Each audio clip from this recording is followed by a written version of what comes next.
Easy mid. Sorry, I'm eating as well. Thank you for the gift sub.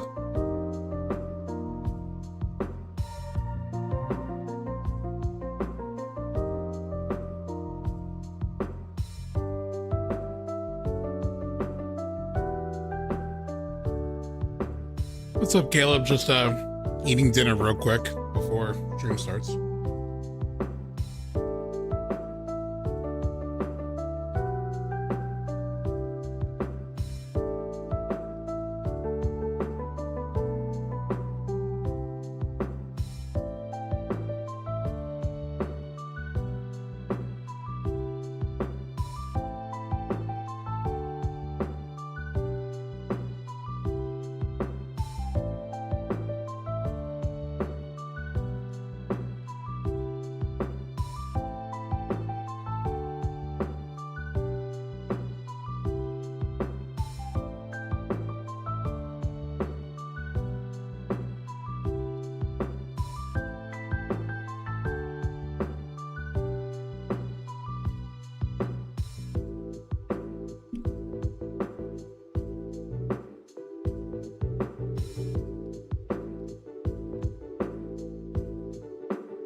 Oh, I did not send that to YouTube chat.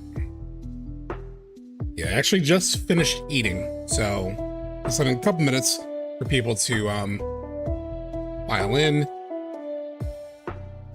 Hopefully, finishing disc 1 tonight. We won't do too much gibbing and gabbing, dillying and dallying. We'll probably jump pretty quickly into the game.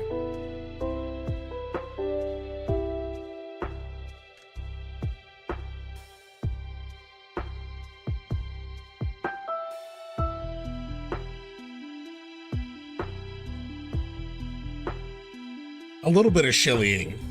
I don't know if we'll get to shallying.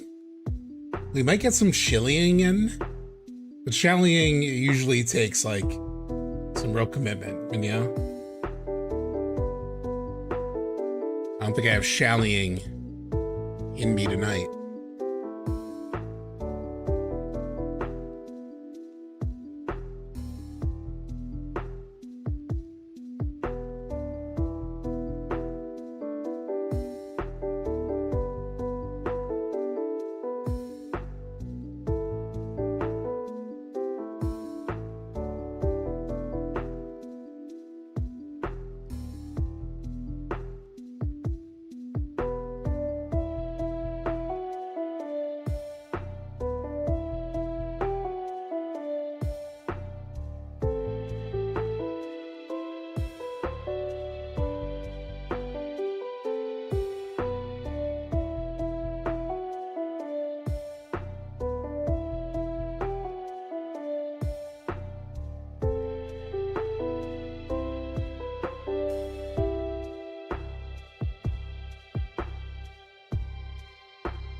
Hello, everybody. A little bit of a different vibe today. It was a long day and tried to rock my contacts and my eyes were rebelling. So glasses night here on Subtext. We don't have a ton of stuff to like chat about, I don't think. I mean, if you guys have stuff, also let me say hi to people. Palmer Quest, Pomaro, Ecto Gamut, Let's Mosey, Barissa, that's Farthers, Easy Mid, Sephiroth, Kyle Coakley, what's up? And West Elm Caleb. Feels like it's been a while since I've seen you in here, but welcome. We are looking to Ecto Gamut the books. We talked about the ducks. We talked about the books on Sunday. So if you didn't catch the Sunday stream, you can just go to the channel. It's in the live tab. You can check it up there. Hello, Nebula.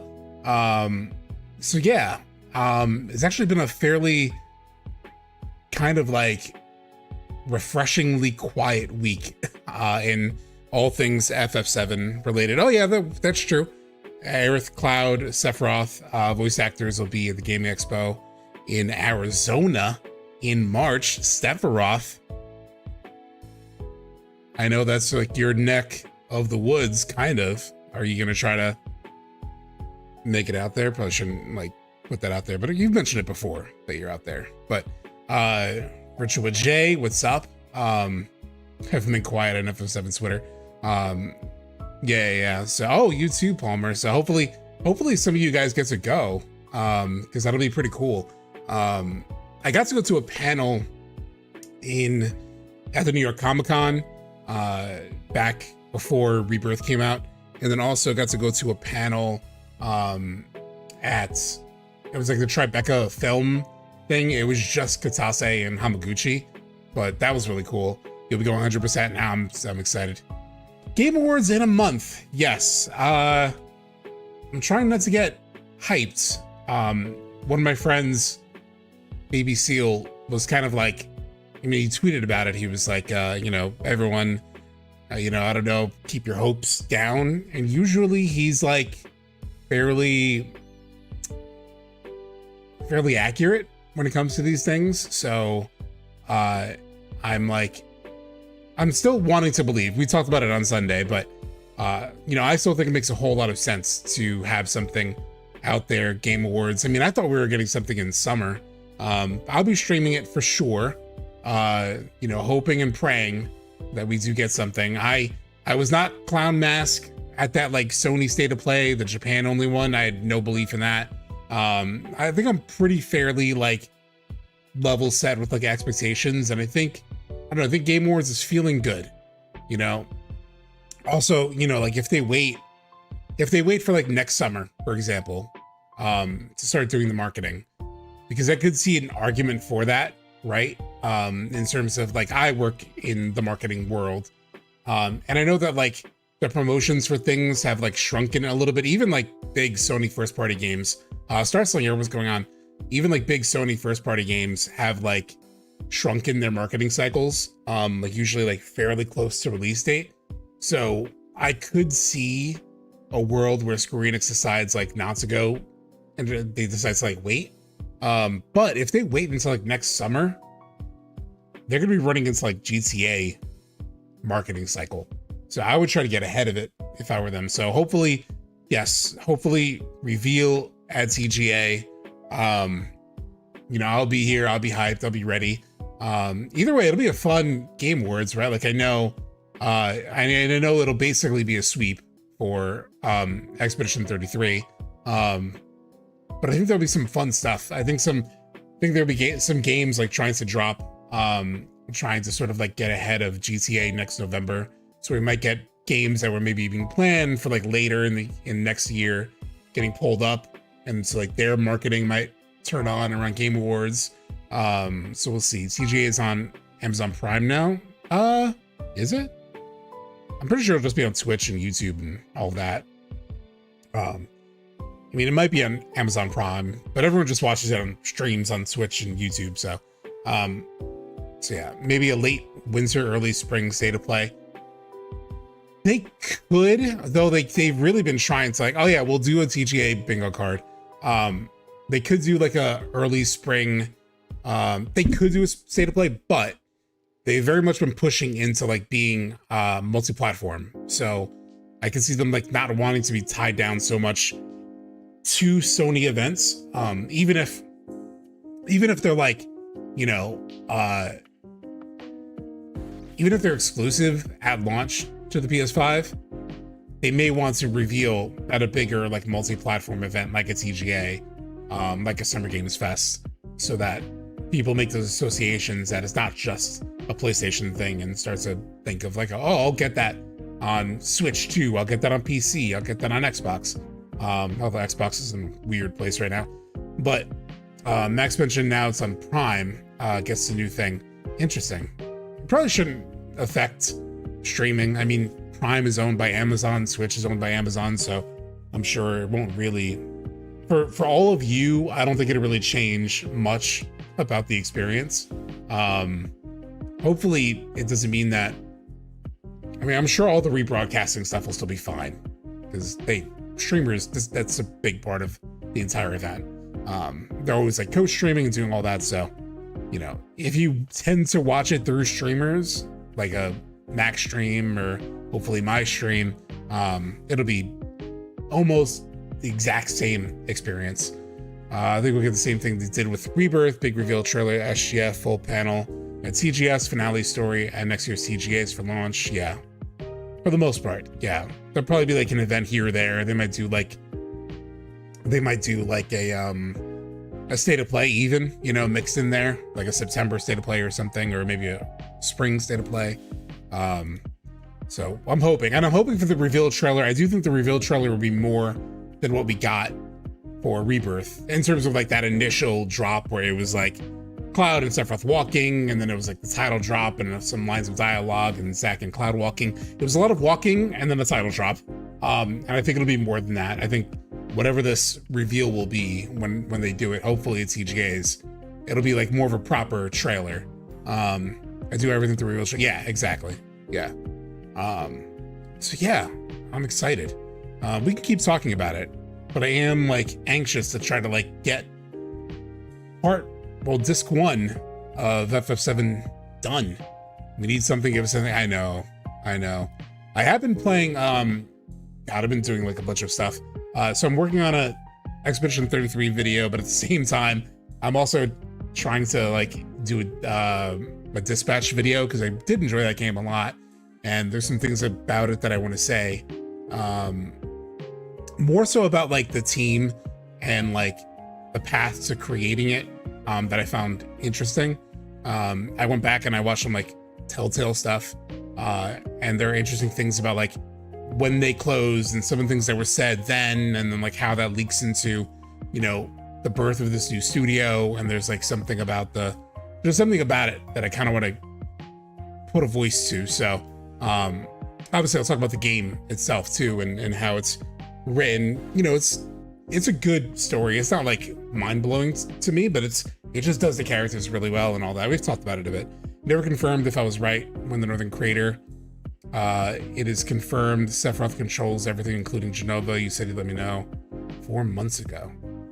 I'm still not sure what your question is, though. That Sephiroth will control everything, including Jenova, at the Northern Crater moment. I mean, it's definitely going to be his big, like, victory moment. He's going to, you know, whether he controls every single thing, including Jenova, you know, I don't know, dude. Like, maybe. That's possible. I'm but a man. So, I mean, that is the moment where he gets, like, a big one-up on the party. So, you know, whether it's to that extent, it could be. I really don't know. So, I placed it in your comments that a sentence in Northern Crater that it confirmed he controlled Jenova, not other way around. I mean, there's a million comments on a lot of the videos, so, but I mean, you're saying it here, so, like I said, it's possible. I really don't know, right? Like, they keep teasing us. They keep teasing us as to how much I replied to it. I replied to almost every comment, but so all I'm saying is like, I don't have a telegraphic memory for all of my comments. It's just like, I'm sure I replied to it, and thought about it. I can't really, it's hard for me to remember every single thing. But I think it's possible that he's controlling Jenova. There's definitely like an indication at the edge of creation that he's separated a bit from Jenova, where like he is sort of like seemingly gained a little more consciousness. That's what some of the like translation stuff pulled from, even from like back on like remake theorizing. They're the people who mentioned what's it called, the Watashi versus Ore like personal pronoun that he uses, that like before Jenova's control, he called himself, he was Ore Sephiroth, where he like referred to himself in like a more of like a casual way.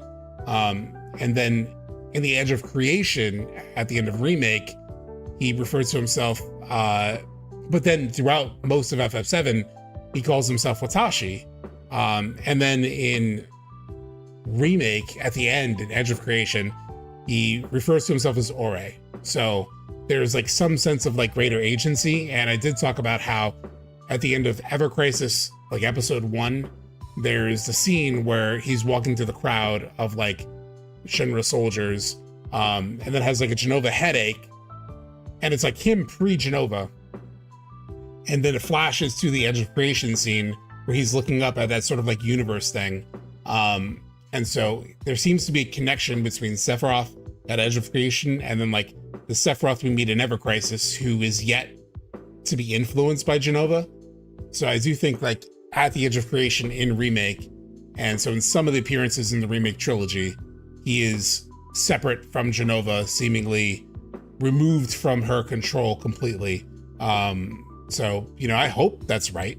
Like, I think that would be a very good way to pay off the sort of like meta sequel vibes so far of the Remake trilogy.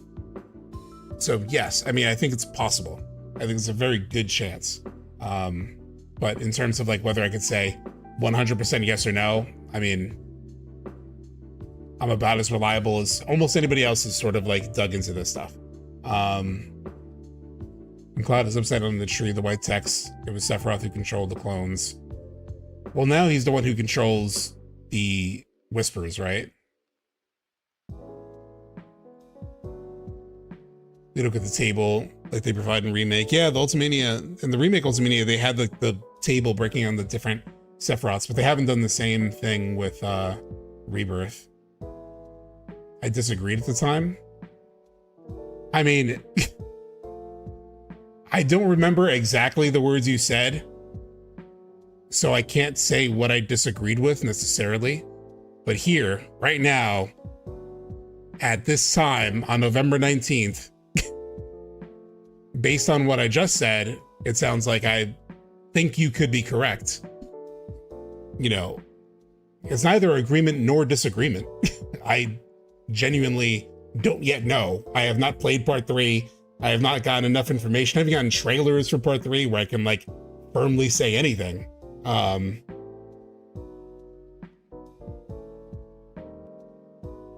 Started a new playthrough of Rebirth. It's really fun, taking my time. I don't feel that rush to finish the story like when the game launched.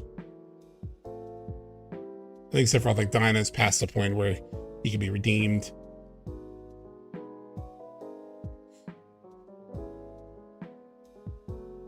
Yeah. All right, so let's start the game. Like, I'm more than happy to like engage with, questions and like theories. I just don't know everything. Hi, Natalie, what's up? Neither should you take my like agreement or disagreement as like gospel, I'm just a dude. So even if I were to disagree with you or disagreed with you in the past, it doesn't mean jack shit. You could 100% be correct. With the Sephiroth 1 video, yeah, I have to work on that. I haven't I haven't spent time on that quite yet. I was waiting for like the Ever Crisis stuff to finish up, with just finished not so long ago.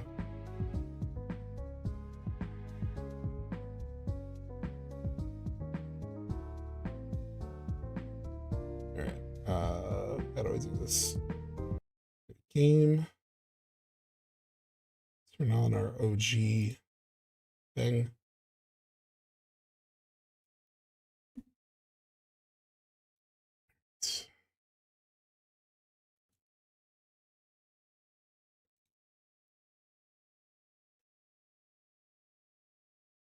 Because Sephiroth has so many Genova cells, I wonder if he will be able to join the live stream. He's interesting, right? Because, like, I mean, we just were watching this and talking about it with Crisis Core.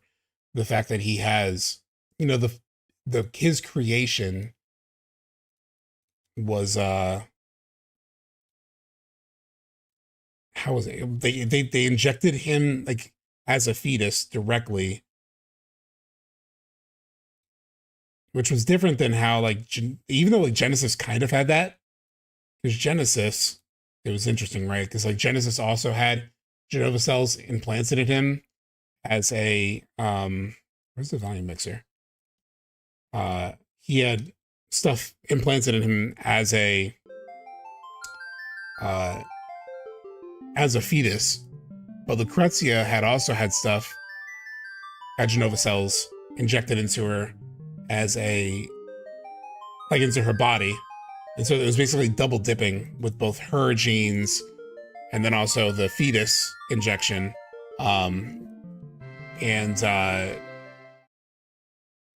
So weirdly enough, because Lucrezia didn't have Genova cells in her body already, it actually led to like the perfect outcome that Hojo and Shinra were looking for. Hold on, we got to turn the game on here.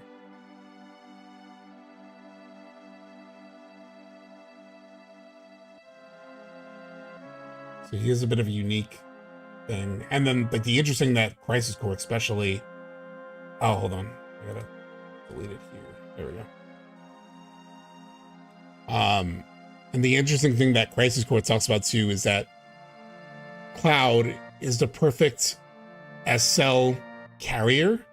And you make like a specific point of that, like Genesis and Hollander make a specific point that he's like the only like pure S-Cell carrier now, which I think has interesting implications to how Sephiroth is attached to him and how Sephiroth manipulates him.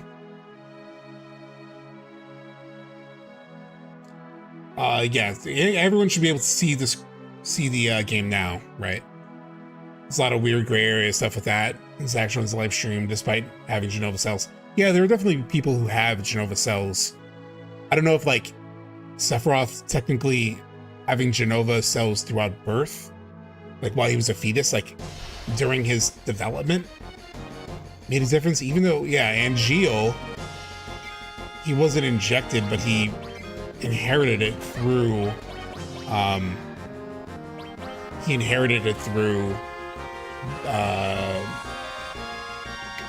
Jillian.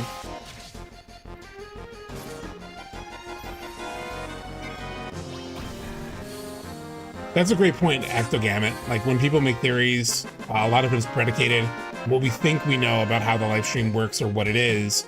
All that can be upended in part 3. It's already been upended a bit in the remake trilogy, because even that concept of like memories of the future being in the live stream, which is definitively true now, because developers said that in one of the interviews where they like broke down the final chapter of why can't I find the stupid sound mixer? There we go. Where they broke down chapter 18 of remake. They specifically said like that the party was like encountering memories of the future. Like obviously like memories and all of that from the past could exist in the live stream, and that's how we knew it in the original. And then in remake, they introduced this idea of like memories of the future. So basically like anything and everything that could end up in the live stream is there, which is like a new spin on the understanding of live stream, at least as far as I know it. Yeah, the fact that the live stream is essentially a timeline from start to finish. Yeah, that's like new stuff. So they could have new stuff that they're doing with Genova. They could have new stuff they're doing with Sephiroth, with the live stream. Obviously, like, Tifa is actively questioning that in Rebirth, right? We get the whole spiel from Bugenhagen. Yeah, this is how the live stream works. And then Tifa says, are we sure that that's exactly how it works? In terms of, she was like, does he, because he says that like once the Mako is all like drained, it's gone, it like goes away, like the planet dies. And then Tifa's like, or do we know that's exactly what happens, or does it become something else? And that's a new thought. Do you think part 3 will show a more dramatic, like the story of Vincent and Hojo arguing, and Hojo actually experimenting on Vincent while he's in agony?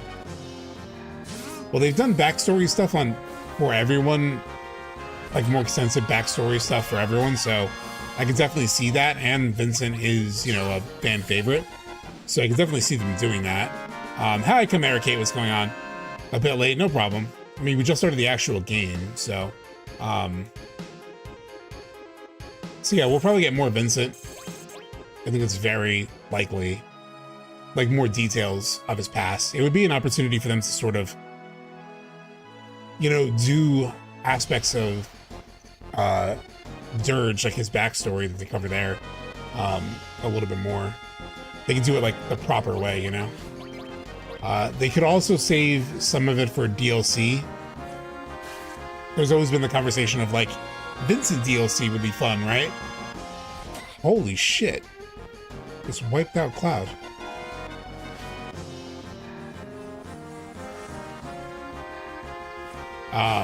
So I can definitely see them doing that. Her and Cloud both do, yeah. Cloud mentioned strengthening it. You can see the life essence from all these splintered worlds are inundating the live stream with way more energy than before, and not a good way, yeah.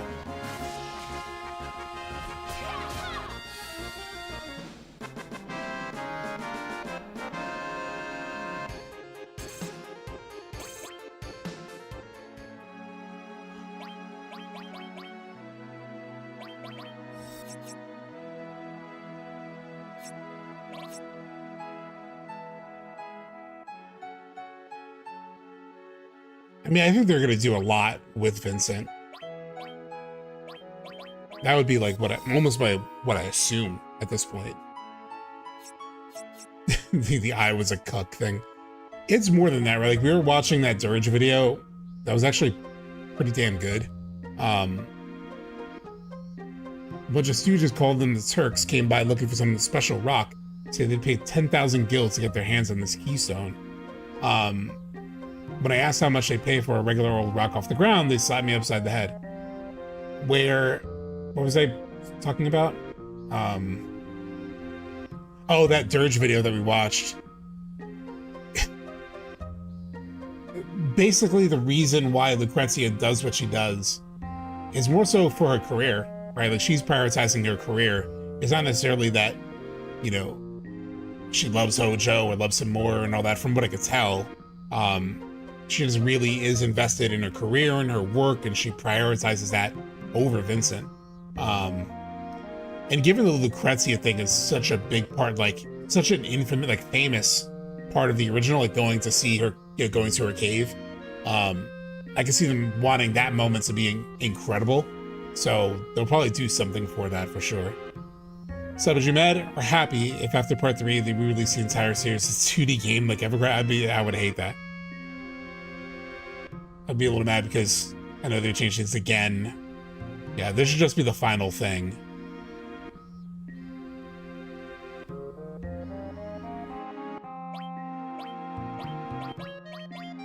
Don't need any of that stuff. There's nothing new, right, to get? I'm also low on money. Umbral Blade? No. That's crap. She also feels really guilty over Vince's dad. Yeah, 100%. Like, she's kind of to blame for Vincent's dad's death. I think it can be really good, I assume. In a story about grief, the statement of grieving over a loss of relationship is very compelling in theory, yeah. And it would be nice to, like, explore a romance without the sort of, like, messiness that comes with anything regarding, like, Cloud and Tifa and Aerith, when people, like, argue over about, you know, like, Vincent and Lucrezia is straightforward, you know? She's mentally ill with depression. Hojo's a psychopath. I wonder why Sephiroth turned out bad, yeah. And, you know, I mean, I've always felt bad for Sephiroth, like, growing up in a damn, like, lab. It was a horrible childhood. Are you visiting his group? Yeah, no. Yeah, we'll just do the regular. Oh my god, lady, I know. Did I accidentally activate this? I must have.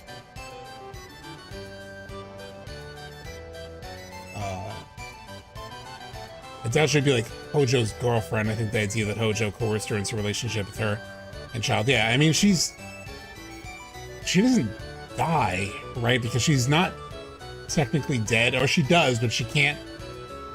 Lucrezia is kind of an example, right? We'll see it when we get to her scene here in the original. But she's basically like, I can't dissolve into life stream. And I forget exactly why. She explains it here in the original. I can't tell if it's anything actually genetic or because, like, she just wills herself. The Keystone. Shit. Aha, long time no see, lad. Oh, you're right, how's that? Do you think you can let me borrow it? Haha, I'm afraid that piece is non-circulating. Although, I might be willing to make an exception. I still owe you a favor after all. What do you need to do? Haha, entertain me, of course. What if I say not in the mood? That's the spirit. It shouldn't prove too difficult. I want you to show me your strength here in the battle arena. Just you, lad. I expect a good fight. Here we go. The old school battle arena. It was funny. I forgot who I was watching. It might have been like Night Sky Prince. And talking about how there's basically like a proto, what's the term for the, it's not Souls-like, that's not the term, but it's like, the term of like when things loop, right? Like when the gameplay like loops. Shoot, what's it called? Like a Returnal, like a Soros. It's like a certain mode, like gameplay mode. Why am I blanking?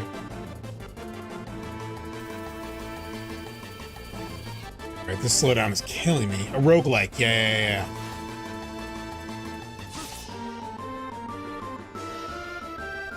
Yeah, it's kind of like a little bit of a roguelike mode because you're like starting, you know, you're not looping necessarily, but you're like gaining kind of a debuff in a way.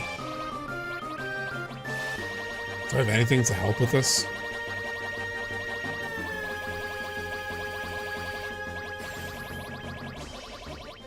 Will an antidote help me here? I'm about to freaking die from this like countdown. Well, I got my speed halved, and it hit me with this countdown bullshit. No, it didn't do anything. Wow, that was pathetic. So it's the best you could do. Well, a promise is a promise. The Keystone is yours. Whatever. Till next time, lad. That one was such bullshit. I suddenly get hit with like half speed. I have no way to counter it because I don't think I even have time materia yet. And they hit me with like a doom clock. I don't even have time to like do anything.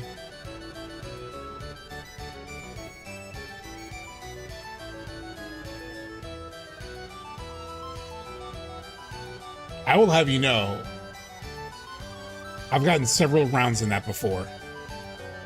I'm tempted to restart, but I have to start all the way back in the desert. I don't want to do that. Oh, Turquoise Hammer, welcome.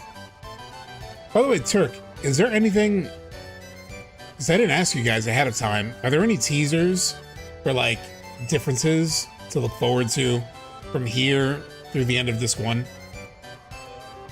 Yeah, I'm happy your new computer is working out. Turk was in Discord earlier today, like doing a step-by-step as he installed this new GPU and cooler, and it was entertaining. There's a big one toward the end of Temple of the Ancients. Okay. So you hear that, chat? There's like something different toward the end of Temple of the Ancients. And again, I'm hoping to get there today. And so repairs are finished. All guests must remain here. What's the matter? Look, well, these things happen. I've got an idea. Let's stay at the hotel. I know a few folk there can pull some strings. We'll let you know as soon as the rope is repaired. Did you guys, like, speaking of, I wasn't really trying to do a voice there for Cait Sith, but last night I was watching a little bit of Max's stream, at least early on, and at one point he pretended to do a French accent for the sake of like Expedition 33, and he sounded like Russian.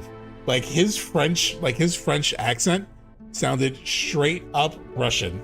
I've done the Cait Sith a little bit before. I could try. It's not often we get together like this, eh? It's terrible. Now's a good time to get over what's been happening. You up for it? I sound like a Lucky Charms joke leprechaun thing. I was a bit late to the party, so I wouldn't mind having some gaps filled in. I second that. Not a bad idea. Hell, I've been here since the beginning and I still got questions. Come on, Cloud, give us all a recap. Should I do the recap, chat? Sure, let's do the recap. I've heard a lot of people try to do this accent. You're comfortably in the top 25%, thank you. Here goes. Basically, we're on the hunt for Sephiroth.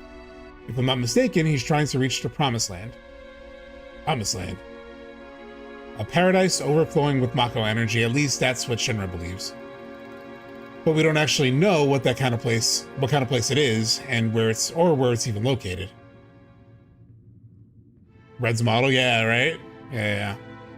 Unto your promised land shall the Cetra one day return. By her loving grace and providence, may they find what fate has set aside. Oh. That's an interesting, like, set of words at the end there, Turk. I don't know if there's, like, something to that, but... By her loving grace and providence, may they find what fate has set aside. Huh.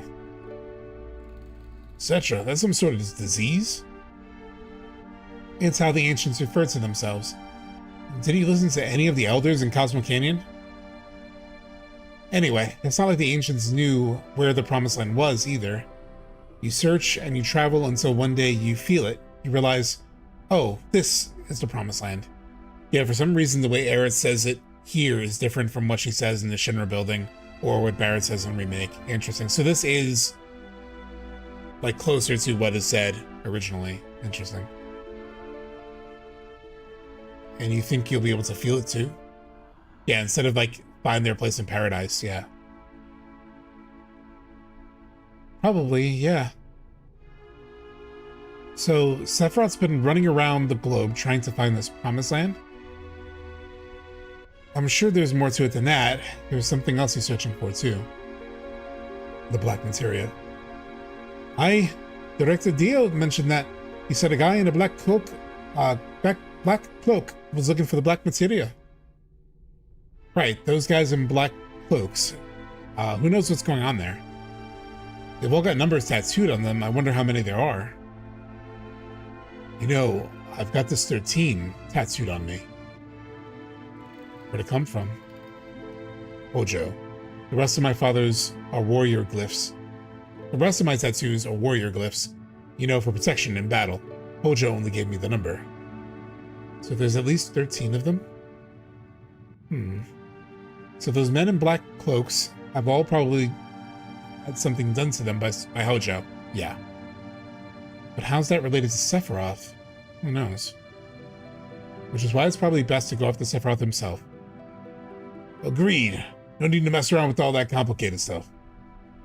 And besides... No, never mind. I always thought this was super interesting from Aerith here, where she's like, besides, no, never mind. I wonder if she's like, even at this point, is sort of like becoming aware of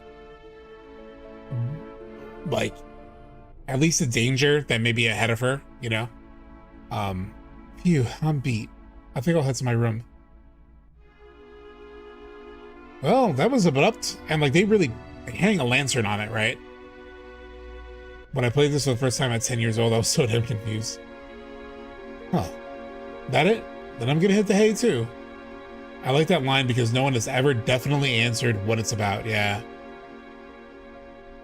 But it adds that air of mystery that we get, and then it is furthered when we get to the Sleeping Forest. I've always like connected it to the Sleeping Forest, even though potentially she only really gets that level of understanding when she gets to the temple. But it definitely at least foreshadows that there's a little bit more going on that she kind of knows, and is like dancing around a little bit. I like the inclusion of the degradation rather than the clones just being failed experiments following Sephiroth. Well, they're kind of one and the same, right? Like the degradation, like what made them, why the reason they have the degradation is because of the cloning process. So it's just a little bit of like a double down on like their soldier status and what it did to them. Is there no more? What about the Black Materia? Talking about it's not going to make anything clear. Right, it's time for action. Starting tomorrow. Cloud. I'm number 13. Does that mean I'm gonna go crazy too? And this I thought was very interesting. I always love this line, and then especially in retrospect, right? Because it, you know, it starts to connect Hojo experiments with people kind of like losing it, like the clones, and then Red 13 having that fear, which is then actually kind of truer for Cloud, and then leads to the whole like tattoo thing in the Whirlwind Maze where he's like, you know, Hojo, give me a tattoo. You know, it's just like interesting like connection point. Same moves made me wonder if Red has been implanted with other genes, but it never took. Yeah, I don't know if like he's really at risk, but he was definitely an experiment, so he's just like fearful that he will have the same fate as those other experiments. They never had that conversation in Rebirth, right? I don't think so, no. I don't know what Hojo did to you, but you've been fine so far, right? I mean, they show the scene in his like trial, right, where he's on the table and there's a bunch of needles and Hojo's gonna do something to him, but we don't really know what. Yeah, but you can't let yourself be scared. But you've got to rest, Red 13. Stop agonizing so much. Tifa. You aren't the only one who's worried. This does give me also like shades of Tifa in Advent Children, where she's like talking to Cloud and like talking sense into him, you know, really like giving him a bit of like a wake up. It's a little bit of a similar sort of like attitude here, which I like. Because you don't get that from Tifa very often. I don't know what's going on, but I know a tense atmosphere when I feel one. Yeah. Hey, Sid. Let's get back to our room. So this is the cannon, right? Cannon, what's it called? Valenwind, is it?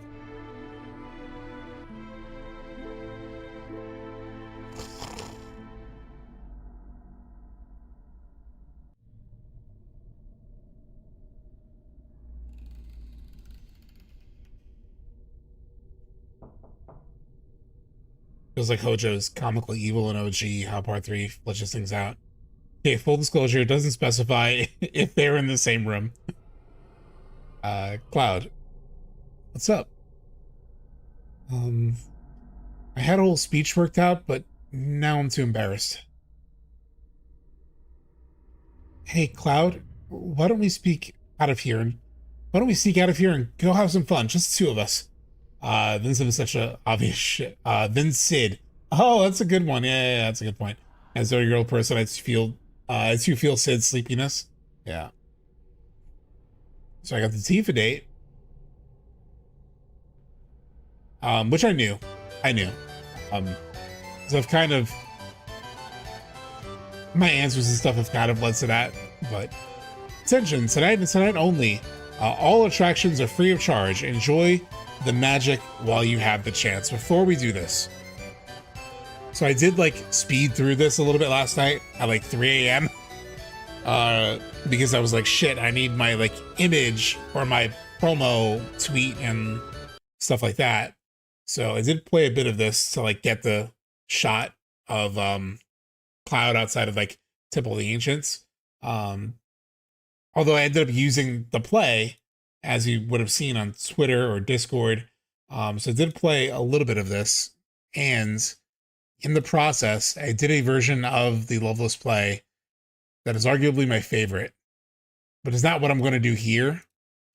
But I want to share with all of you because I still love this version of the play. Let's see. Let's make this like full screen. So I recorded this to get the screenshot for that thing. And in the process,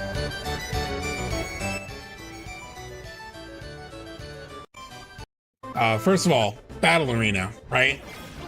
Anybody who was in here talking shit about my Battle Arena performance just now, I shouldn't have put this much effort in, but I'm glad I did. Because you'll see, I went multiple rounds here. I was down, I was hurting, I was poisoned, I was low on HP, I was getting attacked. I was getting attacked like crazy. Look at this. Healed up, back in the fight. Beat these guys. Then I got 1v1 versus Tank Ceratops.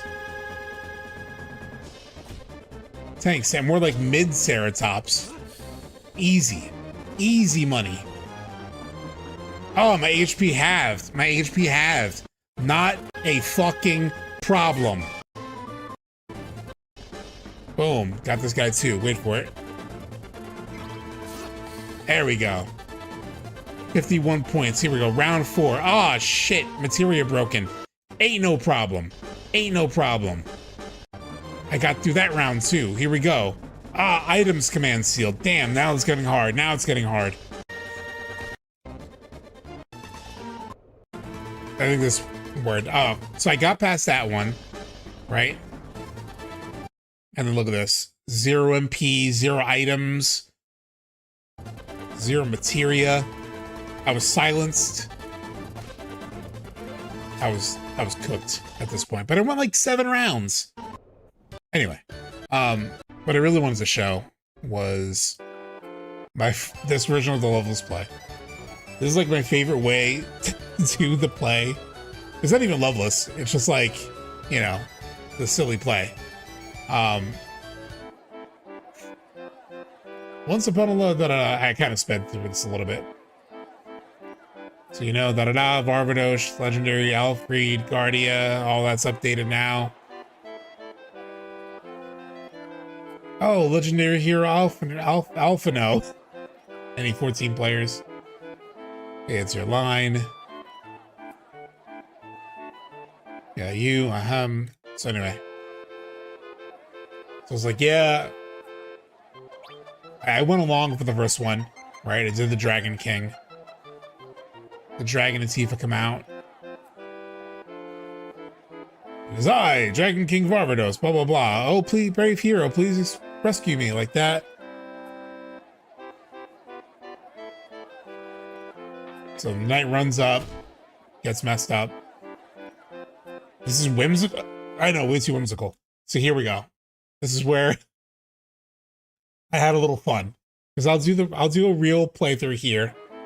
But I shall flee. Oh heavens. Get serious, Cloud. Do you really hate being in the place so much? You're making me angry. Oh my god, it's so whimsical. Shit. Somebody fire an Amora. And then Tifa's like, oh, shut up, you. I love this version of the play. It's so funny. Ah, how mighty the power of the princess. And so concludes the story of the legendary hero Rosa. They're telling like so much more of a meta story now of like, you know, with Loveless in Remake. So they couldn't like really do anything as silly. But so I kind of miss that. I kind of do miss that. Like how you can make it go that far off the rails, you know? I love how goofy the stuff is in the original. Obviously, Rebirth one is better, but it's still, yeah. How about it, you two? They're about to put on a spectacular show at the event square. And now, like, the play is like so much more like baked into the actual story. Like it's foreshadowing the fight at the end. You know, with like Farvados is like literally at the end of the Loveless play in Rebirth. You know, they fight back. Varvados gets like knocked back, ends up on his knee, and is like, oh, it's not over, puppet. And it's like, you know, it's basically the end of the game. We should go check it out. Having Cloud fall in love with the king and leave the date alone on stage is pretty great too. Yeah. They could have gone the heavy rain route. You're the 100th couple today. You two get to play the lead roles in tonight's production. Huh? Don't worry, there's nothing to it. Just play the part however you want. Our procast will make it all work. Muhammad is Barbados in the description. This way, please. Hold on. Hey, that sounds fun. Come on, Cloud.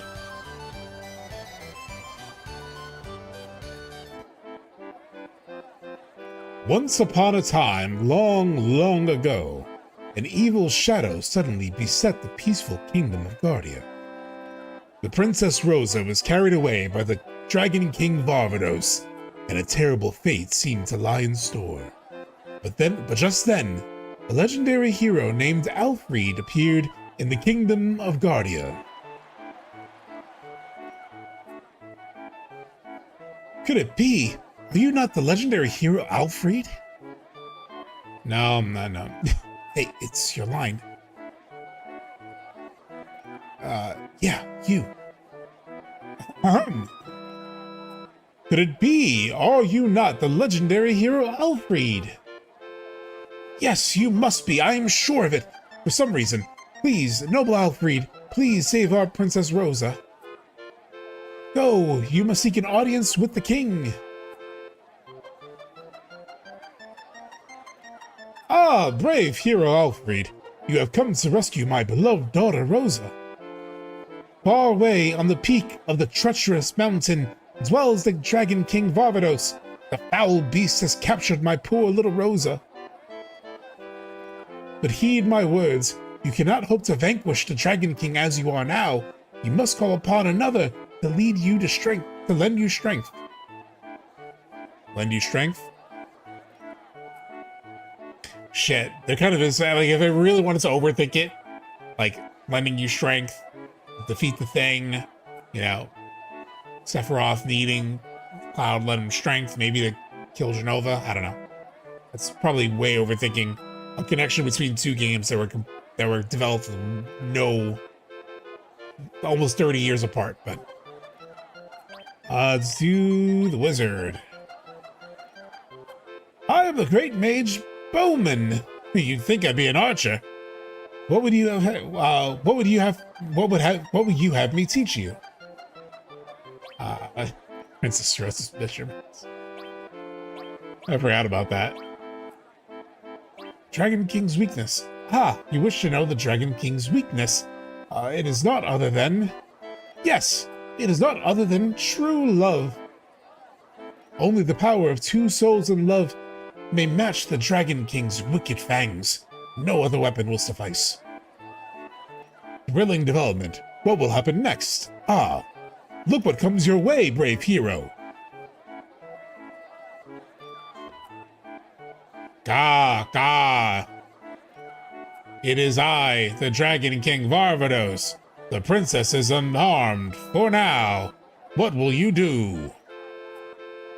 Oh, brave hero, please rescue me. Like that? Ha ha ha ha ha! Steel yourself, brave hero Alfred. I should do like a dragon-y sound, right? And do not wonder how I already know your name. Now, brave hero, stand before the one you cherish. Let the world know your heart. Kiss, radiant with the power of true love. God, kissing the Dragon King is so funny. I'm so tempted.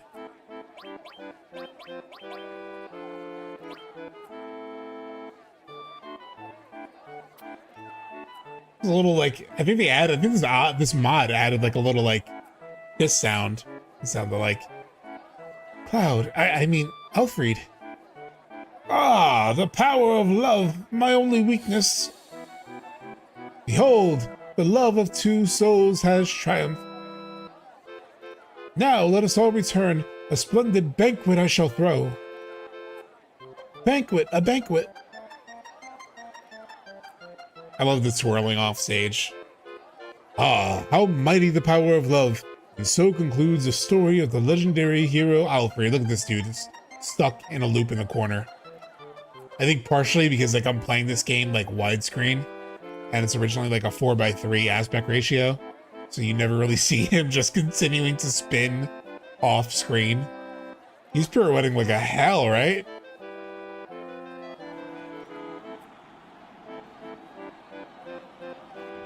Remember guys, this game is gritty and realistic. Oh, that was fun. Hey, why don't we try the gondola ride next?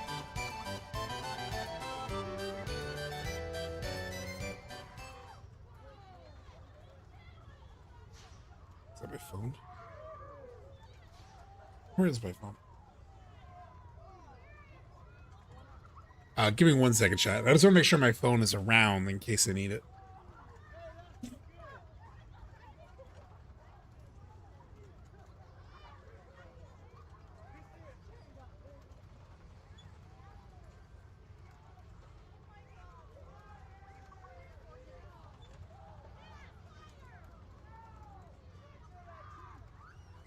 Okay.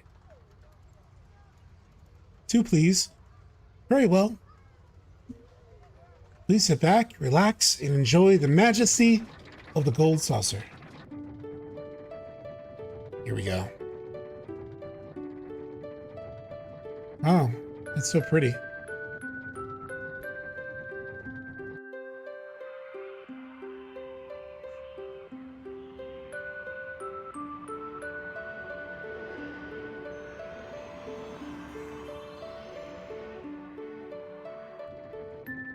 The original song, so good.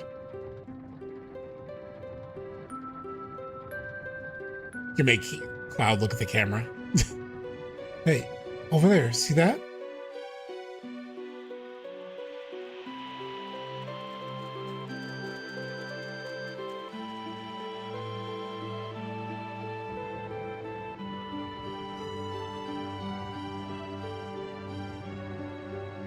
Cloud, look.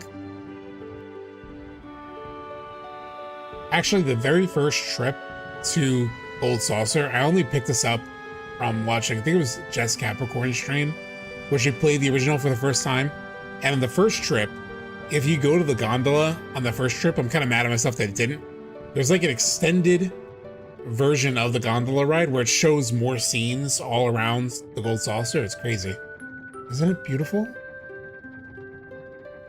I guess I'll go ahead and say it. By the way, Turk, do you know why there's like a black background in this scene? Why you no longer see, is it like a weird bug, or is it like a way to make sure you can like do the dialogue at your own pace. Like, I never understood why when you get here, suddenly you can't see anything. Is it a PC thing only? I can't remember because I feel like maybe PlayStation had it, but I don't remember. Guess I'll go ahead and say it. Say what? I'm sure Eric's just go for it. Huh? Some kind of side effect of one of the mods? Oh, it's because of something I did. Okay. Hey, Cloud. It makes it tough being old friends and all. Finding the right timing, it's not easy. Okay. Hey, Cloud.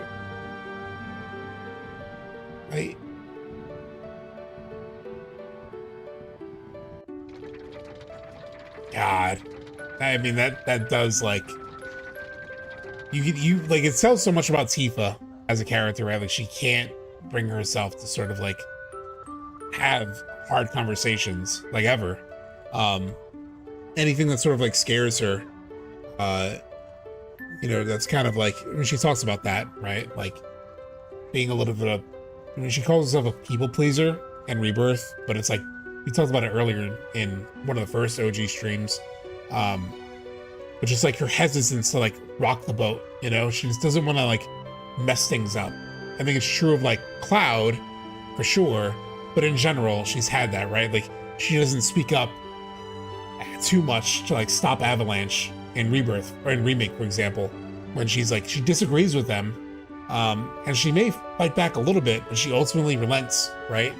And that's really a lot of her growth as a character, is happens in the live stream sequence too, where she finally gets things out and then you know, is leading the party and, you know, becomes more decisive, right? Like, she's pretty indecisive, as Grant says. You know, hates confrontation, yeah. Tifa really annoyed me in OG because of this, her inability to spit it out. Total avoidance of anything uncomfortable, but it's very real. There are people like that, you know? Like, there are people who really like that. You know, I've been like that in the past too, you know? Like, it's a very like human character trait. And I love that about her, you know, like the contrast of her as like visually, right? Like, her aesthetic is like so kind of confident, right? Like, she shows as very like confident. She's very capable, but still has that sort of like indecisiveness and fear and, you know, nervousness, that I just think is like just a nice balance as like a character. She has a bit more personality in the original than Remake. I don't know. I have to think about that one. Like, maybe as we play more, I'll think the same, but it seems about the same to me. Did a great job humanizing her. She's always been the little girl, only girl in the environments, yeah. All right. What were you trying to say earlier? No, nothing. Don't worry about it. Hmm? Oh, look at the time. We should be heading back.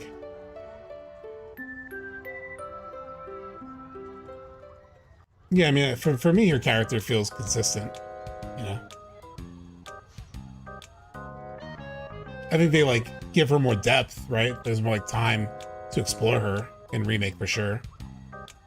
I think that's probably what you might be picking up on, Taro, is, like, they just have more time. You have more time with Tifa in the Remake trilogy. So maybe because you have more scenes with her and you have more interactions with her, you might be picking up more things. Isn't that Cait Sith? He's acting kind of suspicious. Huh?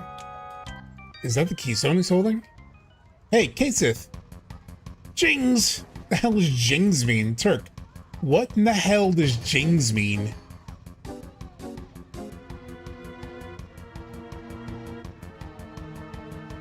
The voice acting and facial features of 3 characters, you can really see expressions and emotions, yeah. You know, doing this last night, I wonder if there's like any way to like get in front of him. Oh, the little sneaky bastard. Oh, if you go, because I thought like if I run ahead of him, that he would might be able to catch him, but he stops and then goes the opposite way. Son of a bitch. Well done. Hey, if you catch him, he takes us to the edge of creation. Hold on a second. You've got me trapped. I promise I'll no run. I promise I'll no run. Aye, it's true. I've been spying on you for Shinra. I don't believe this. What's done is done. No point in greeting or spilled milk. I'll no run. Yeah, it's already hard enough to like try to fake this accent, but then to read certain lines like that. Can we not just pretend the whole thing didn't happen? You're shameless. You expect to stay with us when you know you're a spy? What are you gonna do, eh? Smash me to bits? You'd just be wasting your time. This body's no more than a ween's ragdoll. Than a ween's? I don't want to know what a ween is. My real one's back at the Shinra building in Midgar. I'm gonna show him this toy cat for the air. So, you've been with Shinra this whole time. Who are you, really? Come on, no, I cannot just tell you my real name. This isn't getting us anywhere. See, I told you. Talking's not gonna change anything. Let's just get on with the journey. You gotta be kidding. Aye, it's true, I work for Shinra. But that doesn't mean we need to be enemies. I'm gonna start reading this like regular. Ween is child. Oh, interesting. You know, there's something I cannot stop thinking about. And I'm gonna stop because like it's a little distracting, but it's also like what he says here is kind of interesting that I picked up on when I was replaying the original before Rebirth came out. I took Gamut. You just have to throw yourself into the role. You're not subtext anymore. You're a robot cat. Forget about subtext. Reeve is arguably the craziest person in the game. Yeah. But so he has like a moment here that he's about to do where the first time I played this game, I was like, shut the fuck up, dude. Like, you're so full of shit. Like, I don't want to hear any of this bullshit. Because he talks about like, you know, maybe thinking about things differently, and seeing the party a bit differently. And you don't believe him for a second, right? I do think, like, with knowledge of him being Reeve, it does, like, you do sort of, like, read these lines a little bit differently, especially after seeing the way Reeve is in Remake. Like, it was here in the original. There is that scene in the office, like, before, like, when you're storming the building or whatever, there's some, like, post-Sector 7 scene here in the original where, like, Reeve does, like, stand up to the president about it. But I think it's even more forceful in Remake. So you know that Reeve is genuinely, like, at odds with Shinra and the way that they're doing things. But when you first read this and we don't know that this is Reeve, you're like, shut the fuck up, cat. Like, you're so full of shit. And then he pulls the crazy trump card of, like, kidnapping Marlene, which is just no way. Like, I'm glad they removed that. But it's, like, somewhat believable. Minus that, you know, about, like, how he feels here. So he's like, you know, there's something I cannot stop thinking about. I suppose it's the way you live your lives. You don't get paid, you don't get thanked, but you still risk your lives and keep going with this journey. When I see something like that, like, he's like, Reeve in reality is a little bitch, right? Like, he stays in that job despite his, like, moral and ethical qualms because he's getting paid, right? Like, he is, you know, corpo person. And it's like, well, it makes me think about my own life, you know, about what a sad sack I'd be if this was, you know, all there was to take to it. You're just telling more lies. So here he's actually telling the truth. But Steve is calling him out, and maybe he is lying a little bit to himself, right? Because he could quit his job. But I also understand him feeling like he's in a position to sort of, like, potentially try to help as many people as he can, right? Like, is there a way that he could try to make the best of the situation? You know, that he's, at least he's not like, at least he's the only person seemingly within that executive rank that seems to give any shit about the people. So I can see him like telling himself that story to stay where he is and doing what he's doing. And then he's about to ruin all of it when he brings up Marlene. Is Reeve faking an American accent in his real life? I don't think so. And I still don't know how they're going to do the whole like reveal of like Reeve and whatnot. Like there was like a description of how Cait Sith works and like what like, I think it's like the wiki or like the Final Fantasy wiki or whatever. And it makes sense because there it's described as like, you know, the Inspire basically lets the doll sort of have an independent personality. It's still connected to Reeve, but it's not like Reeve is in his office doing a crazy accent and talking through Cait Sith. And that version of Cait Sith makes sense to me, you know, that it's like an expression of Reeve. It has some of him in him, and Reeve may make like some decisions in some way, but like it is still acting semi-autonomously. So that makes some sense. But then they have scenes both in the original and then in remake where like Cait Sith is like sort of turned off, where he's not responding, he's not responsive, seemingly because Reeve isn't controlling him directly. So it seems like Reeve is controlling him directly. It's very messy, like how Cait Sith like actually works in my head still.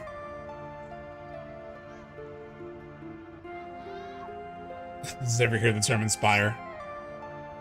You still won't tell us who you are. Once a spy, always a spy. You can't keep someone like you around. You're dreaming if you think otherwise. Yes, I should listen to myself. Talking will not change anything. Lucky for me, I came prepared. He switches up the accent right there. Hey, here, have a listen to this. Daddy? Tifa? Marlene? Huh? It's Tifa. Hello? So I'm afraid you've got no choice but to do as I say. You're despicable. Believe me, I didn't want it to come to this, taking hostages and that. But it is what it is. Talking, well, I don't know what voice I'm doing now. Talking will not make a difference now. So let's just say, let's be pals like we were before. There's no way. Like if they actually tried to do that, yeah, he's saying like temple tomorrow, blah, blah. Shinra will beat us there. I don't know. Like if they actually tried to do that, they couldn't do it. I think like people would hate Cait Sith way too much. And I also think there's no way in hell Barrett would ever forgive him. I really struggle to see any world where Barrett will be able to forgive Reeve and Cait Sith for that. Like that's just a way too far. And funny enough, right? Like we talk about changes between the original and remake. Nobody gets up in arms about that change, right? Like it shows how like some things are a bit selective. Because it is everyone's cool with that change, you know? Yeah, there's no way Barrett would ever forgive him, yeah. Marlene? Hey, Cloudhopper, what's going on? It's almost a plot hole in the original, yeah. Hey, Premiere, what's going on? Get my free shit. Are you all ready, chat? Temple time. I think we're making good time. Cait Sith was already unlikable in the original. Doing it in the remake would be very hard, yeah. Oh, hey, the Temple of the Ancients. We should be able to get there by taking the tiny Bronco east across the river. So, ready to get going? Who's coming with? Me, I want to go. I've got to go. Of course you do. You're a Cetra. I've always thought the way Cait Sith was handled, you know, she was a mess. It left to be desired. Oh, yeah. I mean, he was a pretty shit character in the original. Okay. I like how Sung and Aerith have a complicated relationship, and in the remake trilogy as a whole, yeah. God, they really landed this whole... I mean, I love it here too. I was like, going into Rebirth, this is the one location that I was like so curious about. I'm like, man, will they do this justice? Because like, this is so weird. Like, it's so like, you know, absurdist in a way. And they fully leaned in. You don't jump through tombstones, so there is that. Pikmin Hotel. Apparently, yeah, apparently that is the name. If you go back and play the original, it's kind of hard to see, but it is there.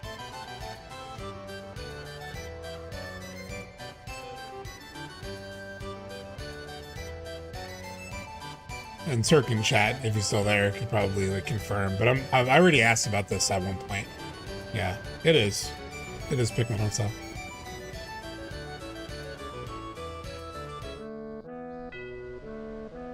Because yeah, it hit me too. I think like seeing it in HD especially made it like, huh?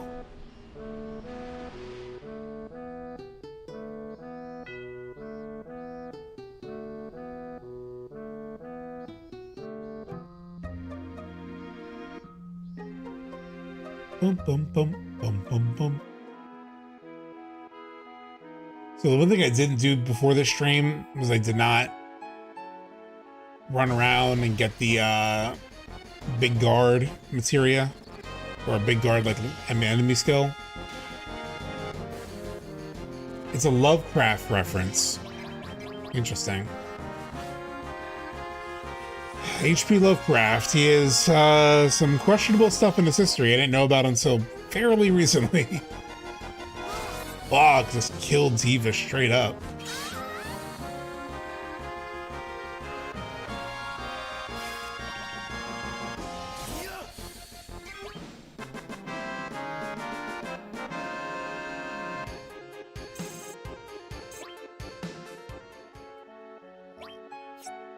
Chat, would you mind if I tried to get Big Guard real quick?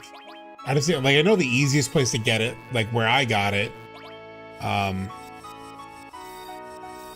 am I using all my potions? The way that I got it was the beach outside Midgar is actually the best place to get it. I think you could do it technically at any beach. I just need to equip Manipulate. Is it any beach or like I remember getting on the Midgar one, like reading some online guide and it's saying like that was the best one or something.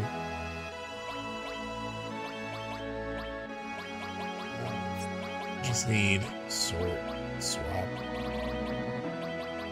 Cait Sith has it. Puppet, it's called here. Give it to Aerith. She doesn't have that much materia in general. Let's get time materia leveled up. Let's actually do barrier, magnify.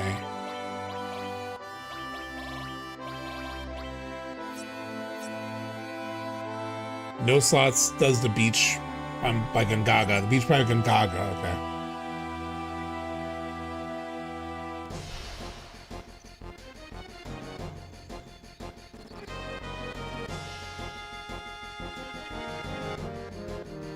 I don't need to fight these guys.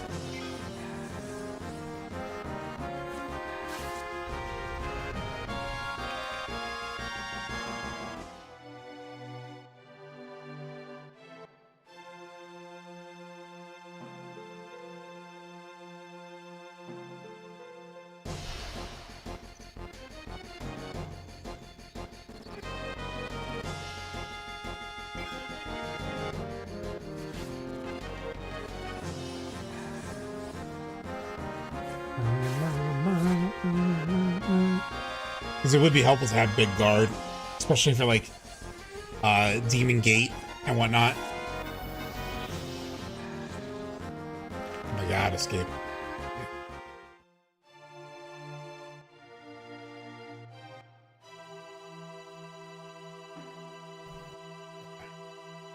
Where is Gungaga again exactly?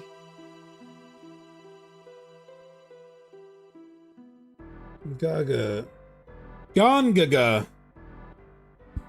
As the guys at Last Elixir Productions like to say it. Gongaga. Hey Martha, we going to Gongaga. Oh, yeah, it's this way. Literally right here. Thank you, Natalie. Oh, it's the beach right here, right? Fuck, I went away from the beach. Gongaga.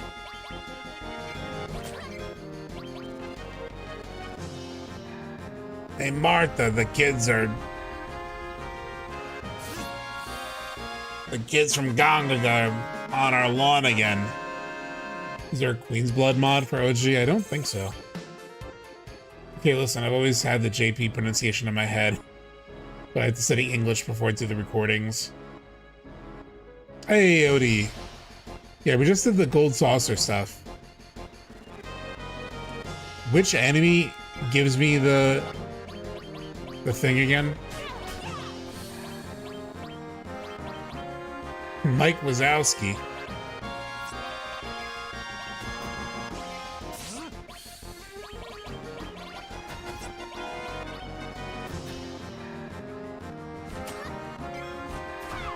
Is it this guy? Wait.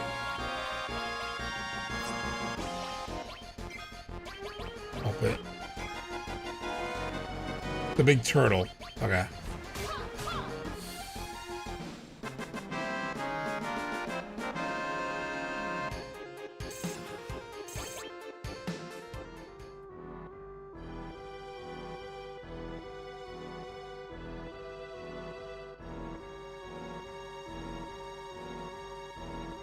We should be on this beach or that beach?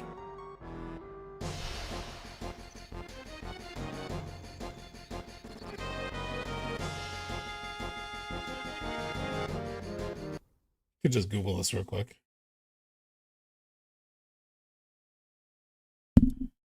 Those are who you need. Wait.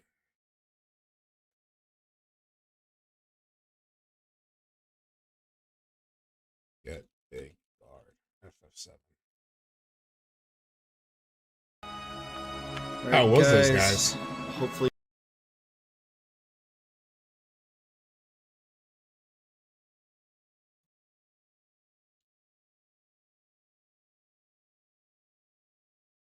All right, manipulated it.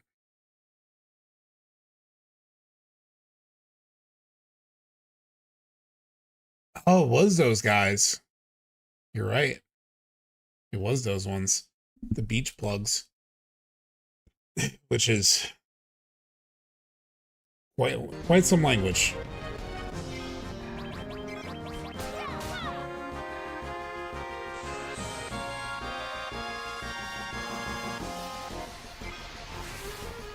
There's like another big enemy skill to get from that you can get early, and I forget which one. But Big Guard is the only one I really care about.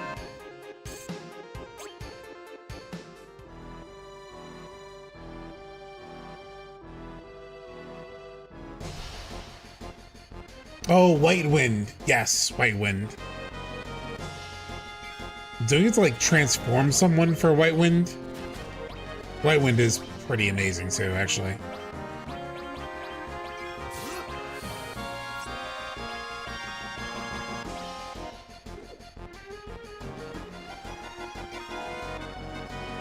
Come on.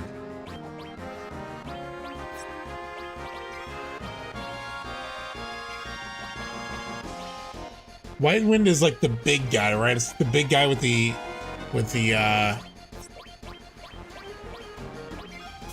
big guy with the wings.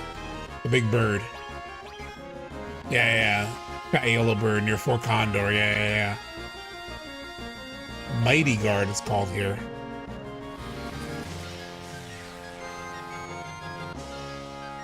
Hell yeah.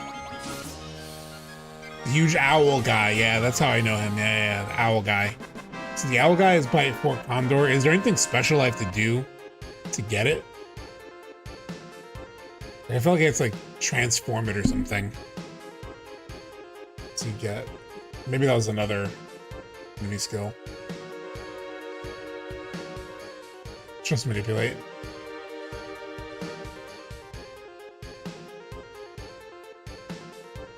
It's that guy. Oh, you just manipulate him. Do it. Okay. I know there's like some enemy skill, like I feel like you'd manipulate or you like transform something. Why one's not worth it going out of your way for? I mean, yeah, I have Kira. Fine. I do want to get to the end of the game, so or the end of the game, end of disc 1. So where are we going again? Temple. Temple's along the south in the original. It's over there.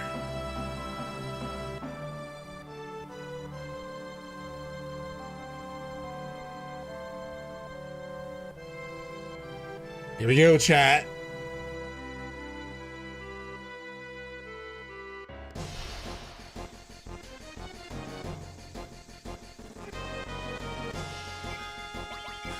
These are annoying looking enemies. Yeah, it is crazy close to Midgar in the original. I think it's because of like convenience. Especially with like mapping it out with like the shallow parts of the ocean and you know how to make that work.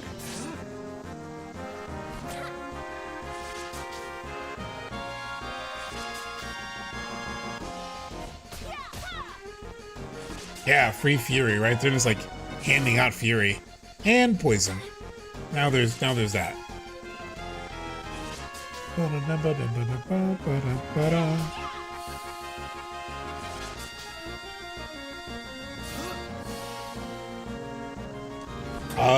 What do we think about seeing obvious palm trees in the CGI for Temple of the Ancients and Rebirth? Wait, can you repeat that? Seeing obvious palm trees in the CGI cutscene. Honestly, Mosey, I don't think I ever really noticed it. Palm trees? Yeah, if you're talking about like palm trees there, I don't remember that. Do we have any hypers? Or they called something else? They're still called hypers.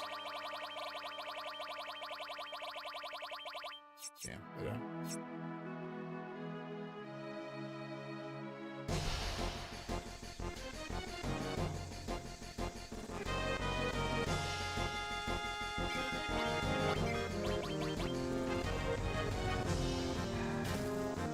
Not something I'm sure I noticed either.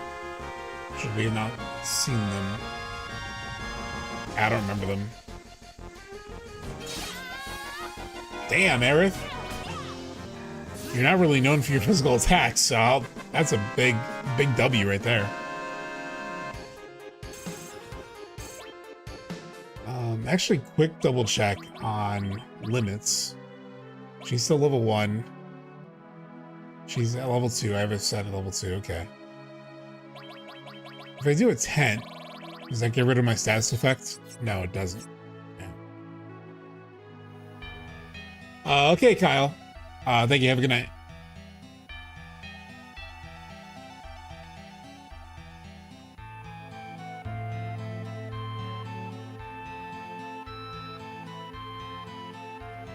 This temple belongs to the ancients. So I did hear, Odie, that there's something toward the end of the temple that's kind of interesting. I can tell, I can feel it. Spirits of the ancients. They're drifting all around us. They could have returned to the planet when they died. They stayed. By sheer force of will. Oh, this is interesting, right? Because this is like... This is also, you know, adding up to what we know about Aerith. Because Aerith also maintains herself by sheer force of will in the live stream after she dies, because she knows, like in at least in live stream White, it's explained that she does that she could return at any point, but she's sticking around because that she senses Sephiroth and what he's doing in the live stream. Do you think in part 3 the real Sephiroth will emerge fully intact from the Mako crystal as his original self? I think he'll shock Cloud for real because it is truly him and not Genova. Oh, that's kind of an interesting idea. Chemical. There was somebody in chat, like toward the beginning of stream, who was like wondering a similar thing. But that's an interesting way to propose it, yeah. I wonder how they'll do it. I mean, I still like the way the original has it, where it's like, he's just in the thing, and then shit goes to shit, and like, you know, it's a big collapse, and you don't know what's happening, and then you wake up, and I mean, I still like that version of it, but that would be a creepy, crazy way to do it. They could have returned to the planet. Well, I already read that. I think it's still using Aerith. Many OG players are ignoring her for obvious reasons. Well, you gotta use her while you can. Almost like Sephiroth says at Gold Saucer in Rebirth, right? Like, have fun while you can.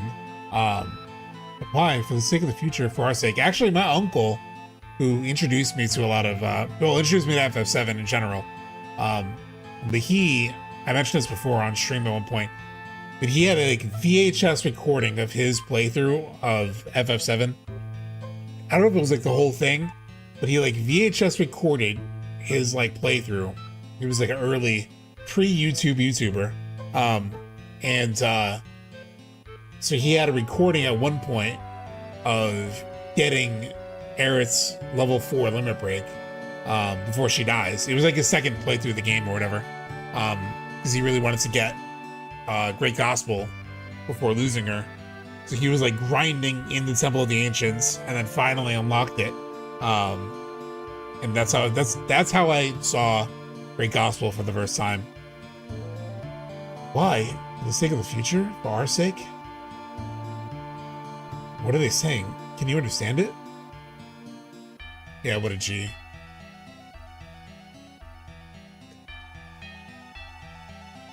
They're uneasy, but also glad. Like, I never unlocked Great Gospel in a playthrough. Not patient enough. Glad because I'm here? Sorry, it's all kind of hazy. You got Great Gospel? Nice. Let's hurry. I want to go inside. You were crazy. It's hard. It takes a lot of grinding. It legitimately takes a lot of grinding. Black materia.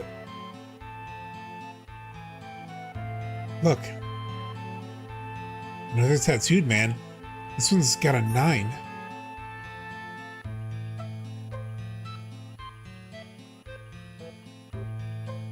Not sure why he floated up like that. Sung? Sung of the Turks? We were duped.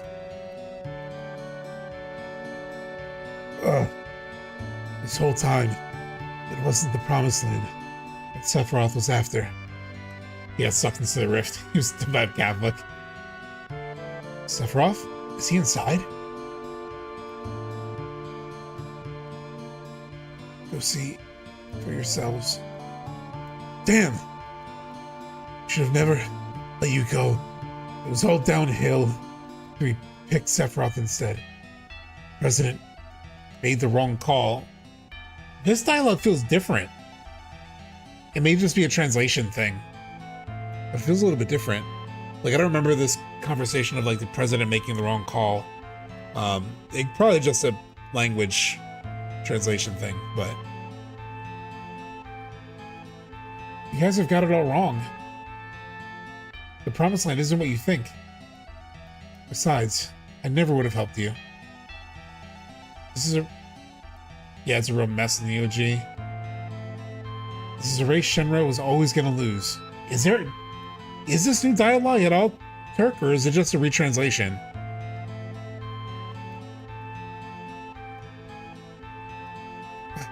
That's harsh. Exactly the sort of thing you'd say. Not new. Huh. Keystone. You have to place it on the altar. You ever notice how we use OG interchangeably to refer to the original game and the original translation? It is retranslated, Kensworth. That's what I'm asking. I'm asking if it's like if the feeling that this is new, is it because that is it because of the retranslation, or is it because they're like they restored something? Hey, thank you, Habargia, for following. Got the Keystone. So yeah, it's just translation. Interesting. It feels like way more. Maybe it's just like the clarity of it compared to the original. Shit, this makes me very curious what the original said. What the original translation said. The original localization. I don't have it on this computer. Well, I do, I just have to plug it in. It's this hard drive. 1 second. No new dialogue. Okay, I'm just curious when the hell it actually said originally. Is this the right one? No, it's the wrong hard drive.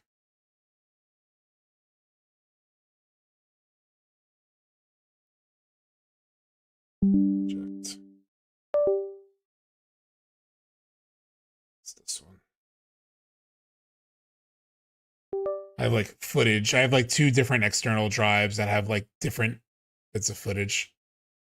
OG playthrough.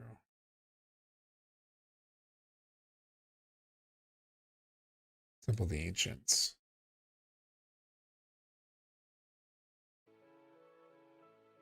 Let's see. We meet Sung.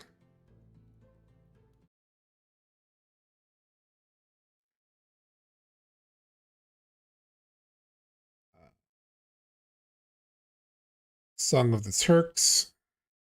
Oh, I've been tricked. Saw the promised land Sephiroth searching for. Sephiroth, he's inside. Look for yourself. That's all the same, yeah. Damn. Letting Aerith go was the start of my bad luck. Oh, yeah, it's the president was wrong. It's just more clear, right? That is because he says in the Shinra Archeology Cut translation, it says it's like, oh, letting you go was our mistake, and the president made a wrong call. It's a little more clear. Like it's kind of is saying the same thing, but it's a little bit different. You're wrong. The promised land isn't what you imagined, and I'm not going to help. Either way, there was no way Shinra could have won. Pretty harsh. Sounds like something you'd say. It is like similar sentiment, but it definitely feels new because it is like actually clear. That's cool. That is cool.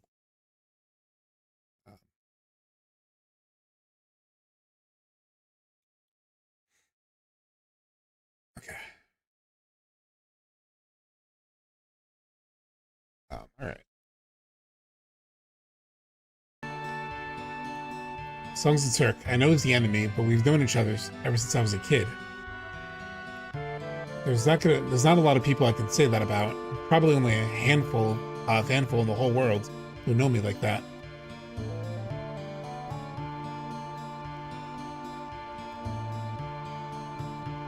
Oh, I didn't talk to Sung.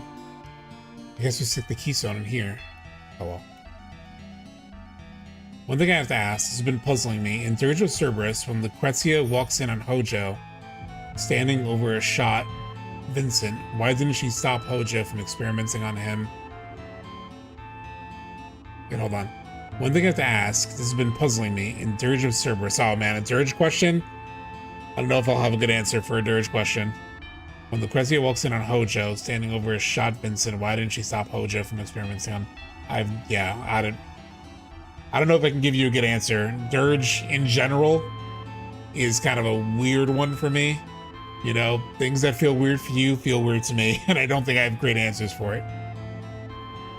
So many words, so many feelings, they're all around us.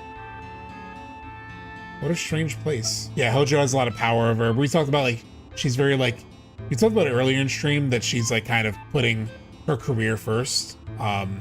So maybe just, like, given the power dynamics, of like her livelihood and career really depends on Hojo and his lab. Like she just doesn't shake the tree, you know? What a strange place. Do you think we're welcome here?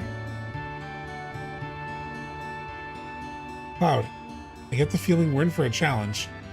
We've come this far. We can't throw in the towel now. You know all the secrets in this game? No. Let's see. I forgot exactly where I need to go to get around to certain things, but... Got a trident. And it's good for Sid.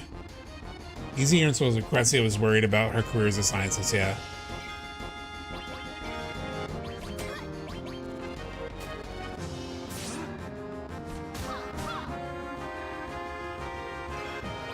And she poisoned his ass.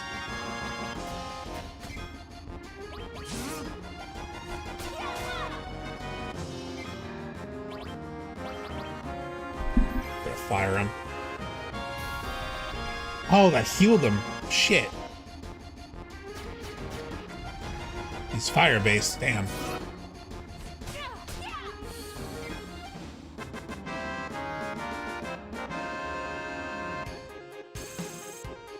Oh, it didn't level up.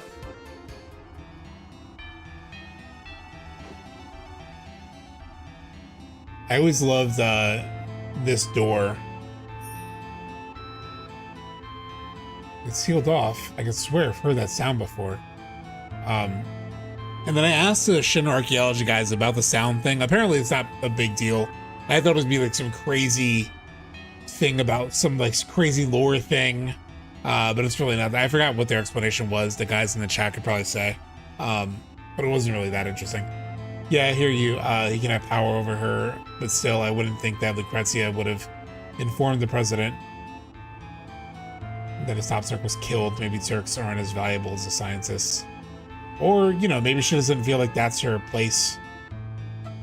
Oh, Odie, I was talking about this door and like how it's like sealed off and there's like a sound and he's like, I could have swore I heard this before and I asked you guys about it once and apparently it wasn't that interesting. Like I was like curious. Is there like some crazy like lore, unfinished thing? I think it's like a reference to another door that he can't go through at some point in the game. But it's kind of like a remnant of that. It's like not really that interesting. It's a materia sound effect, that's right. He's literally just like thinking of the materia sound effect. You're inside a materia, oh shit. That actually is kind of interesting. And yeah, you are, right? Like this turns into the black materia. Holy shit, you're right. So he hears the materia sound effect because we are literally in a materia.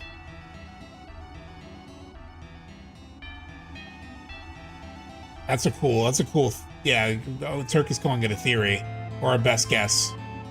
But it makes a lot of sense, yeah. Oh shit, that is cool. Because that is what this is, right? This becomes the black materia, you know? Oh shit. That's cool. That's pretty cool.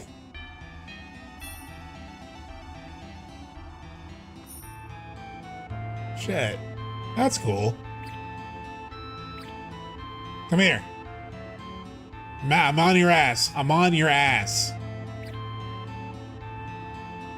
All right, first let me get this. I've definitely said this before.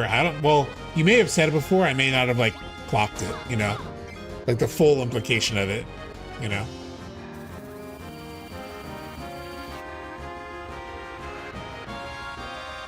God damn it, it turned me into a toad. Damn Chocobo Sage, I mean ancient, yeah. It is nuts how like the Chocobo Sage like straight up looks like one of the ancients. And they do nothing with that in Rebirth. I will say, yeah, the Chocobo Sage in Rebirth just being like some kooky old guy was disappointing. Granted, his Chocobo race is pretty tough. So he is like legit. Like I thought he was bullshitting me at first in Rebirth when you get to the Chocobo Sage and you're like, he's just like a normal dude, an old dude. I'm like, this is not the real Chocobo Sage. We're eventually gonna meet the real Chocobo Sage later. But no. We don't meet these guys at all. But I will say he was tough. He was a tough Chocobo race. So he was pretty legit. Yeah, we didn't get these little funky guys in Rebirth. Interesting they retconned Sung dying here in Rebirth. I wonder what they're gonna do with him in part 3. Well, I don't... Does he die here though? I don't know if he even dies here in the original, does he? I just genuinely can't remember at this point. I can't remember if he actually died here. Yeah, he never died. We don't know Sung died. Do we ever see him later in the game? Or is it just an open question? Oh yeah, he's in Advent Children too. Yeah. Yum yum. Yeah, we finally meet. That's a whole can of worms. I mean, maybe the implication at the end of original was that he died. That, but you know, maybe the implication was that he died here, because I don't think you see him again in the game at any point. So you could reasonably assume that yeah, he does die here. But then yeah, they kind of retcon it. If not Rebirth, they definitely retcon it in the compilation. The OG never said he's dead until, yeah. There seems to be conflicting opinions among the staff. Yeah, we finally meet. You know what I may have even like gotten so like manipulated by the compilation that I forgot that I even thought he died here. You know? Because of like AC, I may have just like wiped that whole memory from my mind. There are manifestations of the ancient spirits. They never returned to the planet. Instead, they stayed here to guard the temple. It's been ages now. Somewhere along the way, they lost the ability to talk. This is the last we've seen of an OG, yeah. You could definitely see that you could believe that he died. It probably, like Turk said, there's different opinions among the staff. So there are probably even people who worked on FF7 OG who believe, yeah, he died here, you know? And that's reasonable. It's okay, having children isn't real, it can't hurt you. Now that they have any need for it, those who stayed behind in the temple have only one objective. Please, tell me what it is. No good, I can't understand the rest. I think they're scared. Because Sephiroth's in the temple, or is it something else? Talk to me. Yum yum. Mind if we do some shopping? Let's first do that.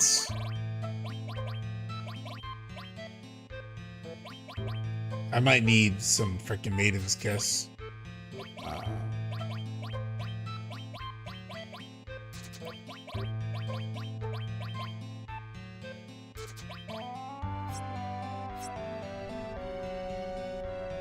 OG Whispers, yeah, kind of, right?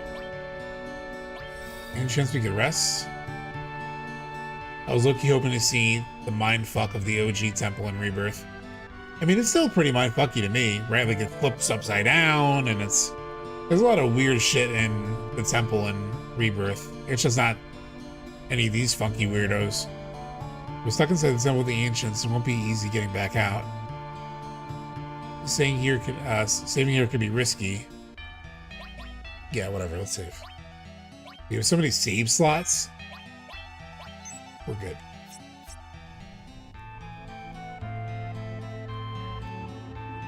Yeah, this will be like a pretty quick temple run compared to Rebirth. Let's remove ether.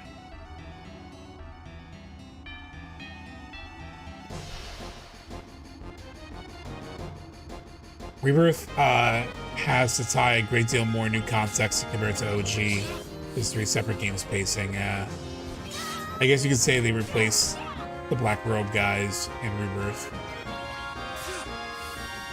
Well, if the Whisperers are the Cetra, then that kind of makes these OG Whisperers, because these were the Cetra in the OG. Yeah, I mean, you're not wrong. Like, when I said, oh yeah, like I was legitimately like, oh yeah, you're right. Like it kind of weirdly might be, right? Like they may have taken kind of the concept of these guys and like remade them, you know? Almost for a new purpose.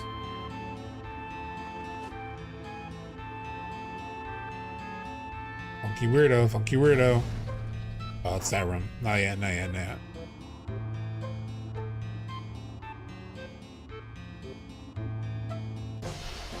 Shit, forget where to go from there. Remake the, yeah, which is actually a localization thing, right? The whole like remake the bit that Aerith says. The Japanese doesn't say remake the.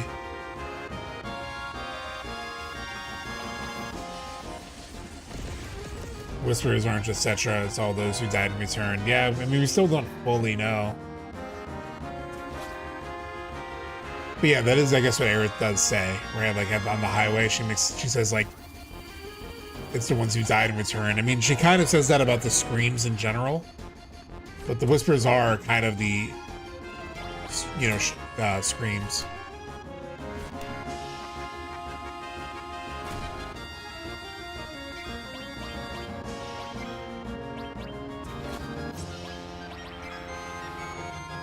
Oh my god, these enemies suck.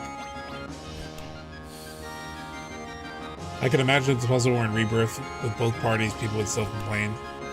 I think the thing that really like causes the complaints in Rebirth is just how long the sequence is.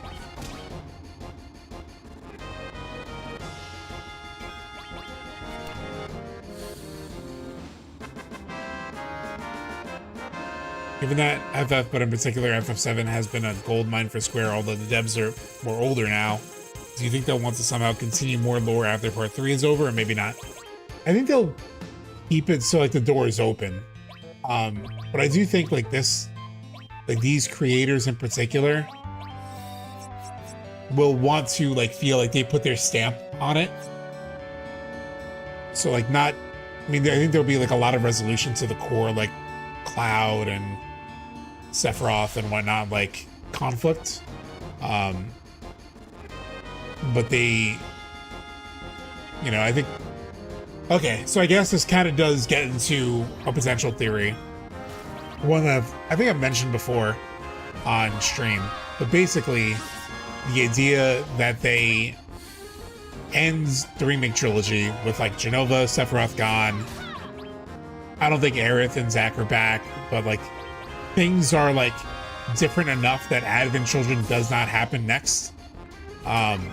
So the world is kind of like reset in a way, so that like they can say definitively the Cloud, Sephiroth, Jenova kind of core conflict is settled, and settled by like the original creators, and the world is like left to a place where then like if they ever wanted to do something else in the world of FF7, you know, they could tell a new story, they could do something new.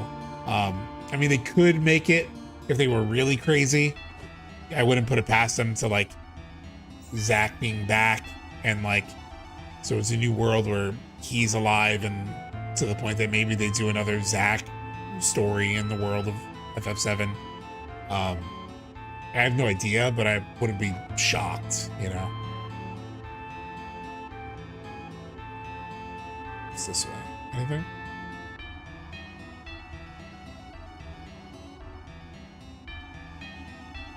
I don't think Zack's gonna live. I mean, I don't think so either.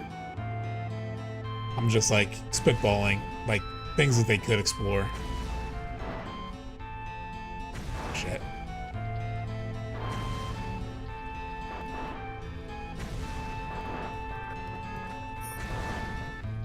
Bitch. Morph materia.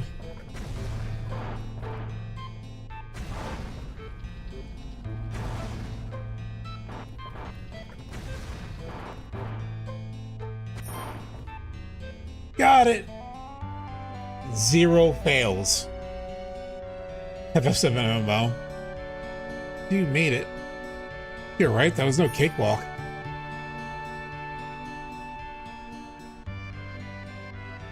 Oh no, Cloud, this is bad. This way, hurry! So we did get this moment in a way in Rebirth. She does stand over a pool, does her shit. I see where you're coming from, but from the devs' POV, if they really want to expand on the world of FF7, I cannot imagine them permanently removing highly popular characters like Aerith or Sephi. Yeah, I mean, maybe it's my own wishful thinking, right? This is I want it over, man. It's brimming with the ancients' knowledge. No, not just their knowledge, but also, like, they set themselves up, technically, that, like, Advent Children is the next thing. So if they wanted to make new games, you know, post the sort of, like, core chronology, then they're kind of tied to the Advent Children story. Unless they do some kind of, like, very future game where it's, like, past Dirge and everything. But, like, if they maintain the timeline as it is, the chronology as it is, then things would have to go to Advent Children. So, like, you know, they're just locked into that being, and then, like, they kind of have to, like, work off of that. I don't know, they might want to, like, clear the deck a little bit. Does that make sense? I agree, but since Cloud has Jenova cells in him, even if the world is reset, that would mean Jenova would still develop or cause more threats through Cloud. I do think, like, 80% of, like, me saying this is just also based on, like, being fucking exhausted of just Jenova always being around, and Sephiroth always able to come back, and, like, it's just like, Jesus. So it's just a never-ending conflict. There's no fucking resolution to this ever. Like, that just feels... I don't know if I would be interested in another Sephiroth Jenova story. It's just like, I'm done, you know? They may still keep it around, and they may do it, but I think I'll be done. I just can't imagine, unless they really take it somewhere interesting. Like, I feel like we've explored this idea as much as it can be explored at this point. No, not just their knowledge, their spirits, their living consciousness. They're trying to tell me something. God, I remember, like, before Rebirth. Okay, Natalie, have a good night. Before Rebirth came out, I remember thinking, like, oh, I wonder what they're gonna do with the scene. I wonder. You can go to my video where it was like me replaying the original before Rebirth came out.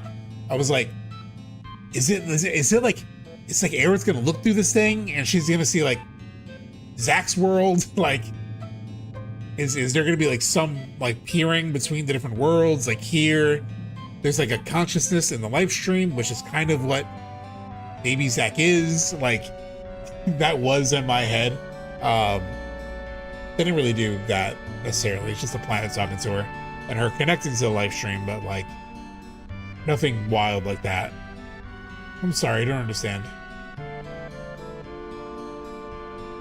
Huh? What's that? Danger? An evil consciousness? Huh, show. You want to show us something? What's going on? That would have been cool, yeah. I think they could easily get rid of Jenova, but Sephiroth is actually having a lot of fans. I'm not sure if they would potentially alienate them. I mean, I'm one of them, but I think I just don't... I struggle to find the energy to, like, care about that story continuing, you know? Hold on. There, look, it's showing us. Son, sir, what is all this? Could it help us find the promised land? I'm not sure. At any rate, we should let the president know. The way this whole thing plays out is so cool. Please be careful, sir. Of course. Why is, like, Tifa turned around? Is she looking at Cloud, I guess? Like, it just looks funny. Like, both Cloud and Aerith are watching the scene, and then Tifa just turned around. Of course. Say, Elena, why don't we grab dinner after this job's finished? Hey. I'd love that. Well, if you don't mind, I'll be going.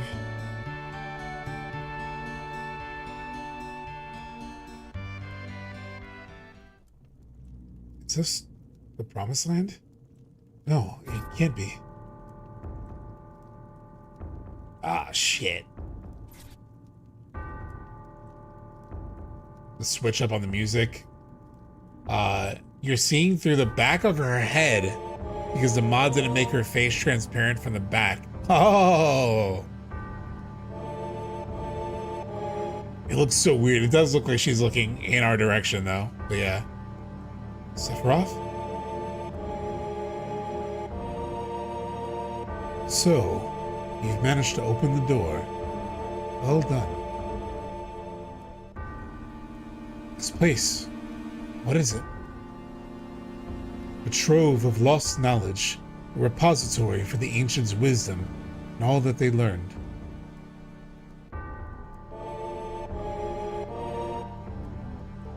I shall become one with the planet. One with the planet? Oh, and then he steps out of himself and then addresses us basically like, so good. You useless half-wits. You've never even stopped to think. All the planet's spiritual energy, all its wisdom, all its knowledge. I shall become everything, and everything shall become me. A perfect fusion. Such a thing is possible? The means to do so lies here. As for your kind, only death awaits. Yet you need not be afraid, for in death you shall be born anew, in the form of spiritual energy. You may yet live on as part of me. So he kind of like takes over for the planet in a way. Like he becomes the way that like the planet harbors life. Essentially, he will do the same in his mind, right? Did you see it? I saw it. That chamber with the murals, where is it? How much further? I don't think. That's where Sephiroth is? Whatever he's plotting, it ends here. Taking him down. Make that we. He just wants everything to live on. What a good guy, yeah. Sephiroth breaks the fourth wall so well he has the Phantom turning against each other, yeah. Oh, and then he's fucking here too.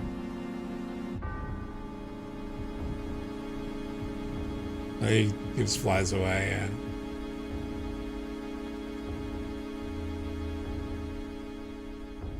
Alright, let's rest. Save. How are we doing on time? 9:40? That's perfectly fine. Okay. It's not death, it's a homecoming. But yeah, let me check which things I want here.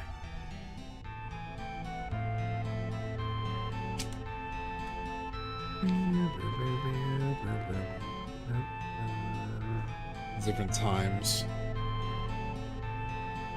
Okay. 5 and J.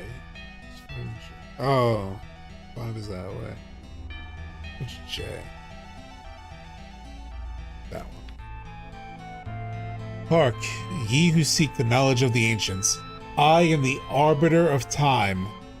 By the hands of this clock may I forge you a path. That's interesting language, right? Like arbiter of time.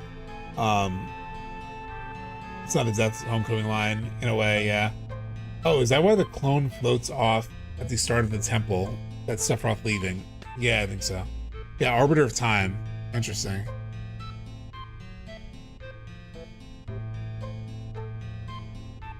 Consult the arbiter, spin at random, cross now. I don't know if Turk can provide any kind of insight on the arbiter language. If it's something that was like a truly direct thing, or if like something that you all adapted. K is that one over there. 4 o'clock sign. Oh no, I don't want to cross now. Shit. It's the same phrasing as Arbiters of Fate, except for time. Oh, interesting. Yeah, that is kind of interesting.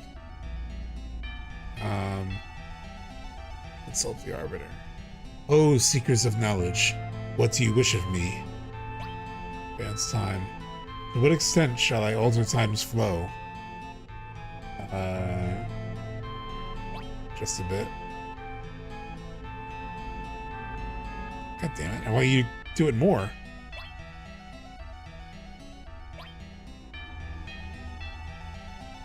Okay.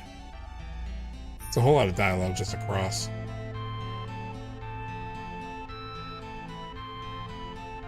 Remember, there's a lot of theories about this guy before Rebirth. And then he wasn't in it, yeah.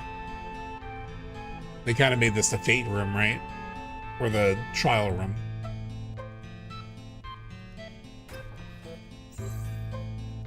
Princess card. Shit.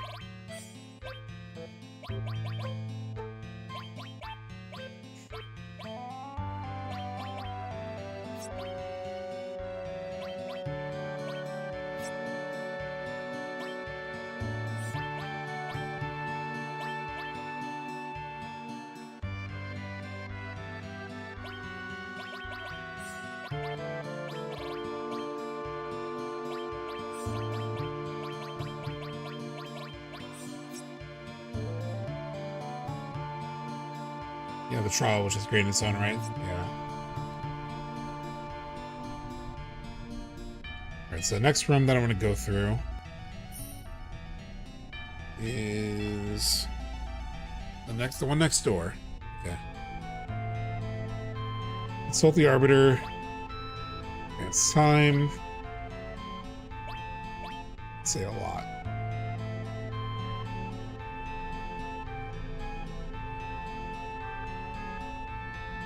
Arbiter, advance time.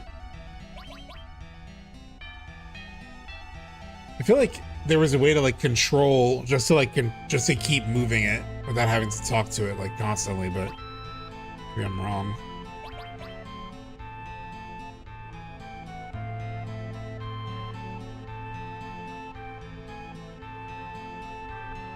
Set the Arbiter, advance time.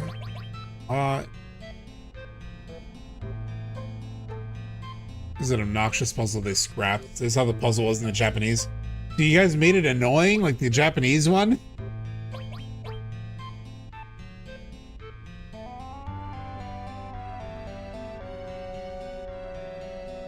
Okay.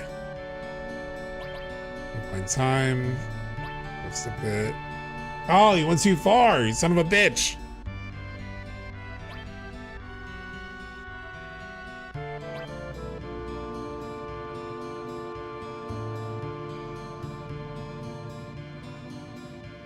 Sake of authenticity, that's dog shit. It becomes how it is in every other version of if you fall off 3 times.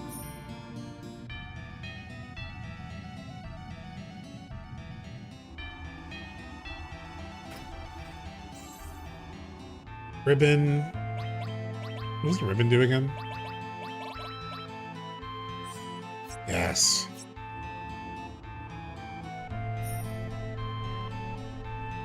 Alright, the next one.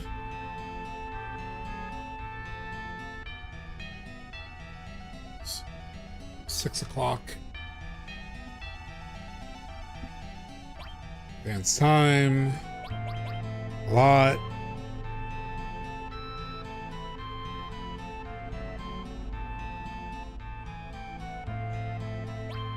Time, moderate amount.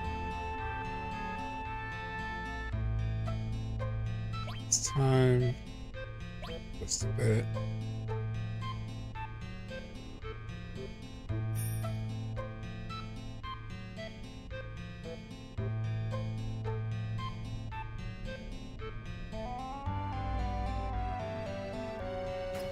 That's how it is in the Japanese version too. In the international version, they just turned the gay baby mode. Well, make me a gay baby then.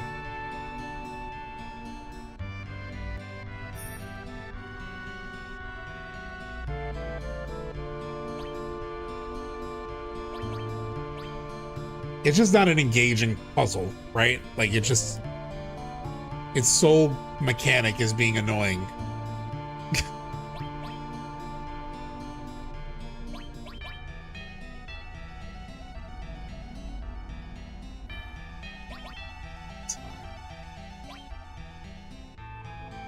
And then of course it goes back 2 things, and then I need to go forward 1 thing.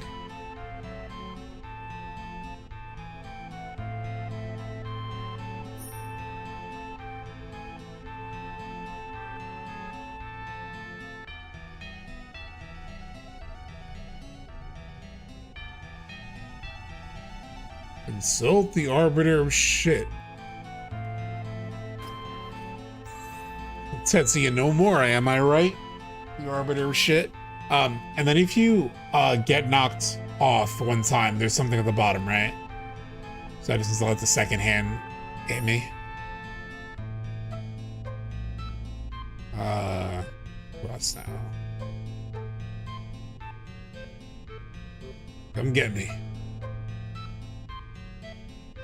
It was even easier if I'm the little one. Come on. Come on, second hand.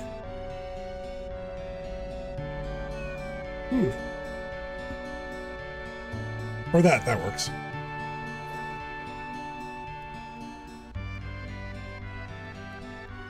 This atmosphere. Here they come.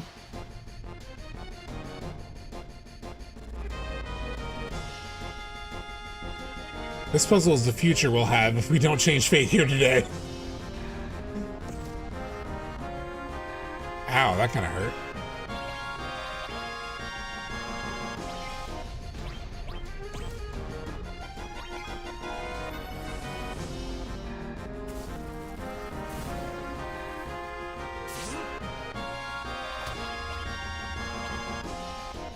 Why did I just do a regular attack?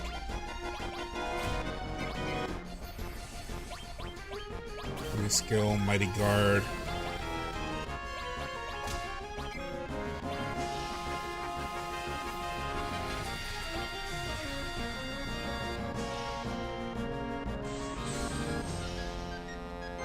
Using 60 FPS, the second hand graphic is desynced. Oh, interesting.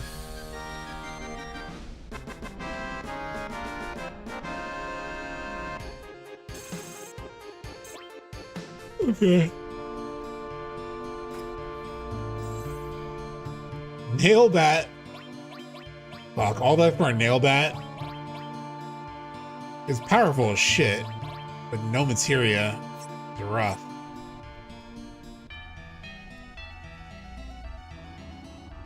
Fuck materia. Oh. Wait. Forget how I need to get back to where I am.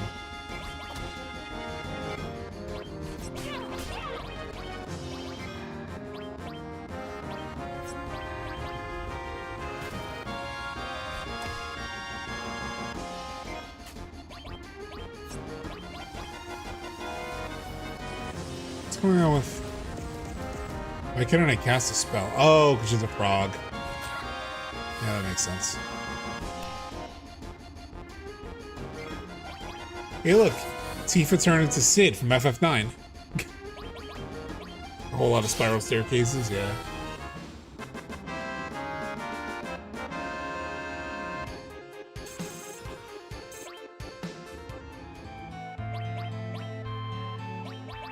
Wow.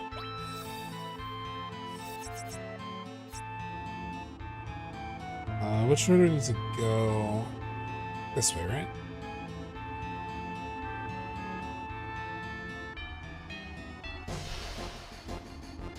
Can't remember exactly.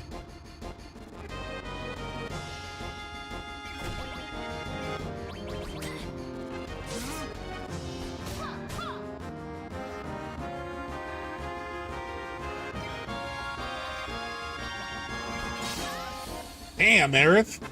400 on a physical attack?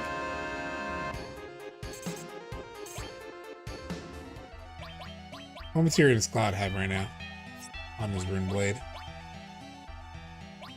Yeah, Shiva, Steel, Enemy Skill, Odin. Well,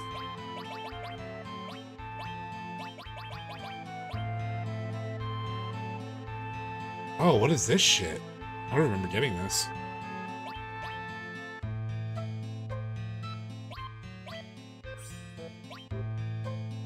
All right, chat. Let's fuck around. Let's move. I mean, I don't really need steel.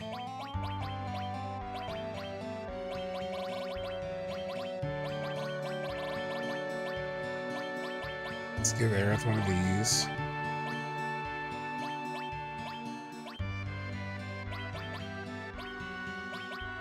Barrier modify. She doesn't really need puppet right now. Oh, she has 2 fires right now. Like an idiot.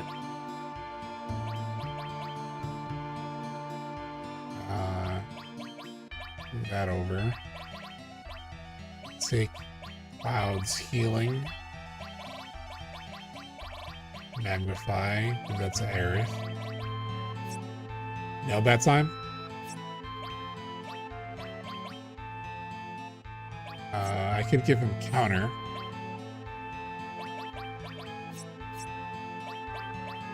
Let's do it.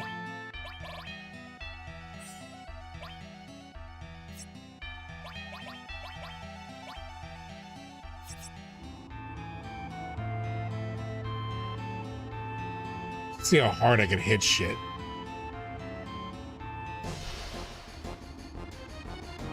Yeah, see, give us some material loadouts. Oh, yeah.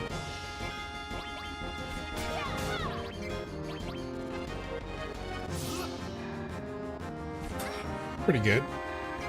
I want to see him crack quadruple digits with a regular hit. Organize him. There we go. 1700. Oh, shit. You know what? Let's give him the luck up. Increases crits. Oh, yeah. Oh, yeah. Oh, yeah.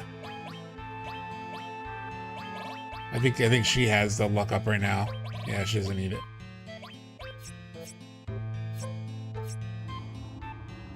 You know, I never really messed around with the nail bat in the original. I know that might sound crazy, but like, I was just like, man, I want my materia slots. But you know what? Somebody in chat was like, screw materia. And so you know what? I'm embracing the chaos. Rest.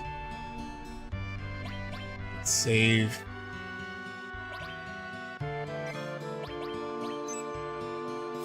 Sometimes you gotta hunga bunga. Alright. Spin at random. Fucking whatever.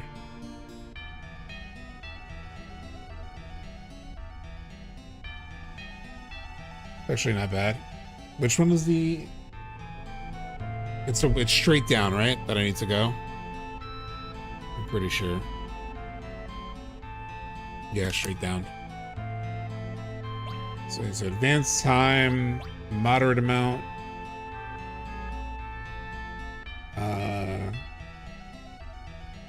Advanced time.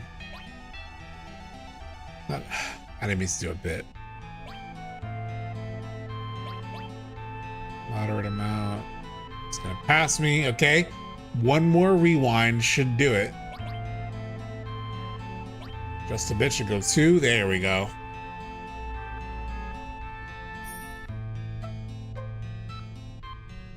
Oh, damn, I got...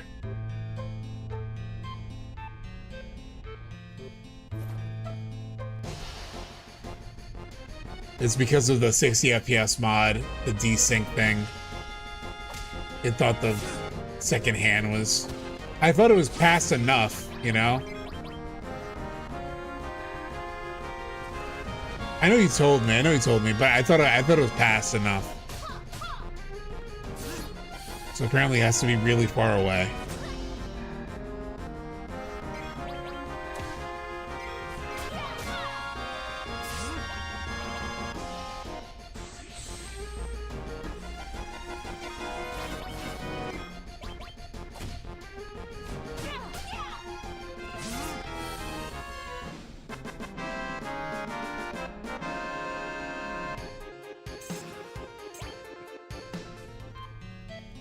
I was feeling myself too. I was like, oh, I got it to go where I needed it to go super quick.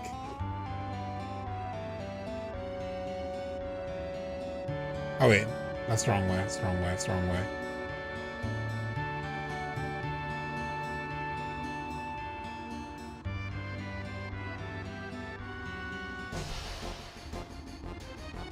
Hey, Rollin, what's up? I don't want to deal with these damn frogs.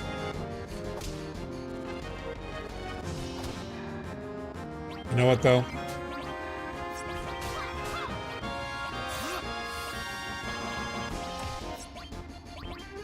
I do hate the frogs, but I could use the,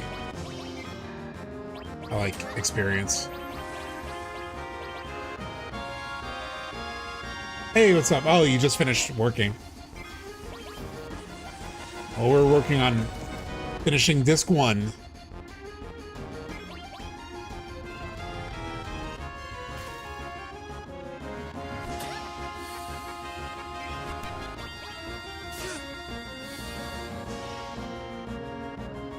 And we got the nail bat.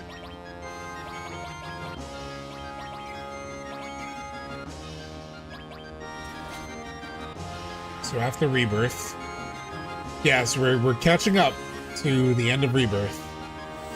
That's the plan.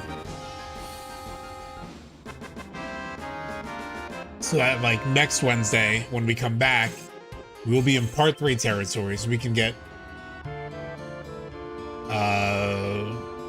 balls deep in Part 3 speculation.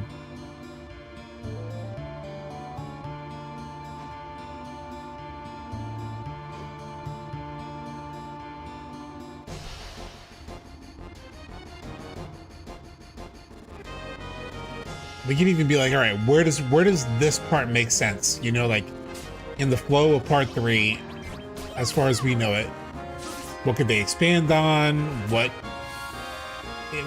are we seeing now that can kind of be, now that we see it in concept, like now that we see it knowing where Rebirth went, do we think it'll recontextualize this moment? All that kind of stuff. Finishing Suikoden 2, maybe this weekend. When did that come out? That's a pretty old one, right? I just remember Suikoden is an old series, so I don't know if it's like there's like new stuff. But I'm pretty sure it's an old game. I never played Suikoden. I'm probably mispronouncing it too.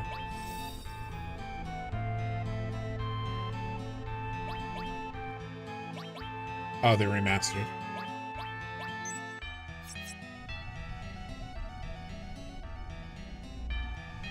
I think I may have picked up a Suikoden actually. Or like, alright, this should be safe. Like a blockbuster at one point. Alright, here we go. This puzzle. Shoot, it's locked.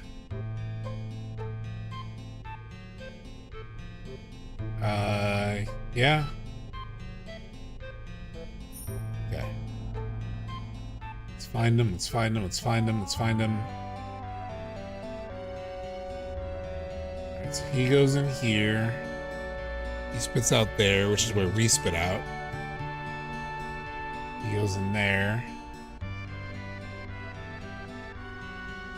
He comes out there.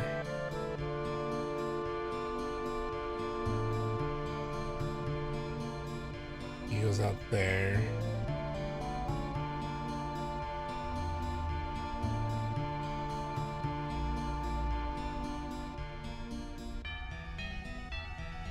Comes out there. Goes down there. God, I forgot where goes where. I'm just guessing. Oh, he was right there.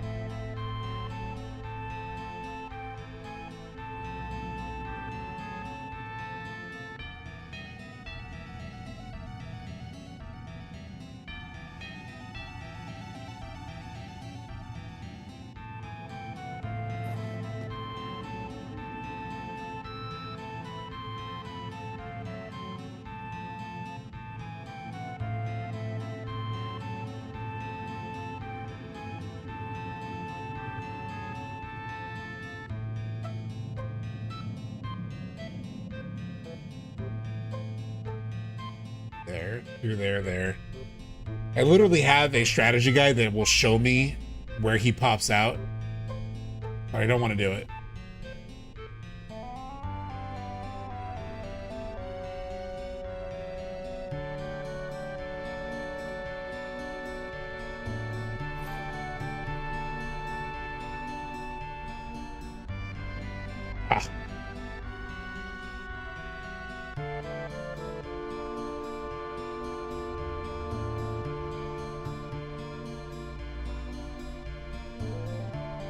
All right, I think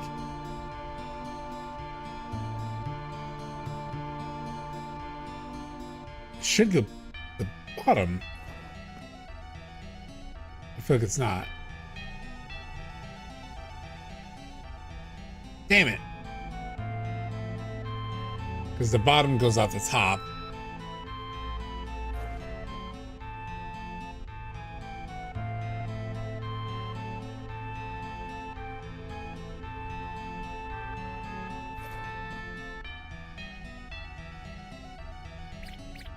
Got him. Door's been unlocked. Piece of shit.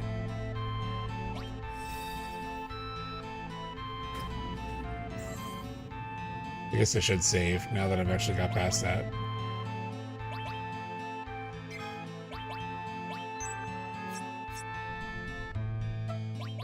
Right. Equipment. I was on a fur, right? Work gloves. Oh, this also does not allow any materia. What is her materia situation? I can move Ramu.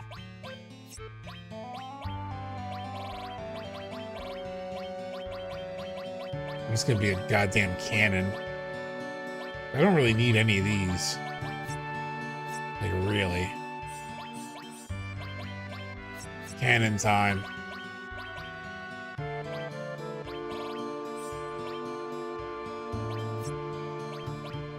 I can give her a better defense now. Oh no, that's the best she got. Alright. What'd you miss? We are almost done with the temple. Nothing like new necessarily yet, but we're about to get to this scene. Gotta crash, exhausted, enjoy the rest of Toda. Thank you so much. Well, I know why you're exhausted. You were building a PC, and that kicked my ass too when I did it. So, oh good, I'll see you later, Turk. Did bro just say all right? To me? Who said all right? This is it, the chamber with the murals. I mean, all right's a normal word. Sephiroth, where are you?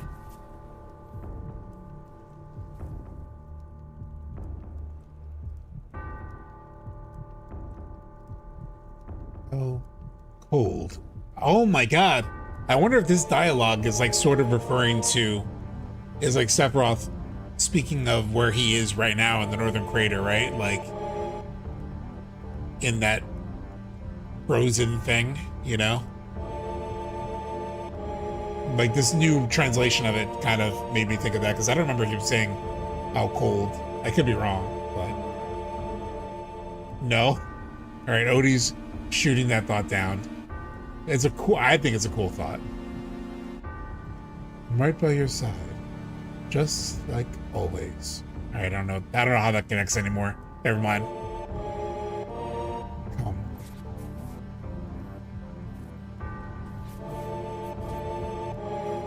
The mural room was expanded so well in Rebirth. Magnificent, truly.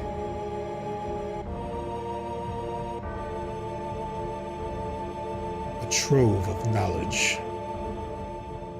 None of the stuff you say makes sense. Yeah, that's about right, Cloud. All right, Sephiroth, have a good night.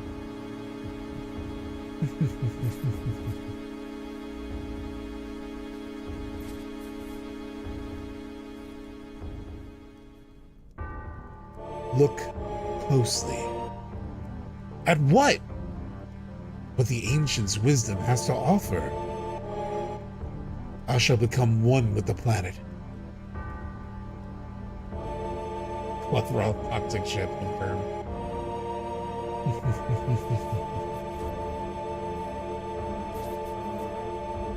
Mother, just a little longer.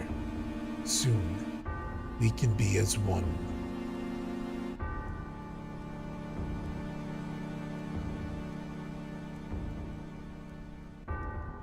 How exactly do you intend to become one with the planet? It's simple. When the planet is wounded, it gathers spiritual energy at the site of the injury. The amount gathered depends on the size of the wound. This is another version of this highway. Yeah, kind of. What would happen if the planet sustained an injury so grave it threatened its very destruction? Imagine how much energy would be gathered then. Two Sephiroths, maybe like the end of Rebirth. Oh, huh. Yeah, I don't know if we're like seeing multiple worlds, but yeah, it's definitely like multiple flashes of Sephiroth, right? I never thought about that. The sender of the wound will be me. The planet's boundless energy will become mine. I shall merge with it all, and in so doing be reborn as a new life form, a new entity. Reborn as a new life form. I will meld with the planet and become God, being since lost who once ruled the hearts of men. This is what he says at the end of both remake games, yeah. This is the homecoming? Can you expand on that, CBZ? A wound big enough to destroy the planet. Oh, that's Aerith. A wound big enough to destroy the planet. You want to injure it? The planet? Look at these murals. Behold, the ultimate destructive spell. Meteor. That's not going to happen. Open your eyes. Yeah, with this, I don't see how this would be Genova, as some people like to think. Well, it's definitely like, well, I mean, Genova does want to absorb the planet, right? You want another voice to text? I mean, sure, those are always entertaining. I don't know why you don't type, but I mean, I'm sure it's because you're at work or doing something. You can't use your hands, but Cloud. Cloud, hey.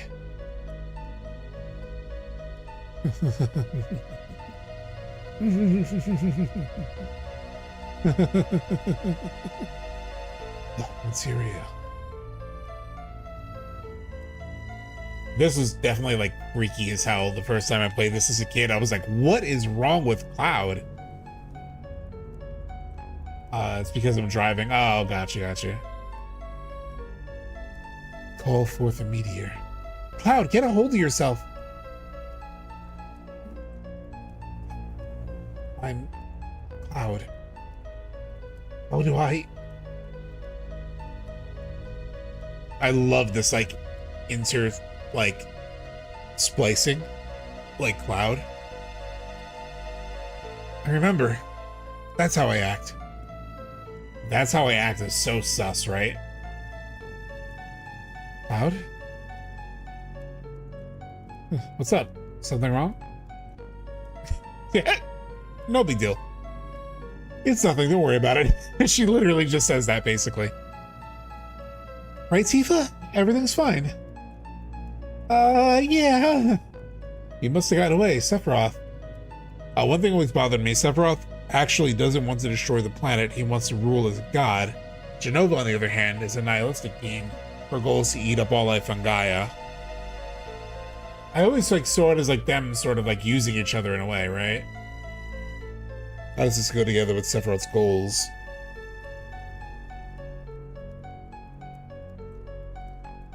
Yeah, I don't know if he's naive or I don't know. Yeah.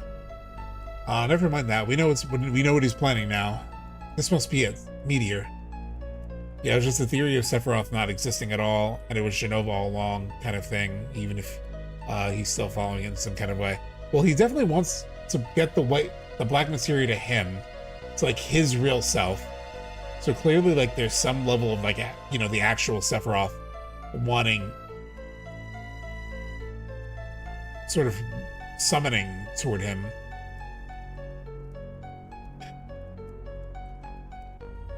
So I guess in a way, I haven't thought about it in years, but why would Jenova need to get the black materia as a Sephiroth's body to... Maybe, I guess, because he's the loyal servant, in a way. Like, if you think about it that way. But yeah, they definitely have always had, like, some competing, like, drives. So the concept of everything being made whole is very similar to the line of dialogue that Sephiroth, I love how the text-to-speech says Sephiroth. Very similar to the line of dialogue that Sephiroth is making here, which is that he wants to create a wound that will sort of focus the live stream into, yeah. I feel like Sephiroth and OG just became a cipher of Jenova, but I know devs have been consistent since the game came out that he was in the driver's seat, yeah. That's why part 3 explores that dissonance between Sephiroth and Jenova's goals. That would be so peak. Which, yeah, they've definitely been exploring that. You know, even the whole, like, Watashi, Ore thing, the edge of creation, Sephiroth being fundamentally different than the others.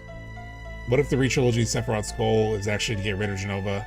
And that's what he wants to use Cloud for, but he still wants to be the rule of the world. I think that's essentially it. Tone Macaroni. A singular point. That is why the concept of making everything whole again is that this is also echoing the concept of it was at one point whole, and the only time we ever sort of have that wholeness.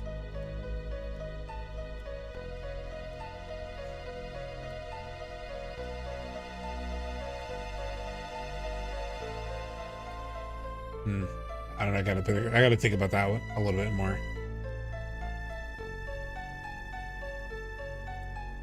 I mean, unless it's like basically talking about what John Q talked about, kind of thing, of like the fracturing and trying to bring it back together. Something's gonna fall from the sky. It's magic, just like Sephiroth said. The ultimate destructive spell, Meteor. It finds small planets drifting through space and calls them forth through the power of sorcery. Then brings them crashing down. It would completely destroy our planet. Sephiroth. No, not me. Back when the ancients so flourished, there existed a race of beings raised amid the glow of abundant Mako. They were pure monsters, beasts of natural form. A handful remain even to this day. Yeah, West Ham Caleb, yeah, he is. Certain among them would seal their life force within orbs of materia, altering their existence for eternity. Summon materia? Even that idea, right? Like, the lore of the summon materia kind of putting themselves, their essence, living on, like, within a materia, and we've like talked about that with like what materia holds. And like there's been that idea of like, oh, this Cloud have his like original, his like OG self like saved within a materia or something. Wasn't this dialogue in OG? I don't remember this. It's updated. It's a new translation, so it's closer to the original. And there may be more dialogue actually. But both Turk and Odie, who worked on this, I don't think they're in chat anymore. But they did say there's something different to notice at the end of Temple, so this might be it. Precisely. Clever girl. The beings who protect this temple are relics. I do remember them talking about this. I think this is like additional stuff that was in like original plans, at least, where Sephiroth talks about the origins of the summon materia. And actually it sets up the Red Dragon. Like I think the Red Dragon which I think is what you fight next, was called forth in that way. Odie, I'm still here, and everything you said after "it's not me" is unused. We have a video about that. Is that right, Odie? That like the red dragon that we fight here, I think, is like connected to this, right? I saw Tim Rogers' translation of this part years ago.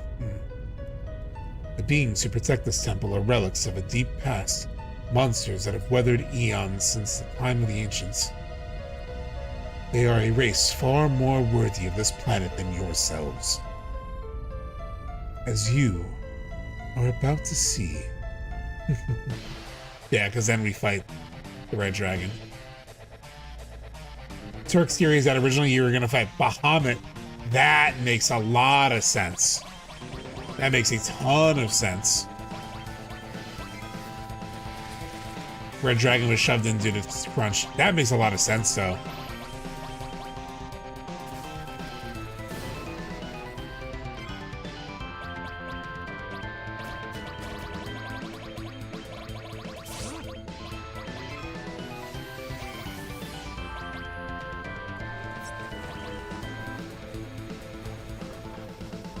Yeah, I remember Turk talking about the Bahamut thing. You're right. I mean, that does make a lot of sense for this to be a Bahamut fight. Except for Sephiroth, some materia would be super interesting. Damn, that would have been cool as fuck, though. Yeah. Did the Shinra Archeology mod add in Tifa using Cloud Sword as a springboard in this fight as the devs intended? That was so sick in Rebirth. I don't know. Was that intended in the original?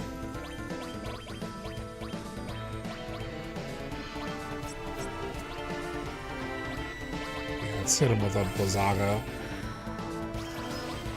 Maybe how would gravity hit him?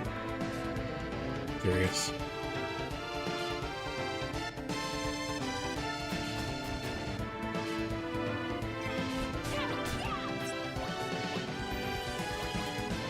See if I can death blow him. Oh, you're joking. Nice.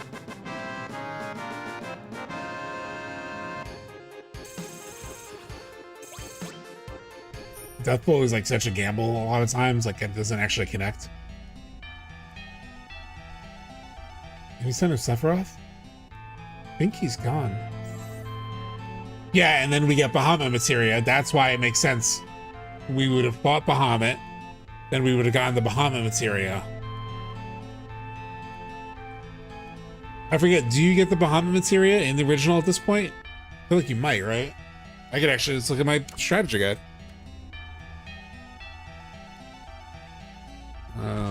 Yeah. After collecting and equipping the Bahamut materia. Yeah. Yeah, it does give you Bahamut. Shit, yeah, that would have been so cool, chat. If you actually got to fight Bahamut. Like, that whole spiel leading up to a Bahamut fight is so sick. And that makes sense why we fight the summons in the remakes. Debs wanted to include it, no G, but couldn't. Yes. Specifically Bahamut, especially, right? We outright, like, within the story, fight Bahamut. Oh, then I think it's go to the altar, right?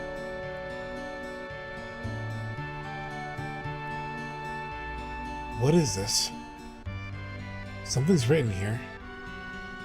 I see a B and an L, a C, an R. Nope, that's a K. Then an M and A. Black materia? That's it. The black materia. What should we do? Shake it.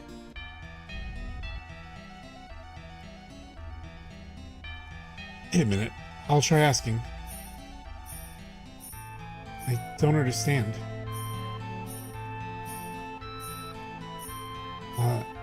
No. Really?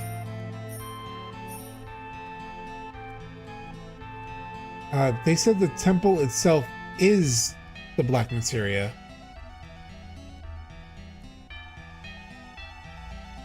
I do wonder. So in Rebirth, right? Like, this is where she says the weird, like, no point in fighting over a fake anyway, right? I wonder if like that's just the new way of doing this, right? Where it's like there's no actual black materia there. It's formed like a temple, so we just maybe didn't even think of it. But yeah, it's almost like us taking that fake one.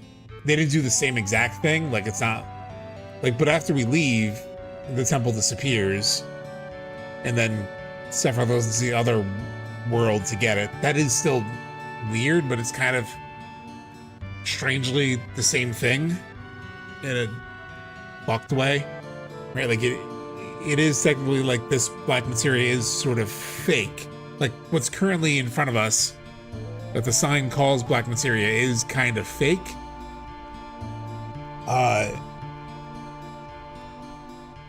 It then forms after, Cait Sith grabs it and whatnot. It just sounds weird when she calls it fake in Rebirth, right? But maybe the whole like fake versus real, and the real is actually somewhere else, is not really that new. They said the black materia, they said the temple itself is a black materia. What's that supposed to mean? If the devs are trying to convey this concept, yeah, I agree. Actor Gamut, I agree. Like if that's what they were going for, with Aerith calling it a fake, they did a terrible job. Yes,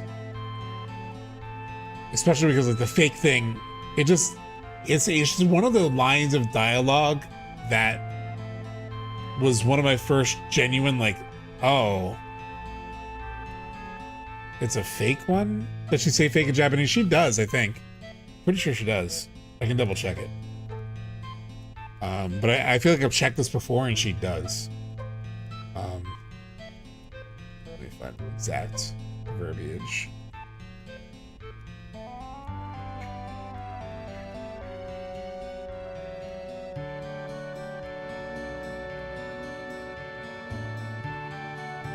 Oh, I don't have it in this document.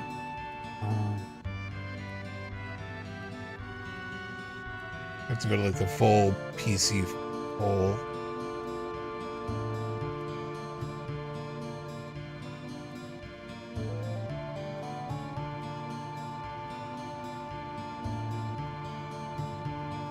Temple of the Ancients. Wait.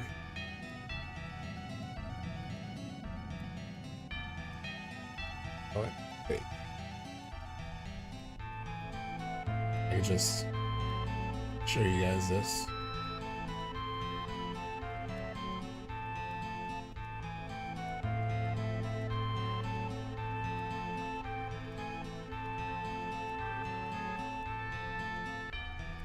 It's like a crazy spreadsheet with all of it. And then the machine translation does say, and the black materia is also fake. This is the Japanese. Probably the best we can do is go into translate Google. And that black materia is fake too.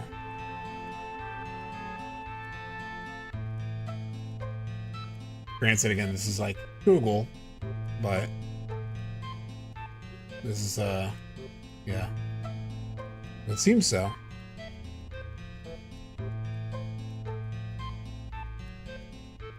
What's that supposed to mean? Well, this whole huge structure we're in is itself the black materia. This giant temple, this is the black materia. Like, this is a cooler concept. If it's just like a new weird way to execute this exact thing, this is such a cooler way to do it. To just be like, this temple is the black materia. We can't stay here because we can't, take it. It's just a way better way to do it. Like, so I hope there's something meaningful to the idea of like the real one being between worlds, because otherwise it's just a way worse way to communicate this idea. I guess nobody's walking away with it then. Well, there's a bit more to it. The device here is a model of the temple. It's sort of a puzzle, see, and it's set up so that each time you solve part of it, the model gets smaller, which is so much cooler! And every time the model gets smaller, the temple itself gets smaller too. It keeps folding in on itself until eventually it gets small enough to fit in the palm of your hand. Yeah, this is such a cooler way to do it.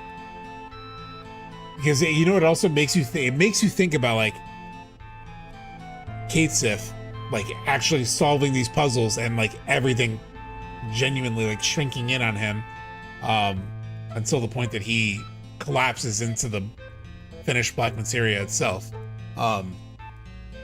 Like imagine depicting that with the graphics that they have now. That could have been really cool too. And probably better, I think. But maybe that's why I'm hoping that there's something legitimate to the whole like in between worlds nonsense that they added, because otherwise it's just a way worse version of this idea. Let's move this a little bit. So basically, if we solve the puzzle in this model, the black materia will become small enough for us to take it out of here. Right, but there's a catch. You can only solve the puzzle while you're inside this room, which means that anyone who does will get crushed inside the temple, inside the black materia. I get it, it's a safeguard, a way the ancients could make sure no one just stroll out of here with dangerous music, with dangerous magic. In that case, should we just leave it, right? No, we gotta figure out how to get it ourselves. Delta saying, in the CGI cutscene, you can see the temple collapse into itself. Yeah, and the blocky black. Yeah. No, I definitely have seen it. I've definitely noticed it, Delta. Let's watch it, fuck it. I definitely did notice it.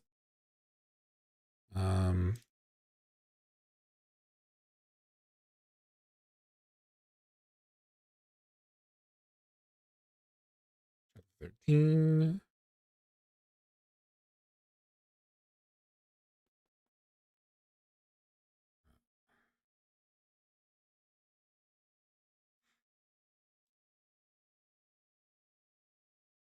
Where is it?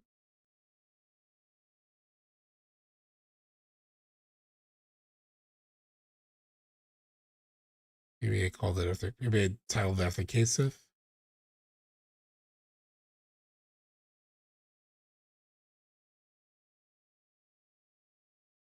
Did I title it?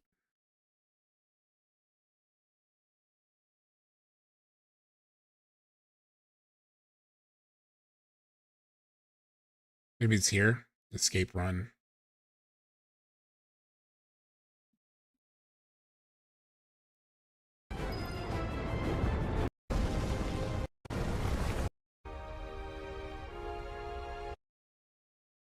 Yeah, you can kind of see it. Even at like regular speed, I feel like.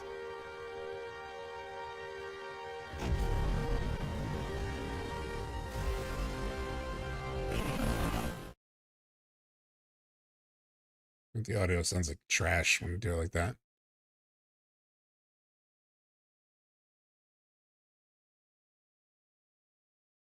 Let's see. Oh, the palm tree. I didn't even notice it.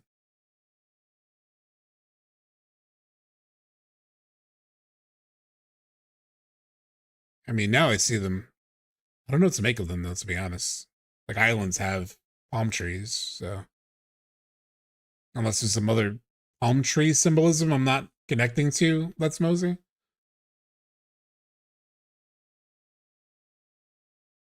These PS1 graphics are ahead of its time. Yeah, see, they're kind of like turning. The stones are kind of turning. Well, yeah, see? Yeah, it's like folding.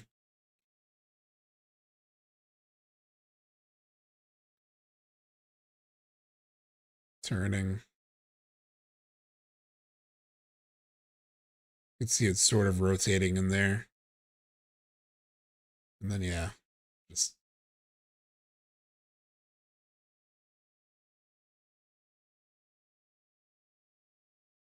Yeah, then it plunges to the bottom.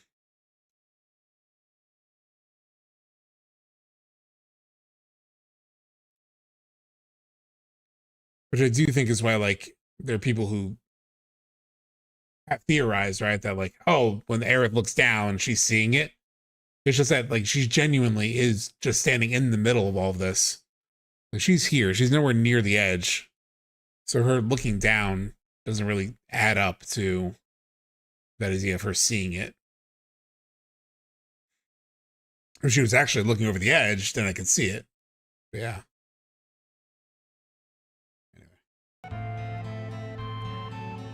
Think about it. Sephiroth got all sorts of doubles who could take his place. He wouldn't hesitate to sacrifice their lives if it meant getting the black materia. This place isn't safe anymore. Alright, so why are you still fucking with it? So where do we want to go? Cait Sith.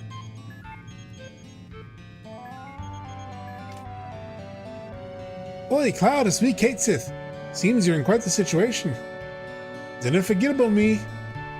It's true what you said, Cloud. We got to get this thing out of here.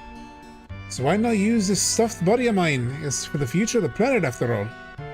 It's true we can't let Sephiroth get his hands on the black materia, but I'm not about to let Shinra get their hands on it either. Well, it's not like we've got another choice, is it? Come on, just believe in me. Fine. That's the ticket. Leave everything to me. Now, you all hurry, get yourselves out of here. I'll be waiting at the exit. All right.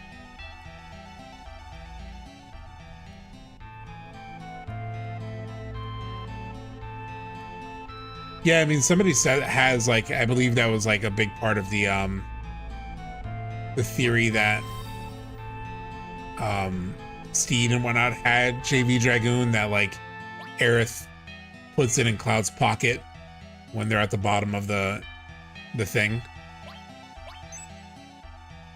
which I suppose isn't crazy, especially now what we've discussed. It's just that like their main evidence was like Aerith looking down, which I just didn't see as like her actually looking down into the ravine.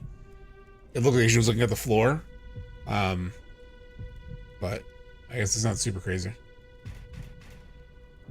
Kind of crazy that a character in a PS1 RPG from 1987 just took a call on his cell phone. The handle's warm. Something's wrong? Or something's wrong. Cloud, behind you.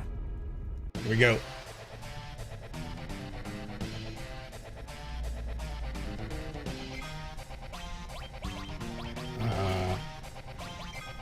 Damn, that hurt. You mighty guard. Holy shit.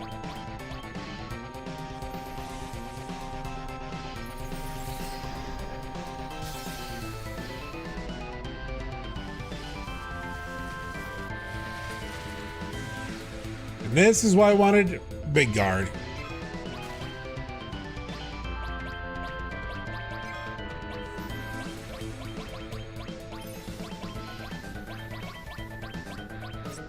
What the f... There we go. Roof fall.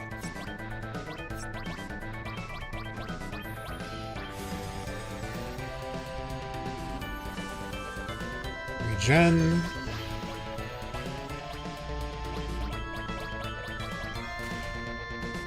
Oh my gosh, doesn't have big guard yet.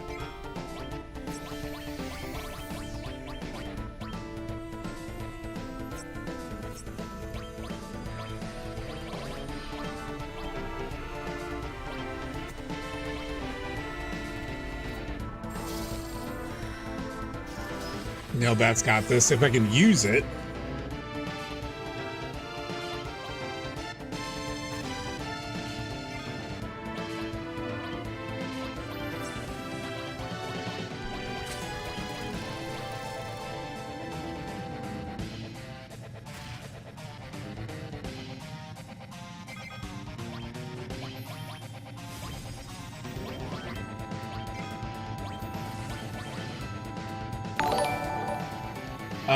Thank you, Josh C, for the super chat. Oh my god, $10 super chat. I thought what Sephiroth did is create a homing device that allows his whispers to manifest the black materia. The fake connected the true materia to the physical world, and he can't grab it. Okay, my thought is that what Sephiroth did is create a homing device that allows his whispers to manifest the black materia, the fake connected to the true materia, to the physical world. I mean, I could see him definitely like sending the Whisperers to sort of like go get the true materia wherever it is, and then bringing it back to the real world. But he himself, yeah, not being able to grab it. And thank you so much for the $10 super chat.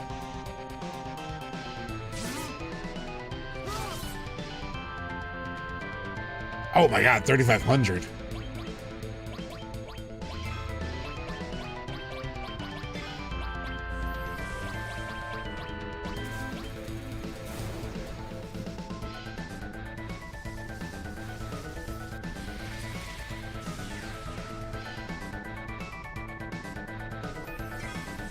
Zaga.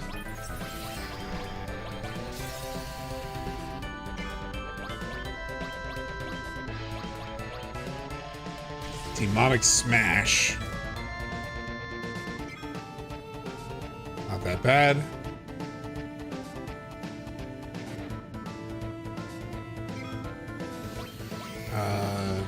Does Seal Evil work on him? Let's try it.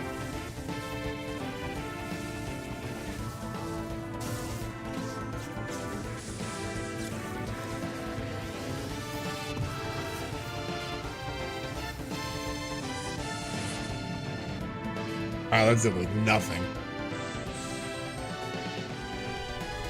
It's just poorly written dialogue, unfortunately. You mean? Yeah.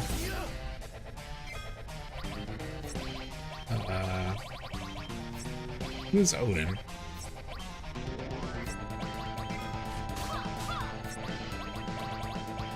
She does.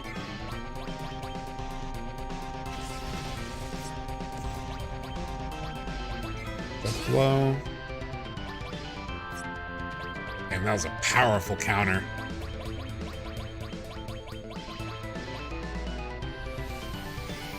Gungnir.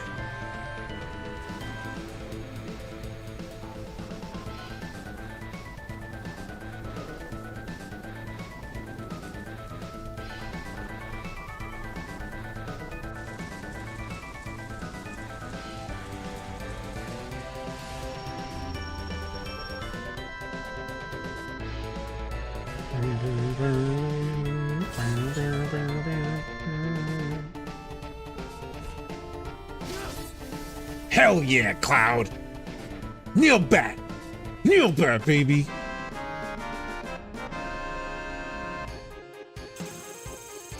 Meteor rain!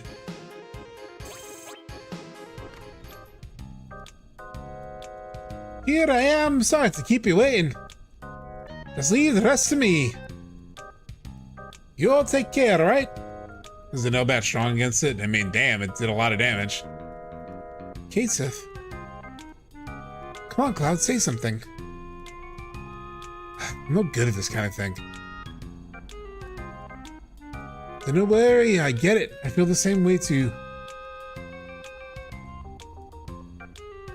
I know, why don't you read a fortune? This is not the time, Aerith. I just want to say. This is not really the time.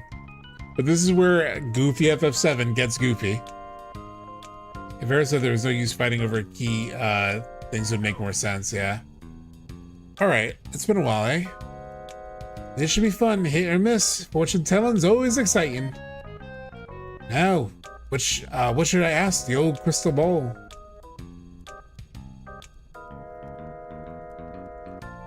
How about a love horoscope for me and Cloud? Aerith, it's not the time. Okay, but it costs you one date ought you do it. Alright, here he goes. I mean, it really is kind of out of place. Oh boy, I really shouldn't have said this. Poor Tifa. Come on, tell me. I promise not to be startled. No promises, Aerith. Sure? Fine, I'll say it. It's a good reading. You two are perfect for each other, for one another. Your charts are totally aligned. A beautiful future awaits. Hey, Cloud, I'll be whatever you need me to be. Matchmaker, wedding speaker, or a spy. Just call me. You know what I'm closer to? I'm closer to like Austin Powers than Cait Sith.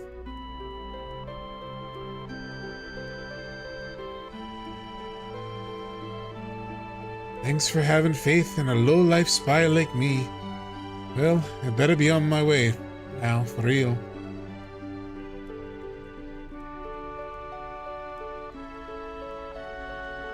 Stay strong, Cait Sith. Stay strong, she said. Make me happy to hear that. Ah, shit! I would love him to break character there where he trips. He just totally loses his accent. It's like, ah, son of a bitch. So the whole point of the scene was to make fun of FF series character sacrifices to be caught off guard in a bit, I guess. So it's like a lighthearted maybe thing like before, you know, a really tragic thing. Looks like it still move.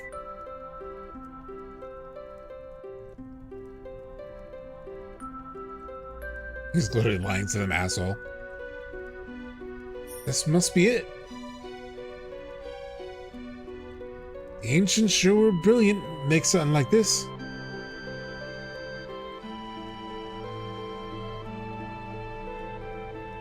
I'm gonna protect the planet too. Shucks, look at me getting ready to greet. There's plenty of other stuffed dolls with bodies like me, but I'm the only one. I'm the only me. Didn't forget about me, even when the next Cait Sith turns up, which is literally seconds away. Well, I'm away. You will make sure to save the planet. Easy mid. The Rebirth Multimedia says the black materia inside the temple is only a placeholder.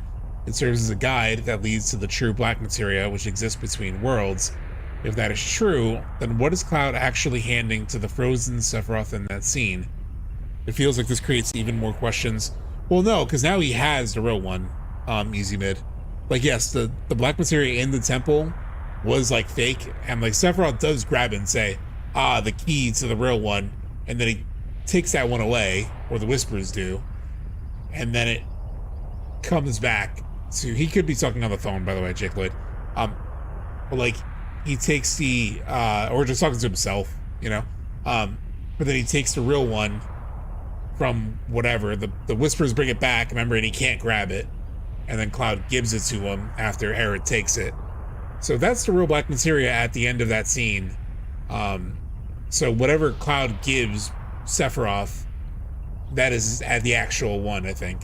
Like whatever Cloud is carrying right now is the real one. Cait Sith. Or Cait Sith. Kogar TV, thank you for the follow.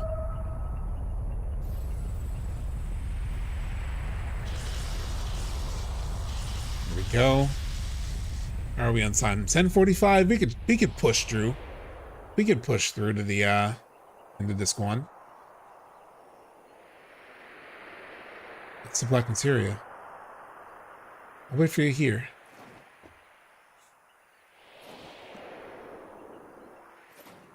Aerith, you really shouldn't be following me. I'm unstable. So long as we've got this, Sephiroth won't be able to cast Meteor.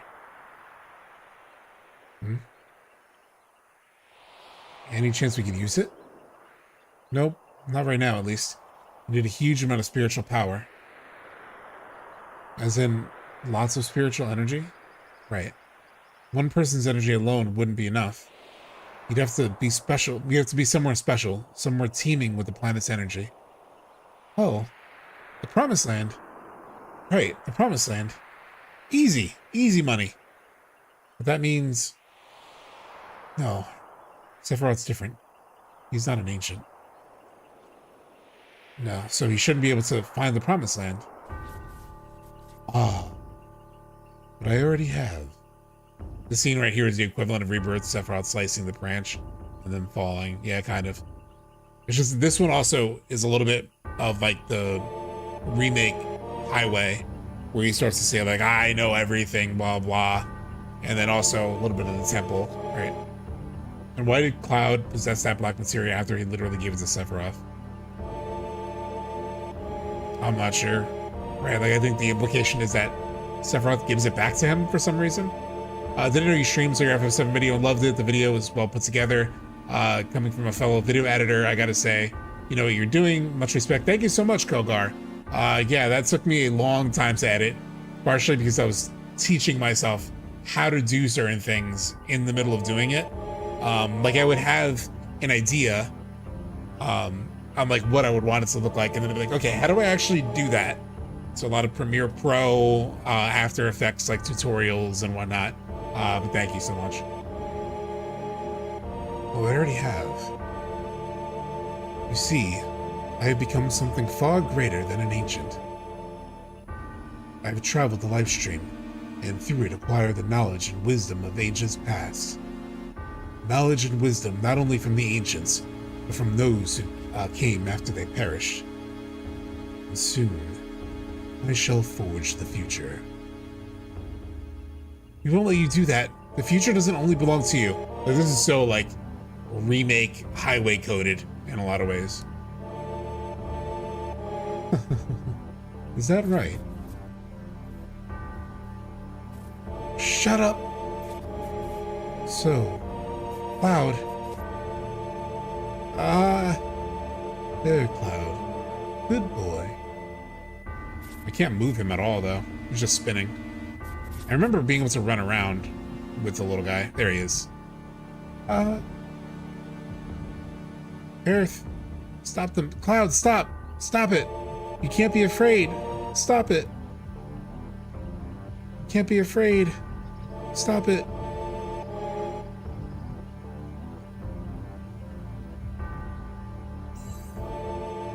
And the black materia to Sephiroth. Stop it. Well done. But yeah, I just started streaming this summer, Kogar, by the way. I think Sephiroth somehow gave Cloud the black materia after seeing that Cloud had Holy, which threatened his plans. It makes some sense, yeah. The I give you my blessing, yeah. Well, I've thought two things of the I give you my blessing. I have thought of the black materia. The other thing I always think of with the I give you my blessing is like his ability to control the whispers, because then at the end of Rebirth, when they're standing in front of the like the whisper wall at the Forgotten Capital, like Cloud says Aerith's name, and then he says something like "Let me through," and then suddenly the black whispers like pop up behind Cloud and then attack the portal, similar to like the way that Sephiroth can control them. So that was the other thought I had with like the blessing, but I don't know. Yeah, that was clearly Cloud commanding the whispers, yeah. Hope you like it and it goes well for you. I tried streaming before, it's fun. It didn't really fit into my life. Might try it again. Yeah, it is a little tough. I mean, I'm trying to like stick to like a very like set schedule. So I do every Sunday. Every Sunday is my big stream. And then I've added Wednesdays for playing the original game. I don't know how like forever the Wednesday streams will be. Like for example, once we've actually finished the original game, like I don't know if I'll continue the Wednesday ones. The Sunday ones do work for me right now. So that's my plan. You had me convinced you were editing for a long time. I mean, I've like edited like casually for, not like professionally or like not for any like real like thing. Like I ran a website in high school and I would edit like some videos. Like I edited like video reviews of games. Not like amazingly. And then like I've always played with it here and there, like dabbled. Thank you, Arid Combine, for the follow. Your FF7 videos are really works of art, super well put together. Thank you. So yeah, so it's like I just kind of like cobbled it together over time. You know, like I've done videos here and there. I started this channel in like 2022, so I've been like I made some videos. They're way worse if you watch those older videos.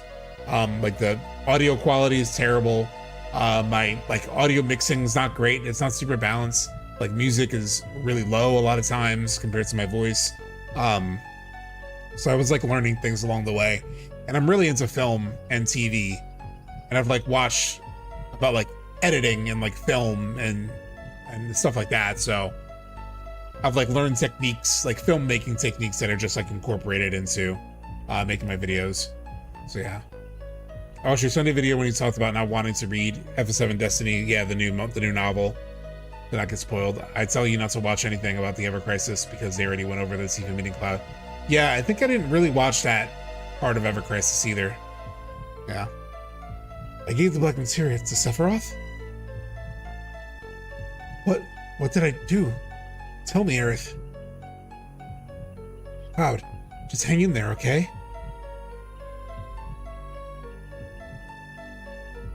What have I done? What are some of my favorite movies? Oh man. That's like a whole thing. I mean, off the top of my head,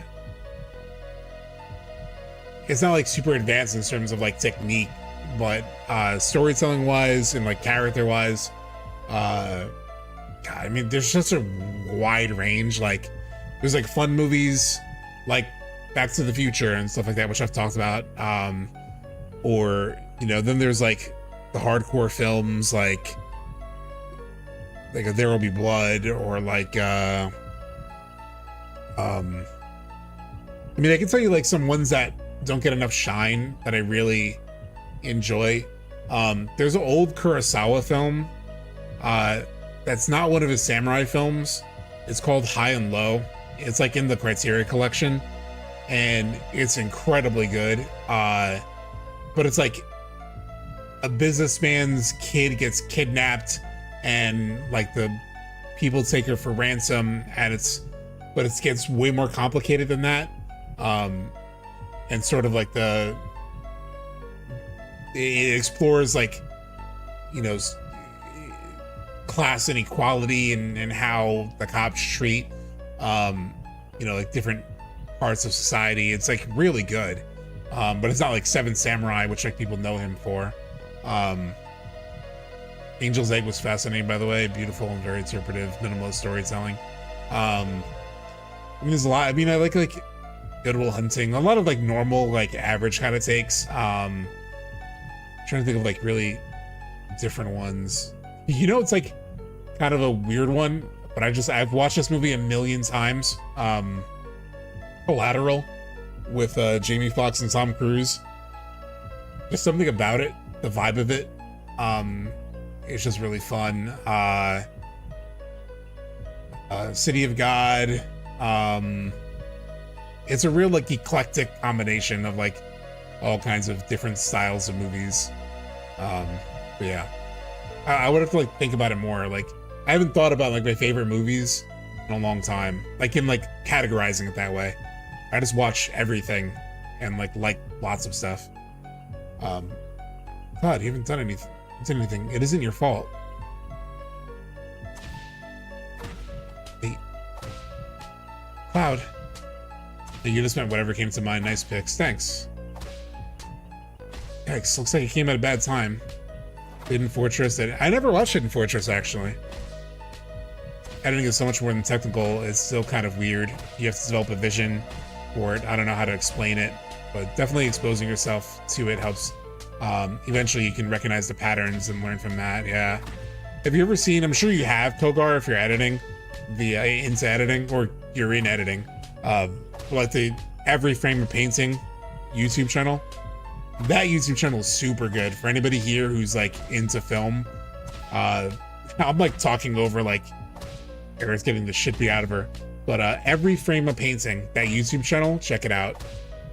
It hasn't been updated in a while, but it had some great videos. It's from a guy who's like he's like an editor. White, pure white. What did I do? I don't remember any of it. My memories. How long? This is all a dream. Don't wake me up.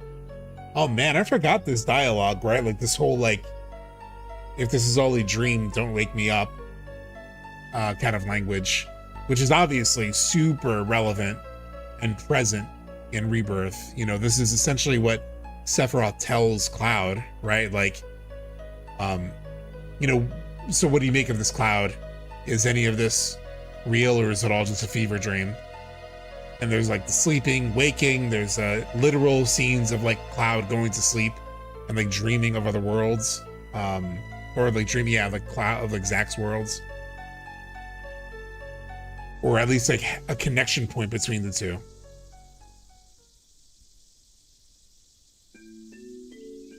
Oh, JV Dragoon, you never really seen it? Yeah, this is the scene.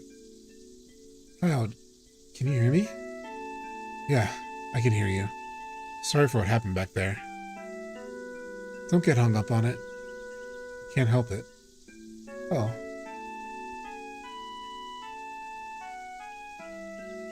Then go ahead. Fixate on it. Oh, that's different language. I know it's a retranslation, but it's different. It feels it feels like odd language. Maybe it's a stream, but what's good, bro? Stalin? What's going on, Pooty? Yeah, we're headed to the end of disc 1. We're in the Sleeping Forest. Leave Sephiroth to me. I can handle him.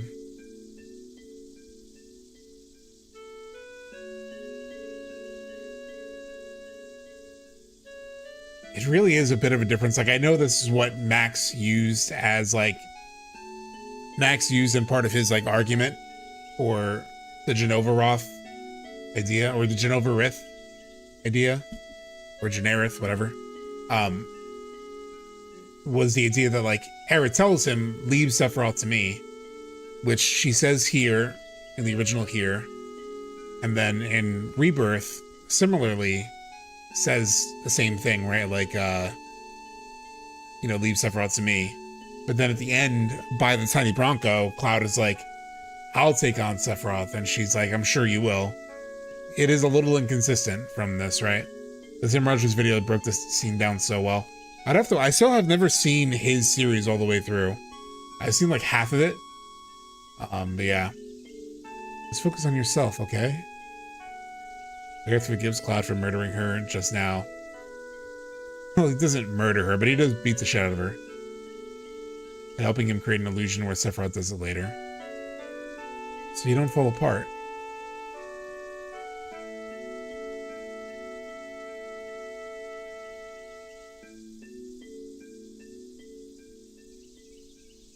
Yeah, I can maybe stream it, yeah. What is this place? It's called the Sleeping Forest. It leads to an ancient city. It's only a matter of time before Sephiroth uses Meteor. So I've got to stop it. It's something only a Cetra can do. And I'm the last. The secret. The secret to how is just up ahead. Or it should be. That's how it feels anyway. Like something's leading me there. Well, I'm off. I'll see you again when this is all over, okay? Aerith? It's also inconsistent in how they refer to Meteor without knowing what the black materia is. The best they could do is maybe put 2 and 2 together. The Shinra movie thing. Well, at the temple, they do, you know, explain it. It's just that Sephiroth literally comes crashing into the scene like he's about to here and interrupts the Cetra as they say, you know, the black materia casts the ultimate destructive magic, Meteor. They say it, and it connects to that same visual from the Shinra projector room. But Sephiroth interrupts it. Just like everything in Rebirth, there's like no time to absorb anything. Dear, dear, it seems she's planning on getting in our way. A troublesome girl, don't you think? And there's no real equivalent to this in Rebirth. Other than, like, I guess, at the Forgotten Capital itself, where he says, go on, pray. That's probably the closest parallel. It's just like he doesn't actually, like, directly interrupt it. Obviously, he shows up in the Sleeping Forest at the start, but in terms of, like, interrupting Aerith, there really isn't there. But this is somewhat similar to what he says when he's floating above the Forgotten Capital.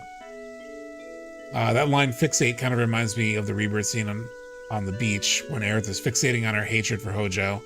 And one of the options is that don't think. Things are kind of reversed here, yeah.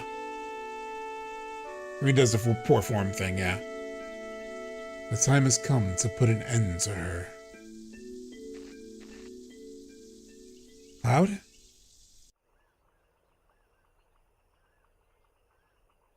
So it's interesting, right? Like, he's in the sleeping forest in his mind while asleep here, but in... Actually, it's the same thing. It is the same thing.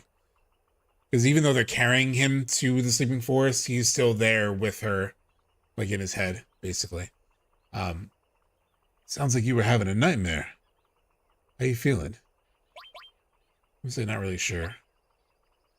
The scene is so damn sad on second playthrough, especially with the AxlRose voice acting.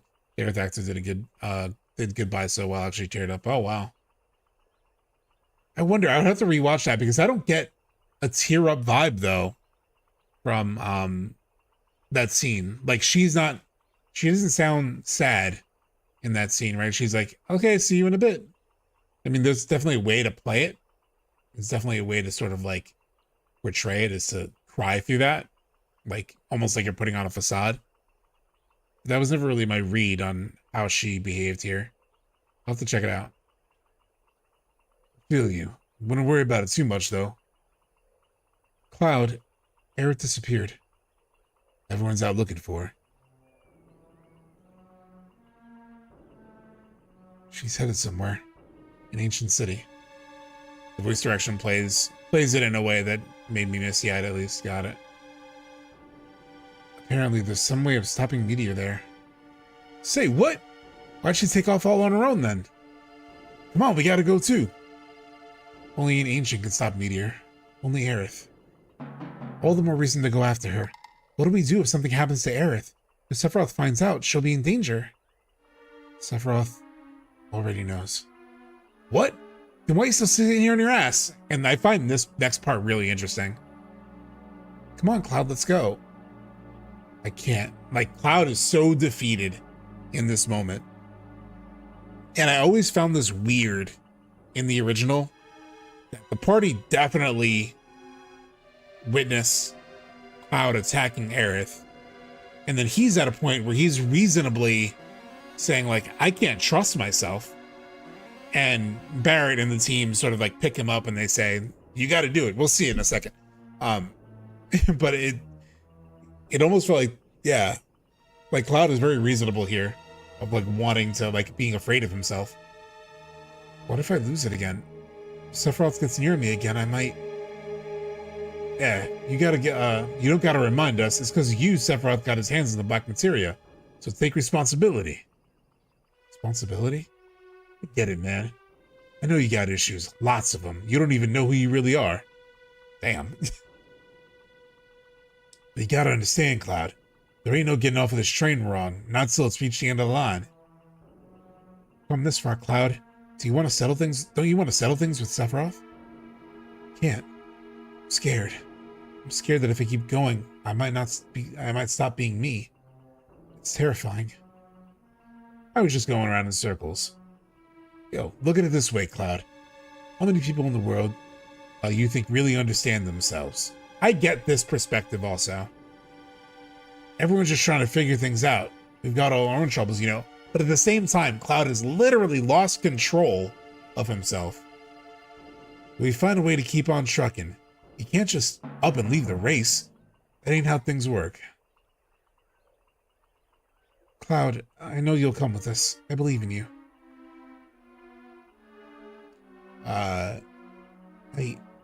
What am I supposed to do? Just turn back? Just run away? To where? Cloud?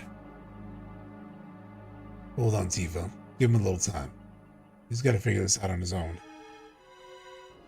You believe in him, right?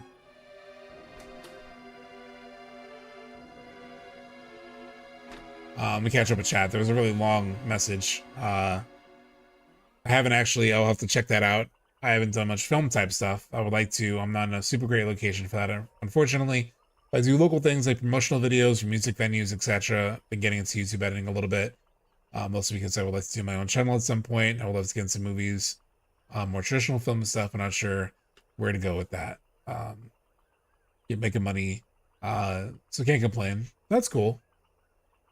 In the OG, and like even those little like projects that you're doing, like those all help with your, you know, experience.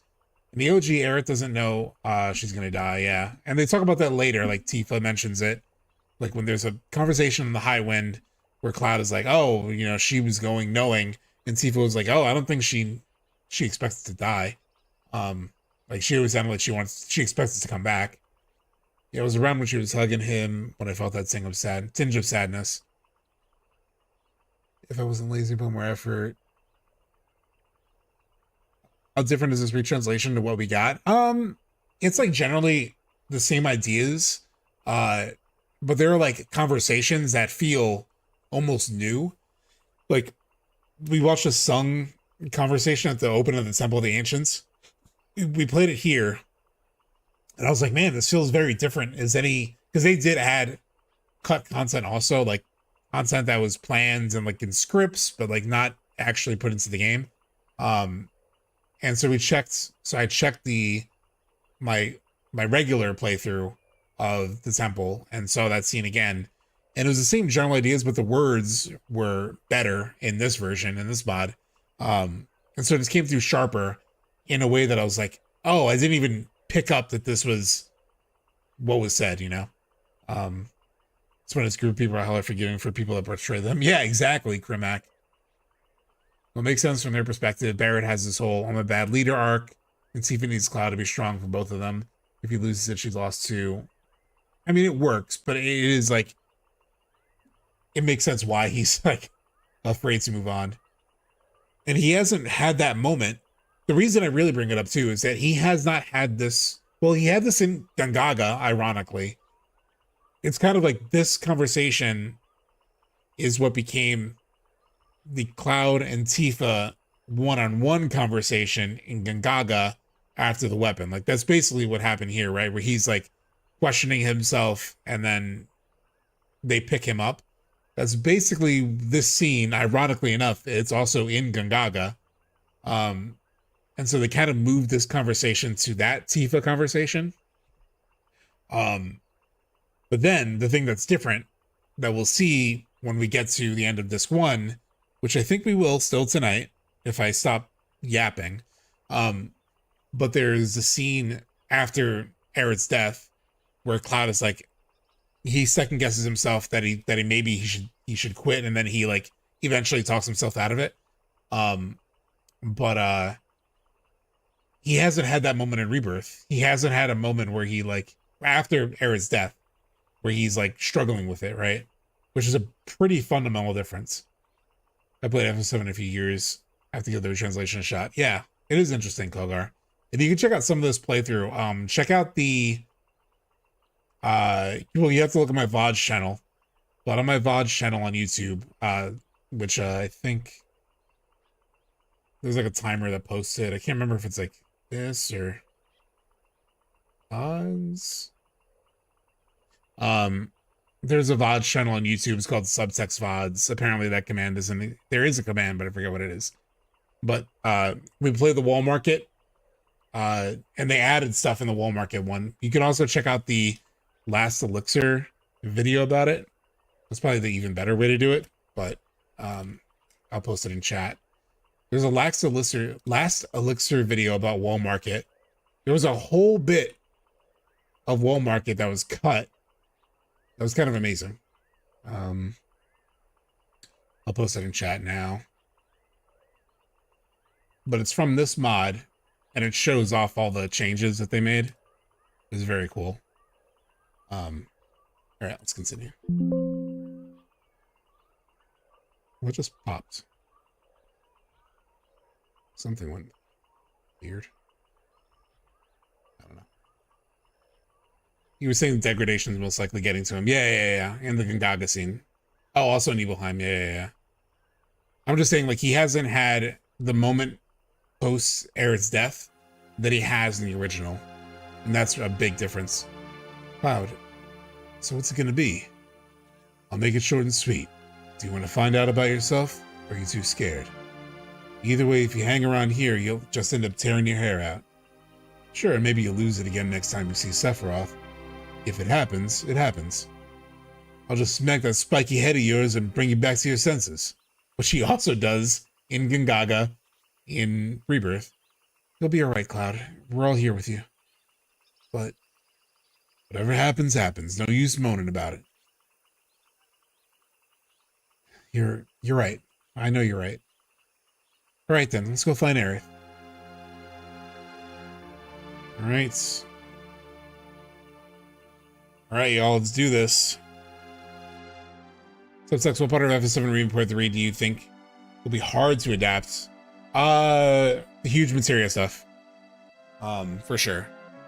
Especially just because the huge materia itself is like seemingly attached to the weapons.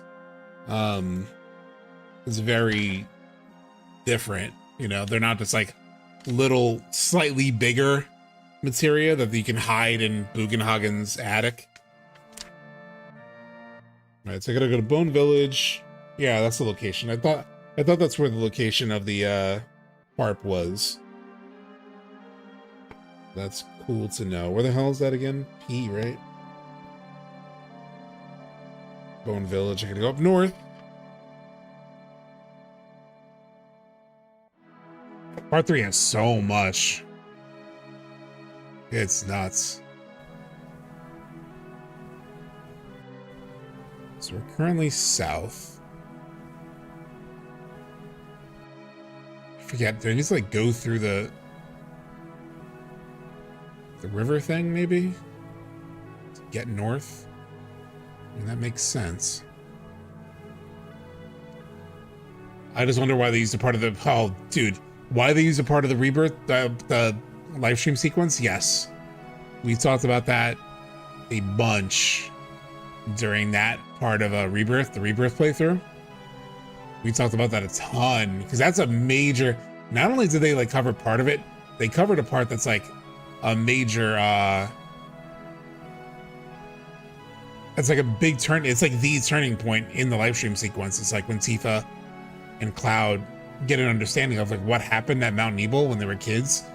That's where Tifa gets confirmation. Okay, Hojo's a lying piece of shit. You're not just, you know, some experiment that was created, some clone that was created. It's a huge point in it's the turning point of the live stream sequence. So yeah, I'm very curious about them using that there, because they will definitely do the live stream sequence. There's no doubt they're going to do the live stream sequence. It's like the moment in the original, and it's the one that like the developers themselves talk about as like their favorite sequence in the entire game, and rightfully so. Yeah, they used a big part of it already.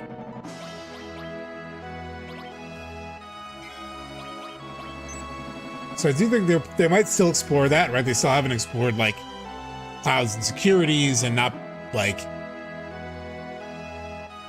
his like past with Tifa and like what they were, how they actually were back then. And they did set that up in Remake because there's the multiple scenes where it's like Cloud remembering his childhood and like thinking that he's part of the group, but he's not part of the group.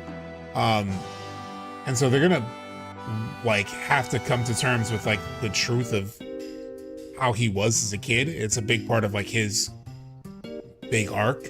There's a giant crash plane here and a fucking dinosaur dragon. I never really clocked that before. Anyway, but I think they'll also expand the things that they explore in the live stream sequence. It's gonna be somewhat different, yeah. I think they're gonna make it huge. Opens a Bone Village. Looking for the ancient city. Ancient city must mean for the Forgotten Capital. Yeah, I know. You gotta rule in this village. Don't think, just live. All you gotta do is eat, sleep, and work the dig site. It's not easy keeping your mind blank, though. Wanna buy something? Well, now that you mention it, that's a really good bangle.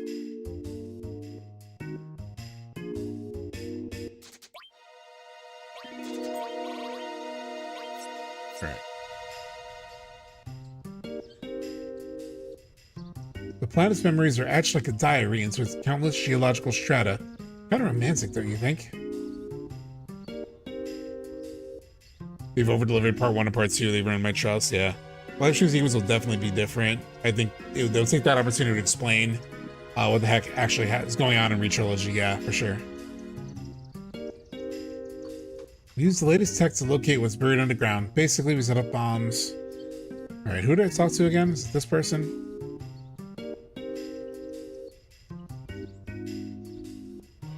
Who do I get the bombs from?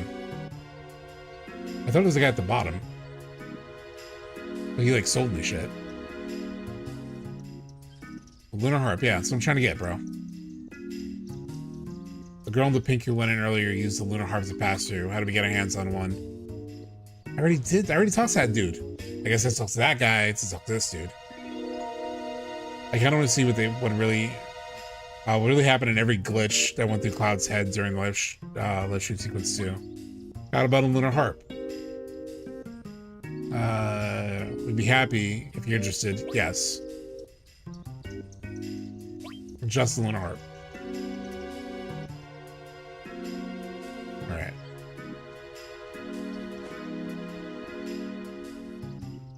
Need you guys to focus. Here. Add surveyor here.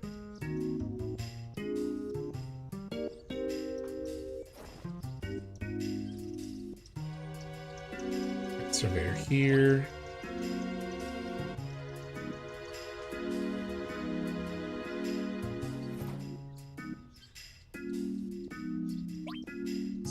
Here. Put them all focus over here.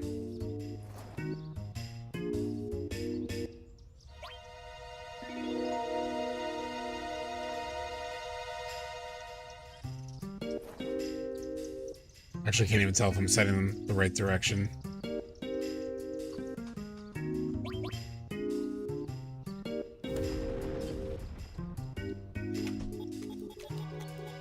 I feel like I may have set them wrong.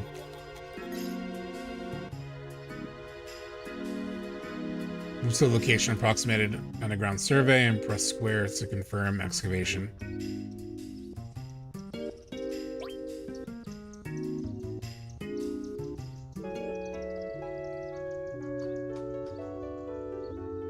Yeah, they could do something like this. Where's the chest? They could do like a mechanic like this, but maybe not in Bone Village. Like I feel like they've already covered Bone Village with like the Gi Village in a more interesting way. So, oh fuck, isn't there materia in this forest also?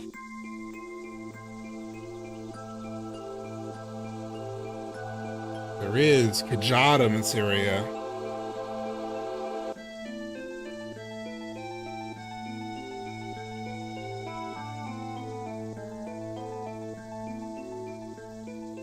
Yeah. I think the Bone Village is nothing. I've ranted about this before. I really don't care that they've like got rid of the Bone Village. There's nothing here. You dig up stuff. Like there's nothing amazing to it. Like the Gi Village looks visually similar, and is way more interesting. So I never actually thought of Gi Village as Bone Village is kind of interesting. As like a way to like aesthetically recreate it in a way. Kujata.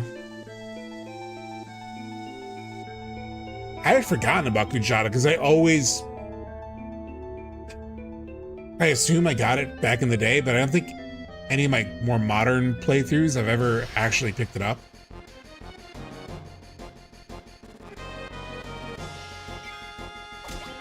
So I genuinely forgot Kujata was the thing, actually.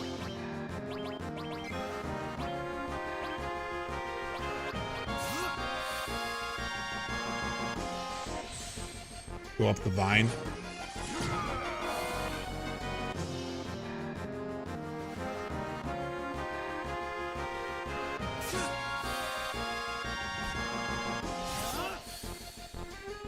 This is also a game that like I play years apart each playthrough, so like it's not so firmly connected in my brain. I think they'll bring back Bone Village as the excavation site where Professor Gas found Genova. Oh, Delta, that's cool. That's a cool way to do it. It's kind of useless right now, but that's a cool way to do it.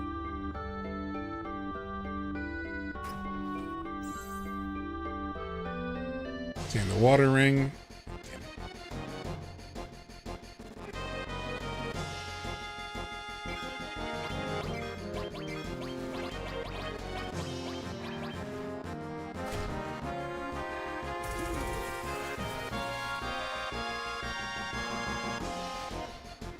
Yeah, it's a really cool thought.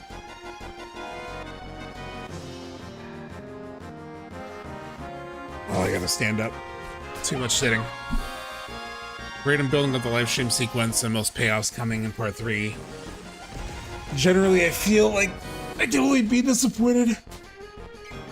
I mean, this is the time, man. They gotta pay shit off. There's nothing left. I mean, unless obviously they're building toward like something beyond this, but I think any of the mysteries that they built up gotta be paid off here, you know? And given they've talked some big shit in interviews of like people are really going to be satisfied, and I think they know people are currently unsatisfied with like the lack of answers. So that to me feels like a signal of like there will at least be answers. Whether we actually like those answers, I think that'll vary. There's no way they can really appease everyone, but they've been very confident, like Kilgar's saying. And to me, that at least signals that they're aware. Shit, I don't have, I don't have Aerith. I mean, they know what people have been dissatisfied by, I think, and I think they're ready to at least, like, they know they got to give some answers.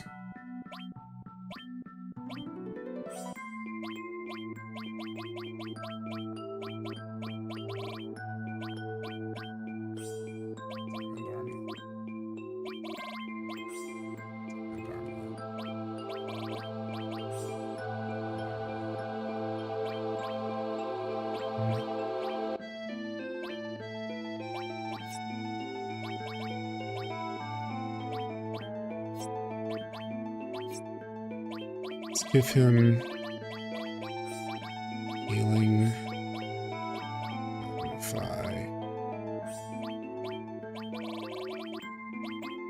This is going to be our support.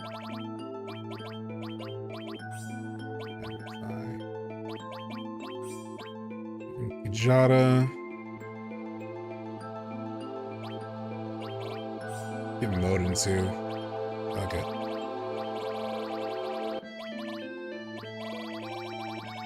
Is that an extra enemy skill? Cloud currently has... Oh, Cloud lost his enemy skill.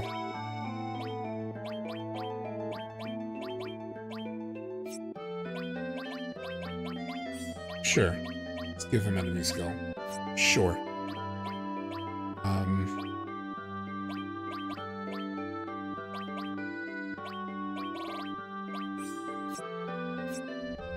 Need that later. No matter what they do, there will be people that dislike it, yeah, but regardless, since the majority will deliver and meet our expectations. The creators love this game more than we do. I feel like they'll do their absolute best to make it worth the wait. Yeah, FVD. I still think Bone Village can be used to locate the Lunar Harp, as they may not be able to re-enter the Forgotten Capital in the previous way when they take Bugenhagen. Maybe. I mean, there's no real reference to the Lunar Harp at all in the new one. Like, I mean, they're with Aerith, so in theory, they could just go with her. I mean, she could let them in. I kind of feel like the Lunar Harp, unless they add lore to it, is just kind of like a 90s piece of friction to make the player do something so that it's not super straightforward. But it feels more like a hindrance than like a thing that they need to fully recreate. Unless there's truly a good reason for it. I feel like it might come out of the blue though. That we need to like get this lunar harp to go into the thing and da-da-da, like. It's just kind of an unnecessary barrier to me. Works for the 97 game. I don't know if you need it for the new one. Granted, they usually do take stuff that has no meaning in the original and like a MacGuffin, yeah. They usually do take things that have no real meaning in the original and add meaning to it. So they could do that. I just hope it's cool lore. I don't know. I feel like they just bypassed it already with how they handled it in Rebirth, so it would just feel like a bit of not contrived because it was always there, but possibly just a bit unnecessary. So what are the debuffs you have? And question mark? I don't know. Oh, none of the debuffs are active now, actually.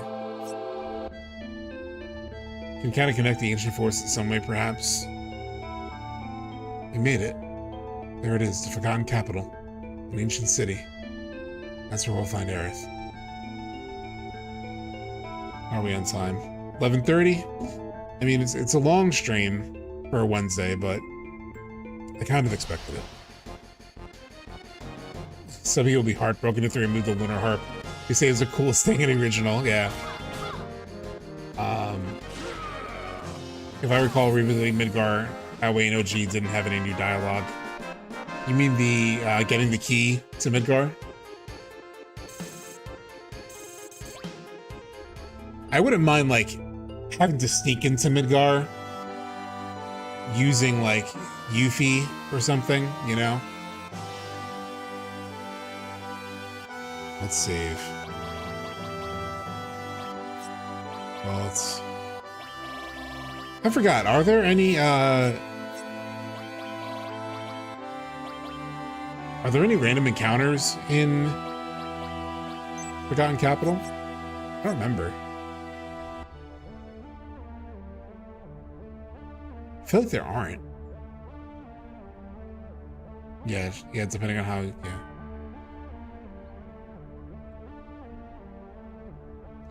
I know I can't go there quite yet, but I feel like I need to go there first to like unlock it. God, you like, nope. Let me just double check before I like waste time. I did love running around this though. It sucks that you can't explore this in Rebirth. They better let us explore this. There are 3 roads, exploring the 2 outside paths before the center. Okay, I'll just follow the strategy guide for this one. Down the right path. Okay, we'll go right first. And this music, man. Sorry to bring this up, but when Sephiroth tells Cloud, I'll give you my blessing, I tried looking for the Japanese line. The best I found was, you should go, which was meant to push Cloud into following him through the portal. It kind of changed my perspective on that scene. Well, we can check it now, right? I have the dialogue here. Capital.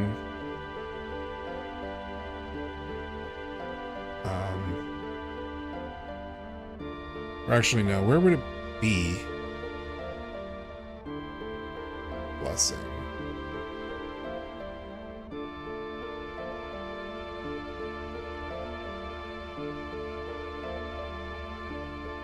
Why is that listed as old dialogue?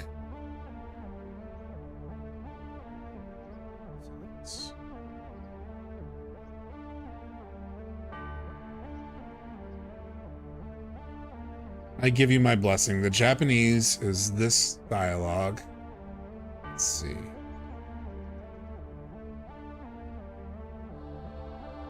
Translate. I mean, Google at least refers to it as, I will give you my blessing. And the same thing.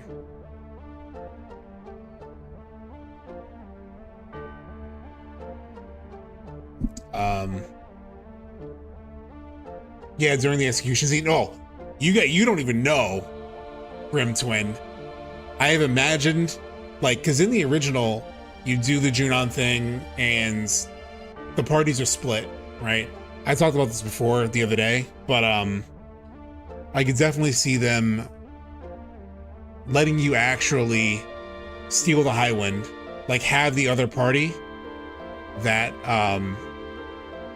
you go and you like do the whole thing to steal the High Winds as the other party, and then with like Barrett and Cait Sith and Tifa, you're like, they split the party up and like you do the whole, it's like a whole set piece where you actually do get to, like, you know, steal the High Wind and save I mean, you might not actually be there. You may not personally save Tifa. Like you may be controlling Tifa when that moment happens. But yeah, I think they'll split up the party and like let you steal the experience, the like hijacking of the High Wind. At least that's what I would do. No. We're not going to bed. No. I just wanted to take shit. No. That was something to grab.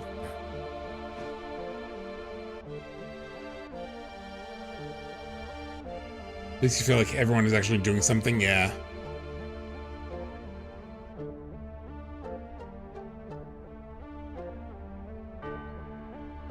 Already went in there. Okay. Around this way. I wonder if you can access the same things this way. I can't remember if it's exactly the same if you get blocked off. You do get blocked off.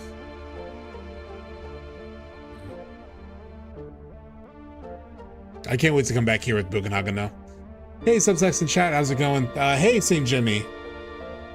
What's going on? We're doing the thing.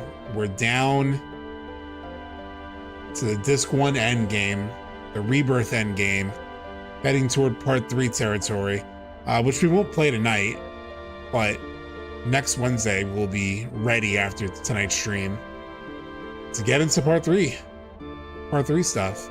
See how things might connect, see what they might rewrite, all that kind of stuff. Which I can't wait for.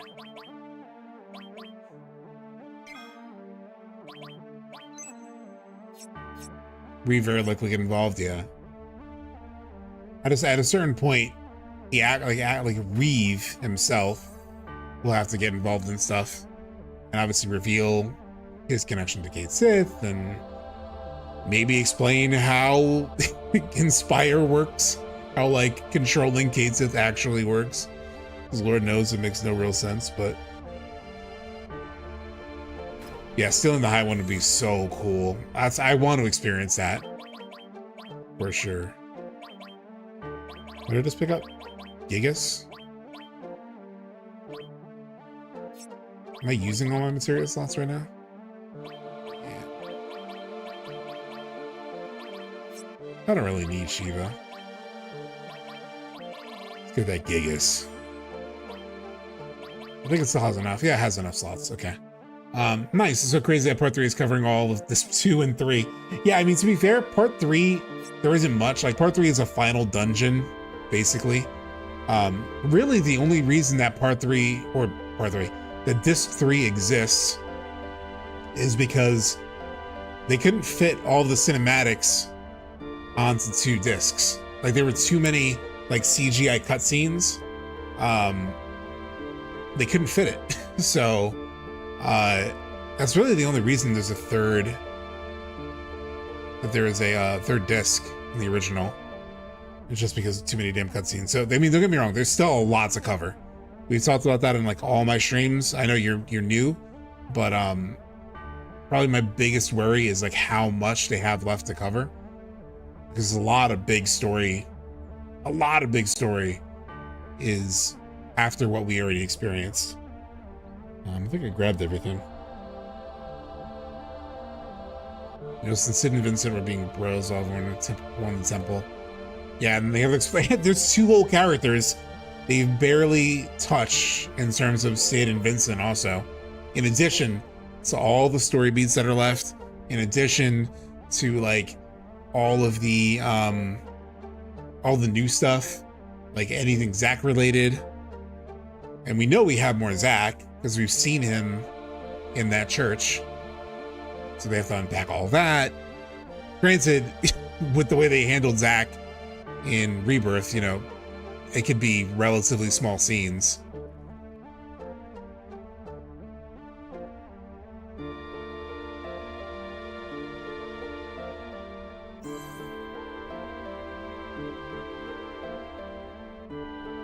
Yeah, this one's the only final dungeon. Cinematics, yeah. I feel like it did everything.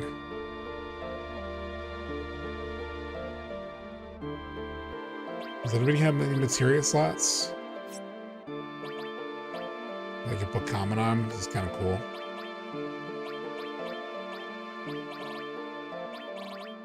Tifa, you want comment? Ooh, you want comment? Fair, you take comment. According to Hamaguchi, Zack will still play key. Oh, 100%.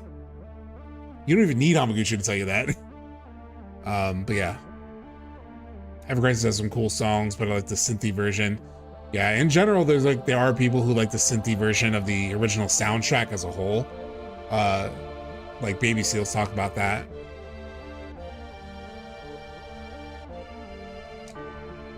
Zack seems like filler at this point.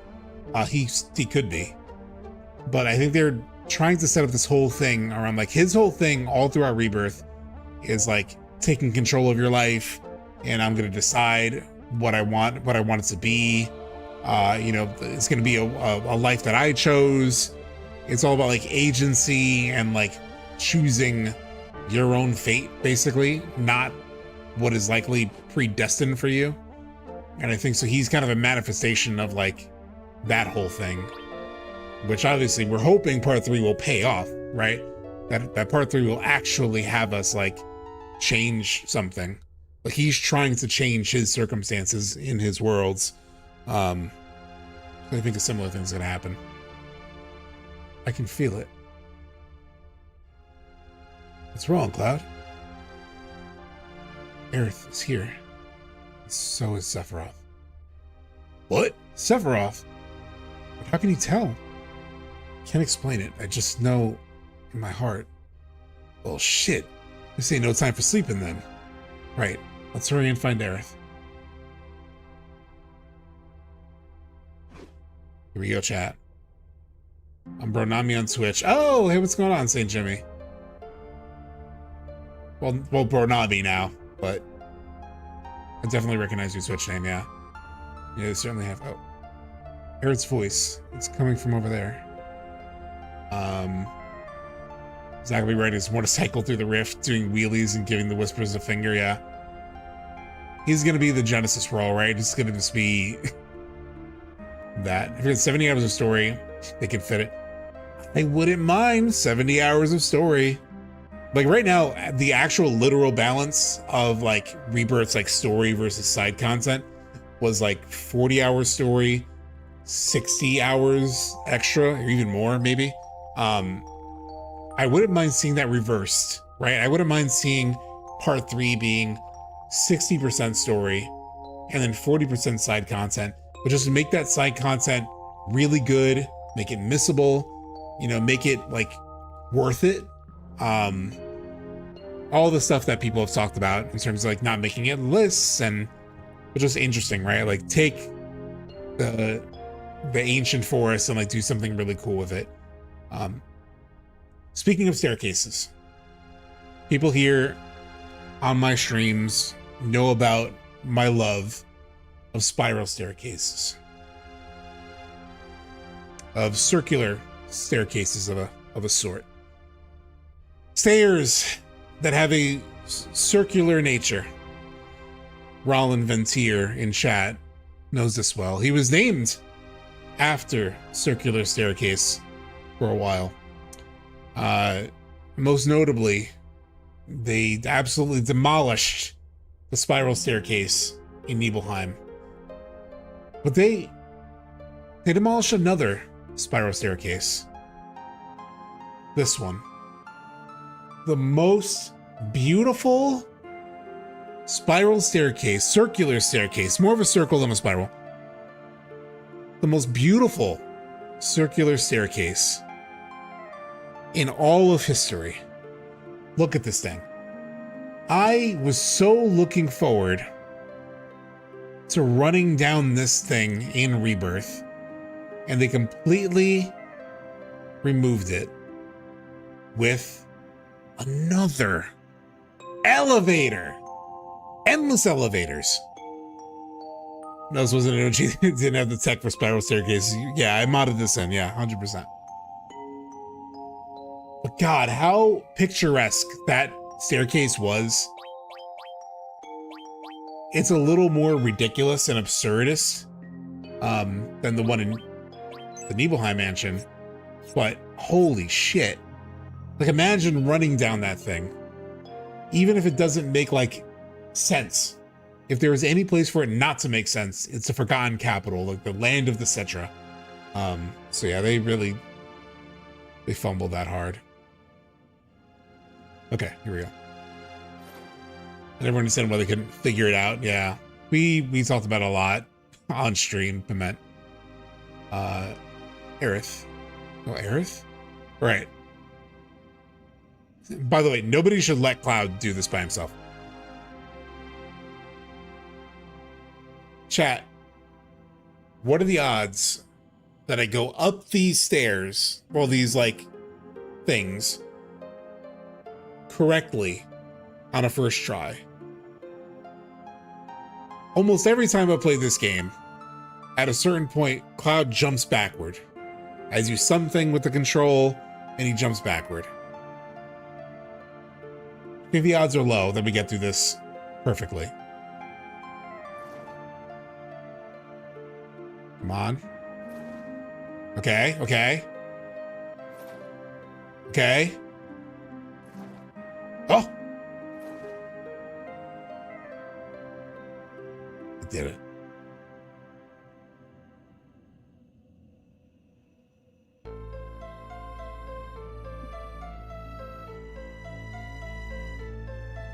That's the most, that's,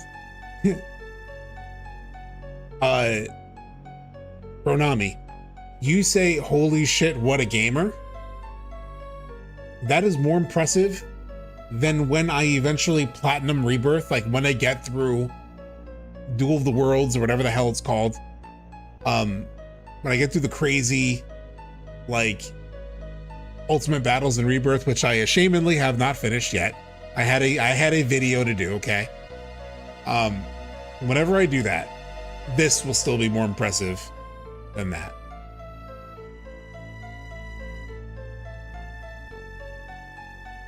Okay, where are the whispers at?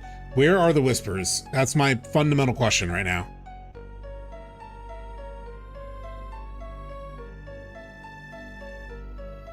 Cloud, stop!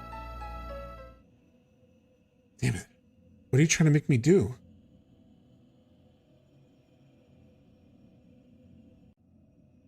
I was about to say, did the cutscene, like, glitch?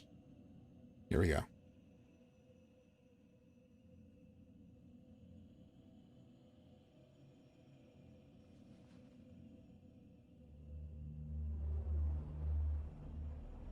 No!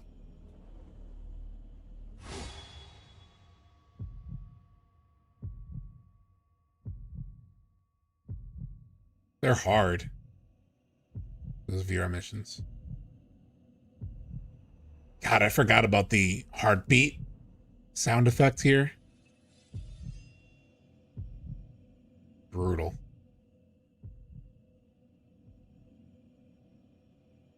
No more heartbeat.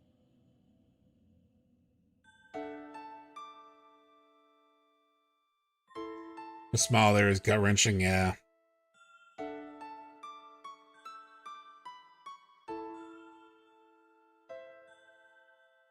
I hated the known Rebirth.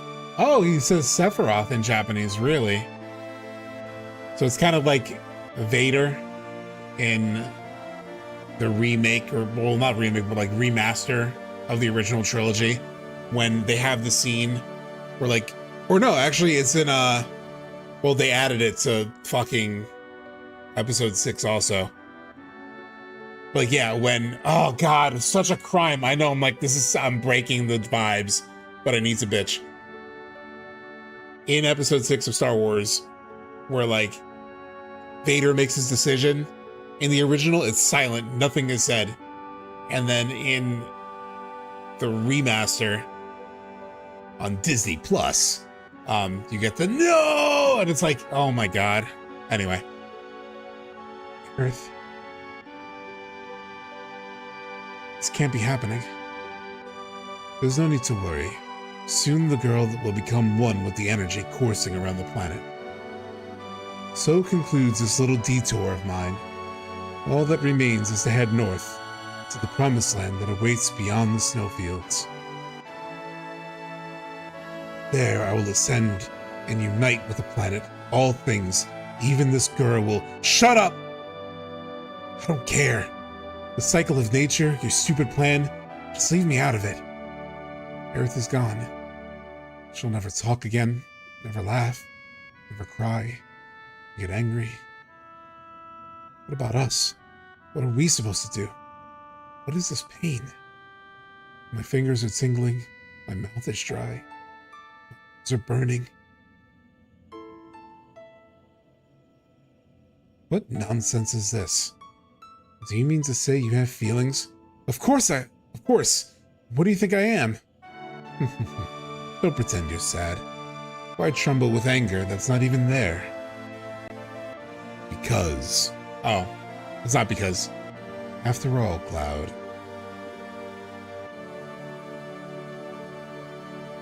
Yeah, remind me of the no in Star Wars. Maybe that's why I didn't like it. Yeah, maybe. I like the no because it seems like you remember the visions he saw and then tries to stop him. Oh, do you mean in Rebirth, JV Dragon?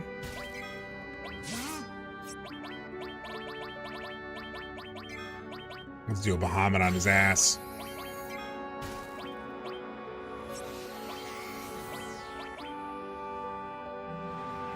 In Rebirth. I didn't mind it. In Star Wars, I mind it.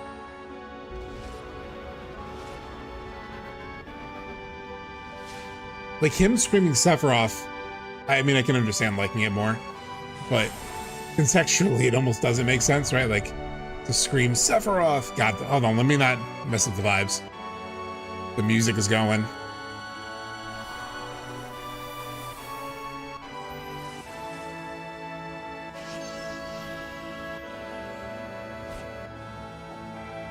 Ah, dead, missed.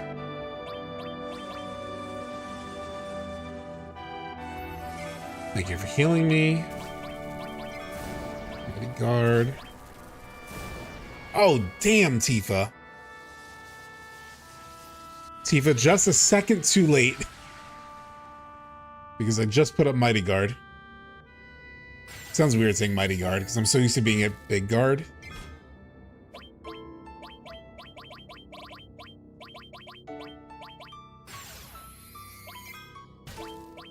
Eye of Providence.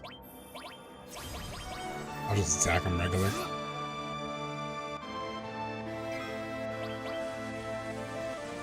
Damn, he just keeps killing her.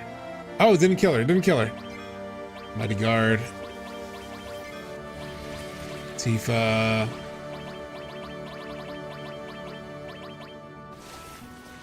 Aqua Breath. That's gonna kill her. God damn it.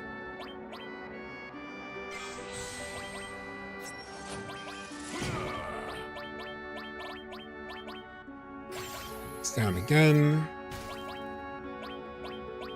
Kira.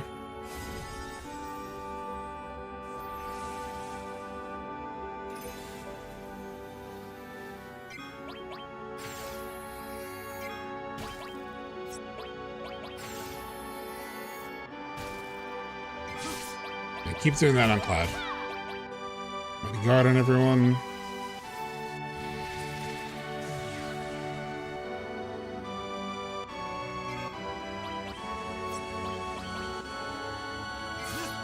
Wait, you're not doing shit. Oh, that's it.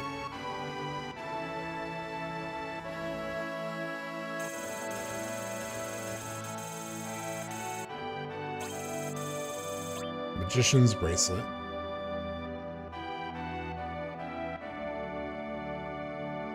After all, you're just a puppet. You're just... And then there they have Jenova's. So they do call out Jenova there to St. Jimmy's question about like the separation of Jenova and Sephiroth, which we talked about a few times in this stream. So I don't want to go over it again, honestly.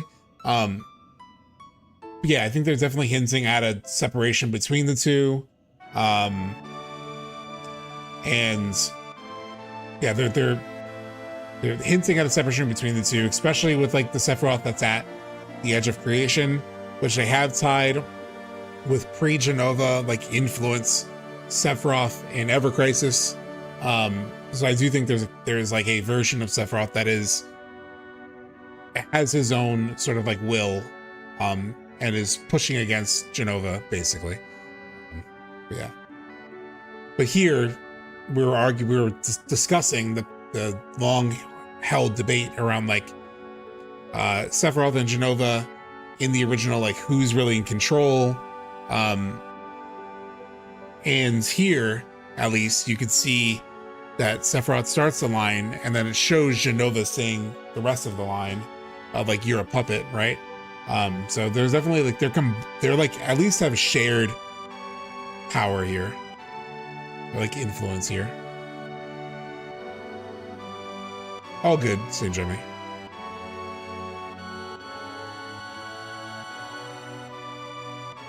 You saved my daughter.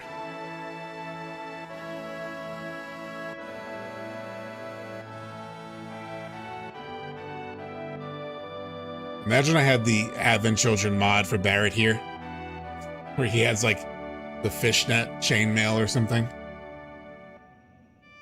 That'd have really killed the vibe. And then Tifa just can't handle it.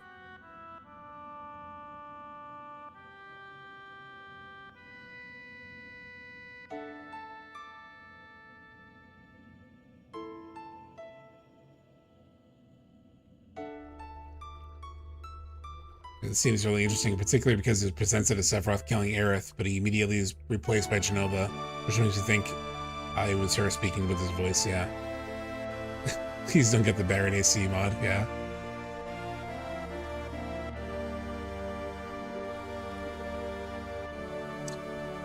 There's a lot of parallel. I'll get back to your, Jake Lloyd, I'll get back to your point. Because yes.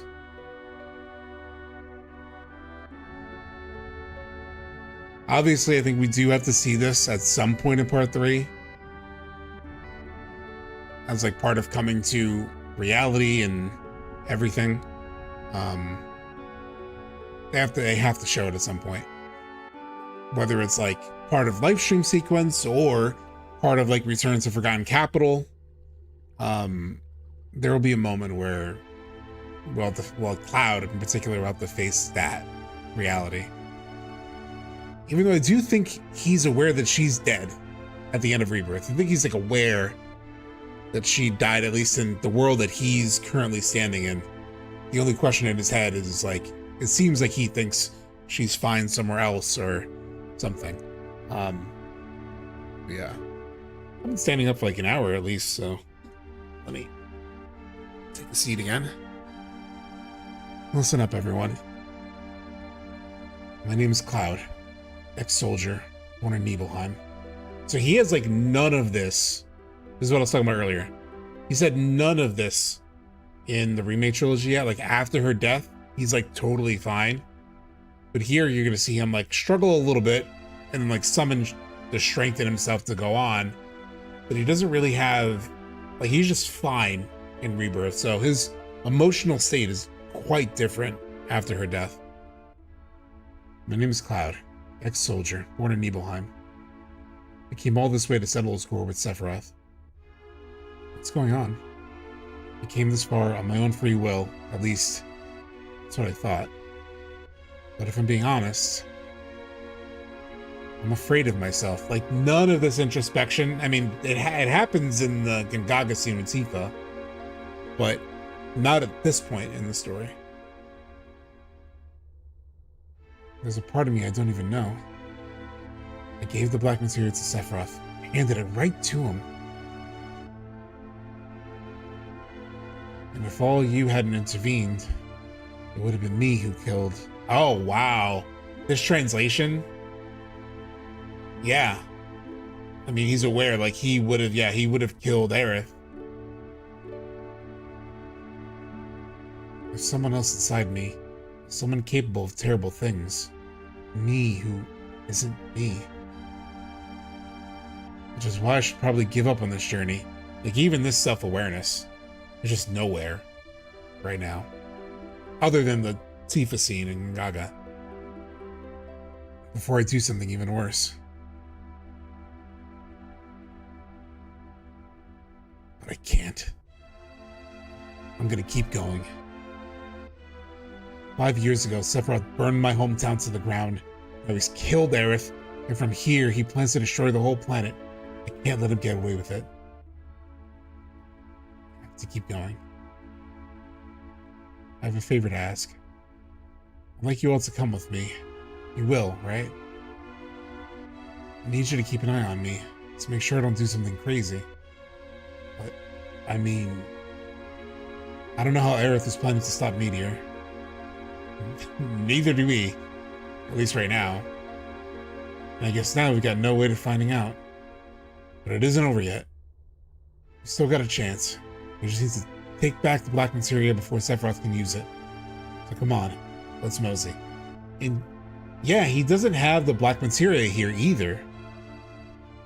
He gets it back later. End of part 1. Chat, claps in chat, please. We made it through. It's been a 4.5-hour stream. I'll get to another save point, maybe like right here. He said the line. Which way did Sephiroth go? North. He's going north. Hey, you okay? Yeah. Sephiroth said he's headed north, beyond the snowfields.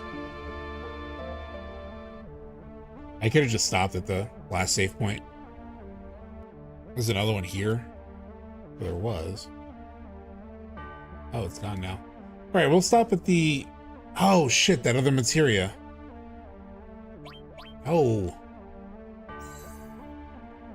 Another enemy skill. All right, I'll have to get that next time again, because I think we will stop here, because then I have to go through like all kinds of bullshit to get back to the world. So this is a good place to stop.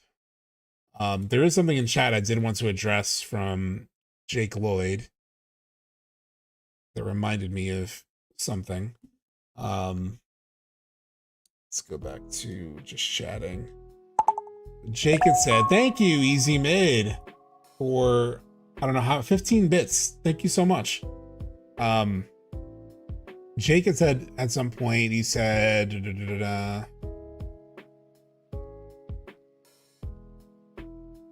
where was it?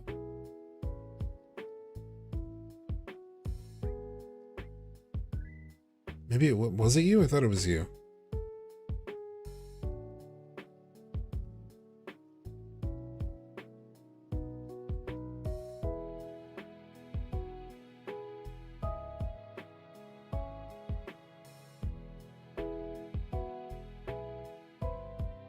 Senator Sephiroth killing Aerith immediately.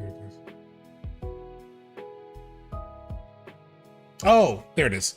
So Jake Lloyd in chat said, I mean, Jenova finishing Sephiroth's line for him sure makes me think that Sephiroth might be a puppet, because that's the feeling in OG to me. And I was going to say, it wasn't a huge point, but it was just a point that they built so many more parallels between like Cloud's journey and Sephiroth's journey. And I think there may be even be some like awareness. Sephiroth is like, Cloud is the only one who's ever really broken free of Jenova's influence. So he like needs her, so he needs Cloud's strength to like do that in a way. So I think that's what the offer at the Edge of Creation has been about. but like if anybody understands Sephiroth, it's Cloud, and they've continued to build like so many parallels between those two. But yeah, I think all I'm saying is that yes, Sephiroth has been a puppet to Jenova in a lot of the FF7 story. There are times where I think he does like have his own agency and like has his own pursuits, but they've definitely, I think they've just explored it even more. I think they built even more parallels than there were before. Let's see if there's anybody to, oh, Tiff is doing dispatch. Oh, so is Jess Capricorn.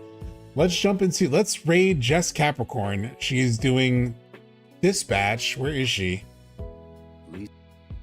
She's pretty late game in dispatch.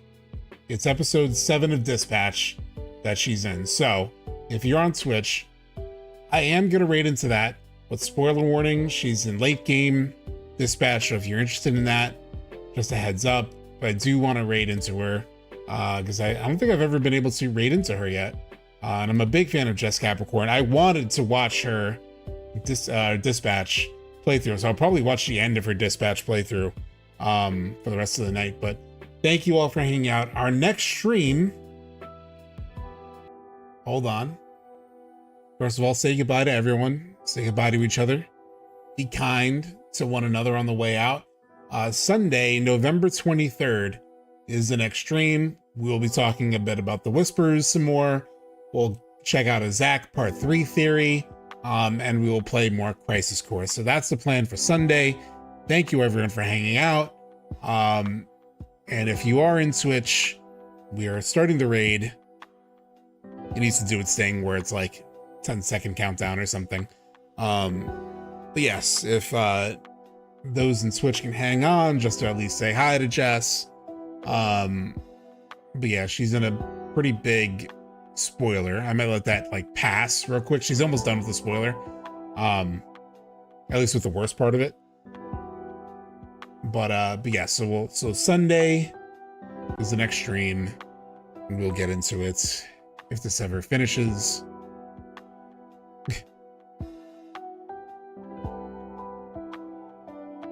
All right, it's almost there. I don't know how many of you actually care about this spoiler, but I don't want to spoil it. But it is like in the middle of the aftermath of the spoiler conversation, so just a heads up. So you can avert your eyes or you can run off now, but I'm gonna raid into